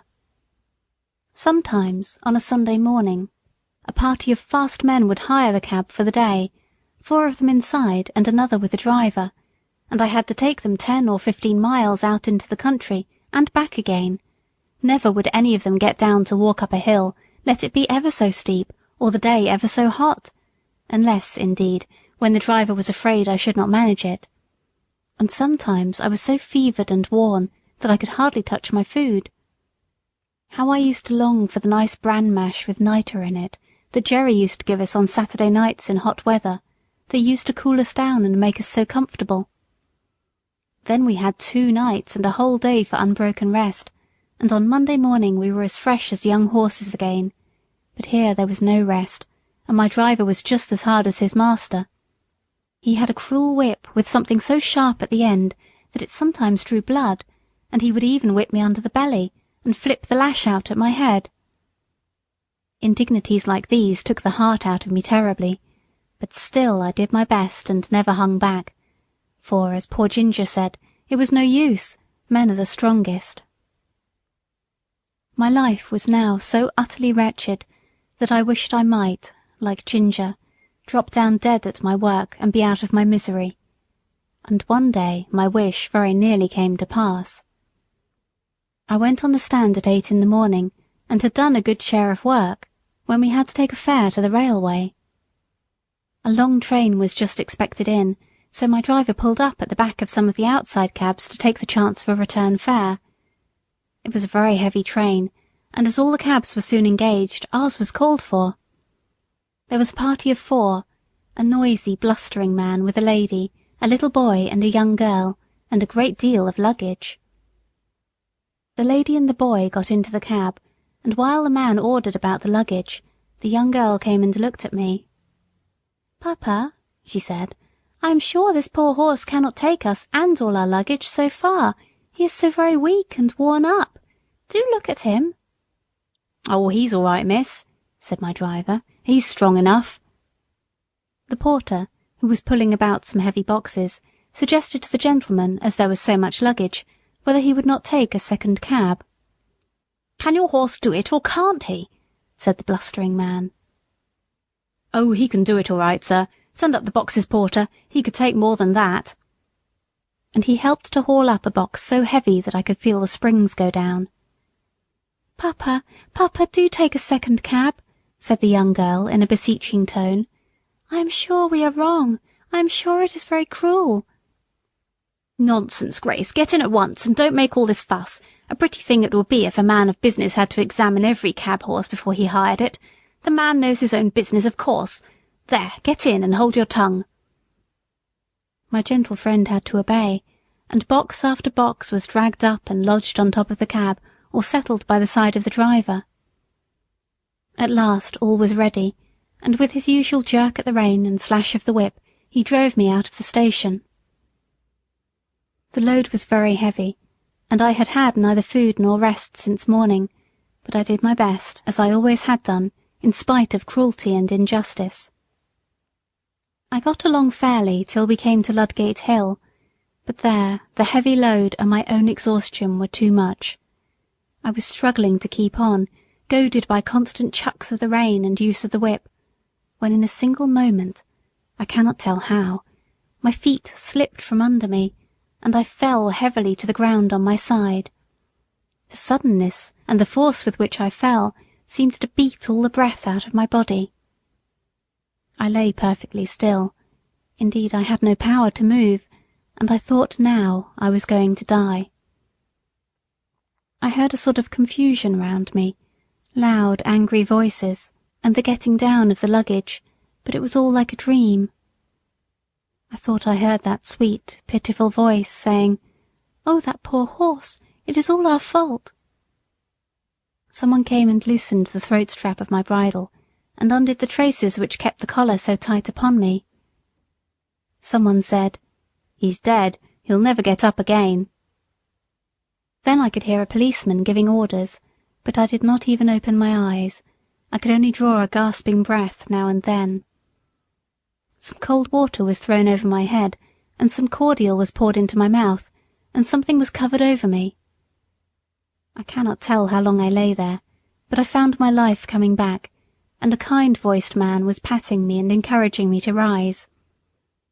After some more cordial had been given me, and after one or two attempts, I staggered to my feet, and was gently led to some stables which were close by. Here I was put into a well-littered stall, and some warm gruel was brought to me, which I drank thankfully. In the evening I was sufficiently recovered to be led back to Skinner's stables, where I think they did the best for me they could. In the morning Skinner came with a farrier to look at me. He examined me very closely and said, "This is a case of overwork more than disease, and if you could give him a run-off for 6 months he would be able to work again, but now there is not an ounce of strength left in him."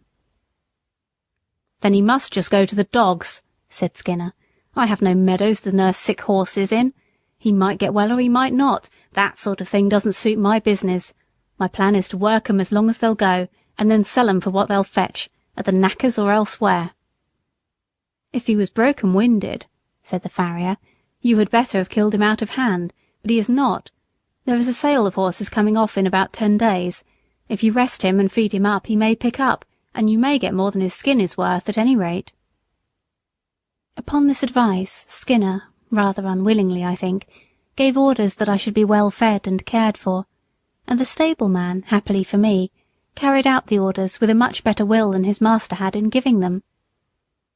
10 days of perfect rest, plenty of good oats, hay, bran mashes, with boiled linseed mixed in them, did more to get up my condition than anything else could have done. Those linseed mashes were delicious, and I began to think, after all, it might be better to live than to go to the dogs.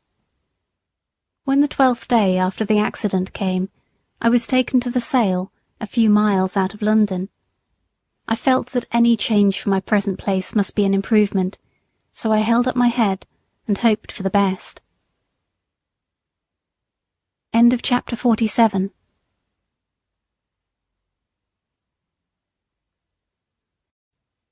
Black Beauty by Anna Sewell. Chapter 48. Farmer Thorogood and his grandson Willie.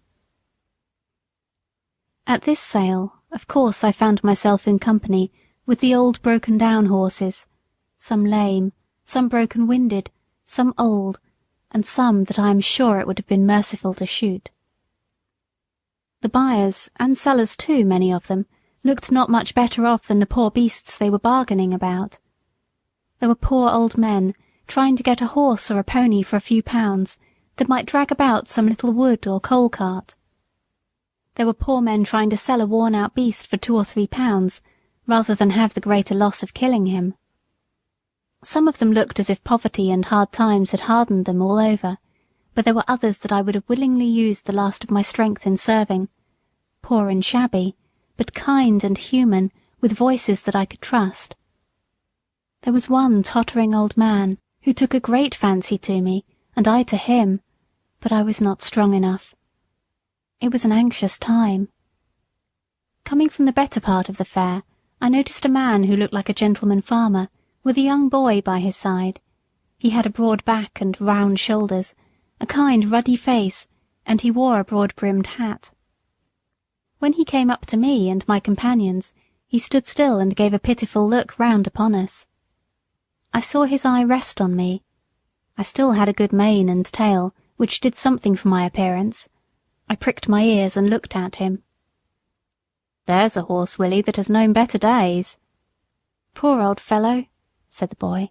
"Do you think, Grandpapa, he was ever a carriage horse?" "Oh yes, my boy," said the farmer, coming closer. "He might have been anything when he was young. Look at his nostrils and his ears, the shape of his neck and shoulder. There's a deal of breeding about that horse." He put out his hand and gave me a kind pat on the neck. I put out my nose in answer to his kindness. The boy stroked my face. "Poor old fellow. See, Grandpapa, how well he understands kindness. Could not you buy him and make him young again, as you did with Ladybird?" "My dear boy, I can't make all old horses young. Besides, Ladybird was not so very old, as she was run down and badly used." "Well, Grandpapa, I don't believe that this one is old. Look at his mane and tail. I wish you would look into his mouth, and then you could tell. Though he is so very thin, his eyes are not sunk like some old horses." The old gentleman laughed. "Bless the boy, he is as horsey as his old grandfather." "But do look at his mouth, Grandpapa, and ask the price. I am sure he would grow young in our meadows." The man who had brought me for sale now put in his word. "The young gentleman's a real knowing one, sir. Now the fact is, this here horse is just pulled down with overwork in the cabs. He's not an old one, and I heard as how the veterinary should say that a 6 months' run off should set him right up, being as how his wind was not broken.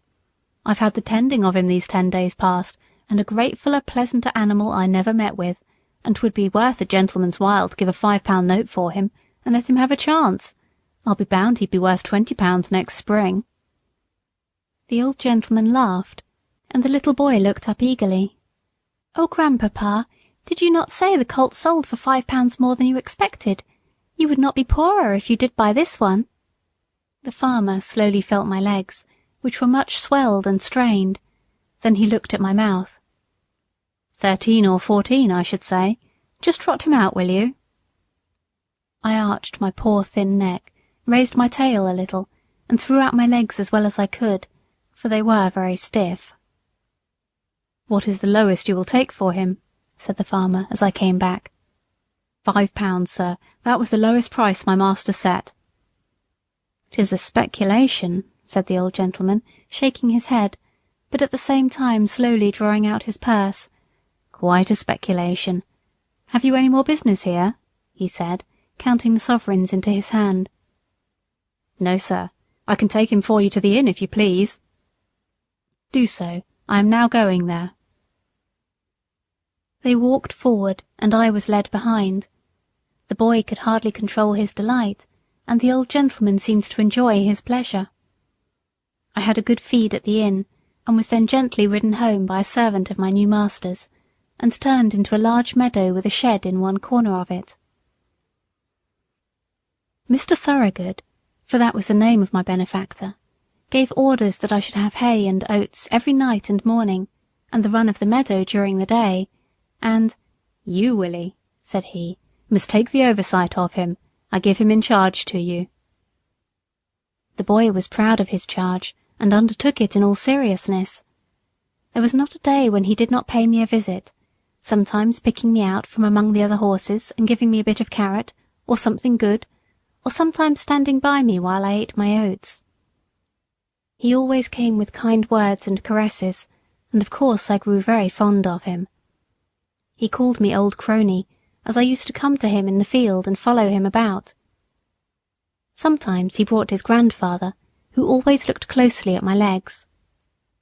"This is our point, Willie," he would say, "but he is improving so steadily that I think we shall see a change for the better in the spring."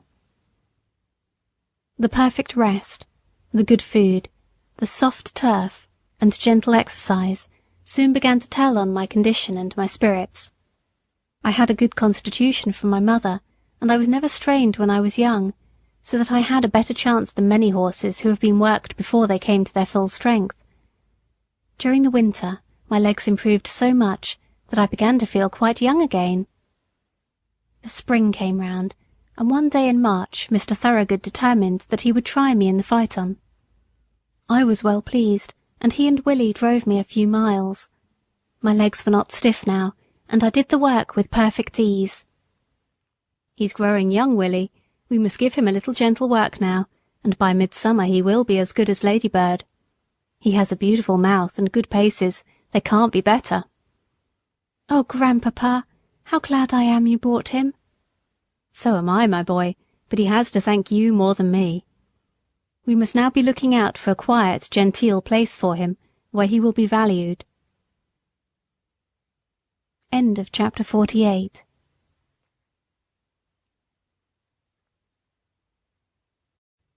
Black Beauty by Anna Sewell. Chapter 49. My Last Home. One day during this summer the groom cleaned and dressed me with such extraordinary care that I thought some new change must be at hand. He trimmed my fetlocks and legs, passed the tar-brush over my hooves, and even parted my forelock. I think the harness had an extra polish. Willie seemed half anxious, half merry, as he got into the chaise with his grandfather. "If the ladies take to him," said the old gentleman, "they'll be suited and he'll be suited. We can but try."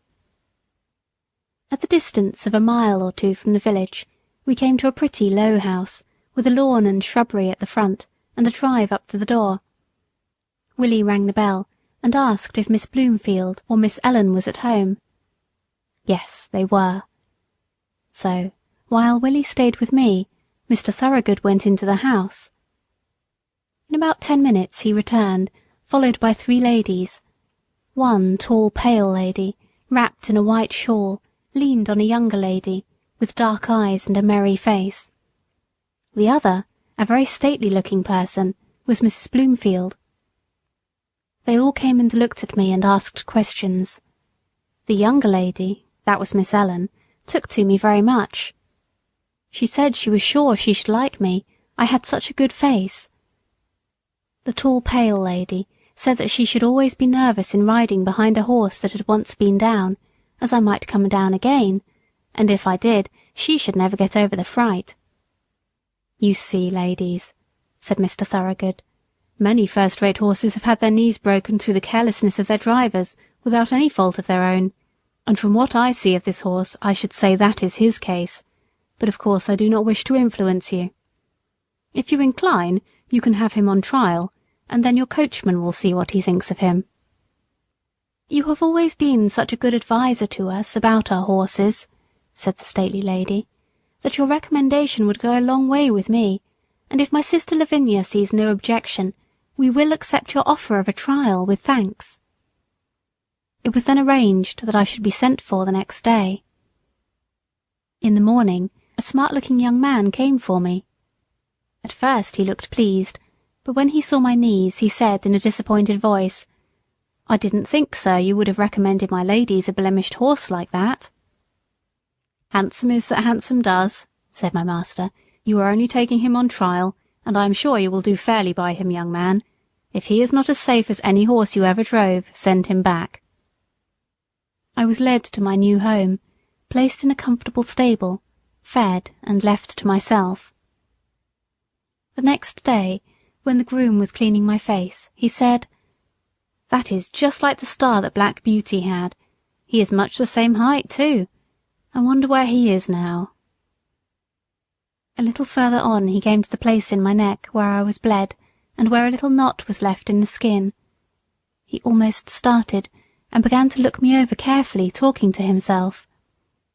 "White star in the forehead, one white foot on the off side, this little knot just in that place." Then, looking at the middle of my back, "And, as I am alive, there is that little patch of white hair that John used to call Beauty's threepenny bit. It must be Black Beauty. Why, Beauty, Beauty, do you know me? Little Joe Green that almost killed you." And he began patting and patting me as if he was quite overjoyed. I could not say that I remembered him, for now he was a fine grown young fellow, with black whiskers and a man's voice, but I was sure he knew me, and that he was Joe Green, and I was very glad. I put my nose up to him, and tried to say that we were friends. I never saw a man so pleased. "Give you a fair trial? I should think so indeed. I wonder who the rascal was that broke your knees, my old beauty. You must have been badly served out somewhere. Well, well, it won't be my fault if you haven't good times of it now. I wish John Manley was here to see you." In the afternoon I was put into a low park chair and brought to the door. Miss Ellen was going to try me, and Green went with her. I soon found that she was a good driver, and she seemed pleased with my paces. I heard Joe telling her about me, and that he was sure I was Squire Gordon's old Black Beauty. When we returned, the other sisters came out to hear how I had behaved myself. She told them what she had just heard, and said, "I shall certainly write to Mrs. Gordon, and tell her that her favourite horse has come to us. How pleased she will be." After this I was driven every day for a week or so, and as I appeared to be quite safe, Miss Lavinia at last ventured out in the small close carriage. After this, it was quite decided to keep me, and call me by my old name of Black Beauty. I have now lived in this happy place a whole year. Joe is the best and kindest of grooms. My work is easy and pleasant, and I feel my strength and spirits all coming back again. Mr. Thorogood said to Joe the other day, "In your place he will last till he is 20 years old, perhaps more." Willie always speaks to me when he can, and treats me as his special friend. My ladies have promised that I shall never be sold, and so I have nothing to fear, and here my story ends. My troubles are all over, and I am at home, and often, before I am quite awake, I fancy I am still in the orchard at Berthwick, standing with my old friends under the apple trees. End of chapter 49. End of Black Beauty, the autobiography of a horse. Translated from the original equine by Anna Sewell. Recording by Corrie Samuel.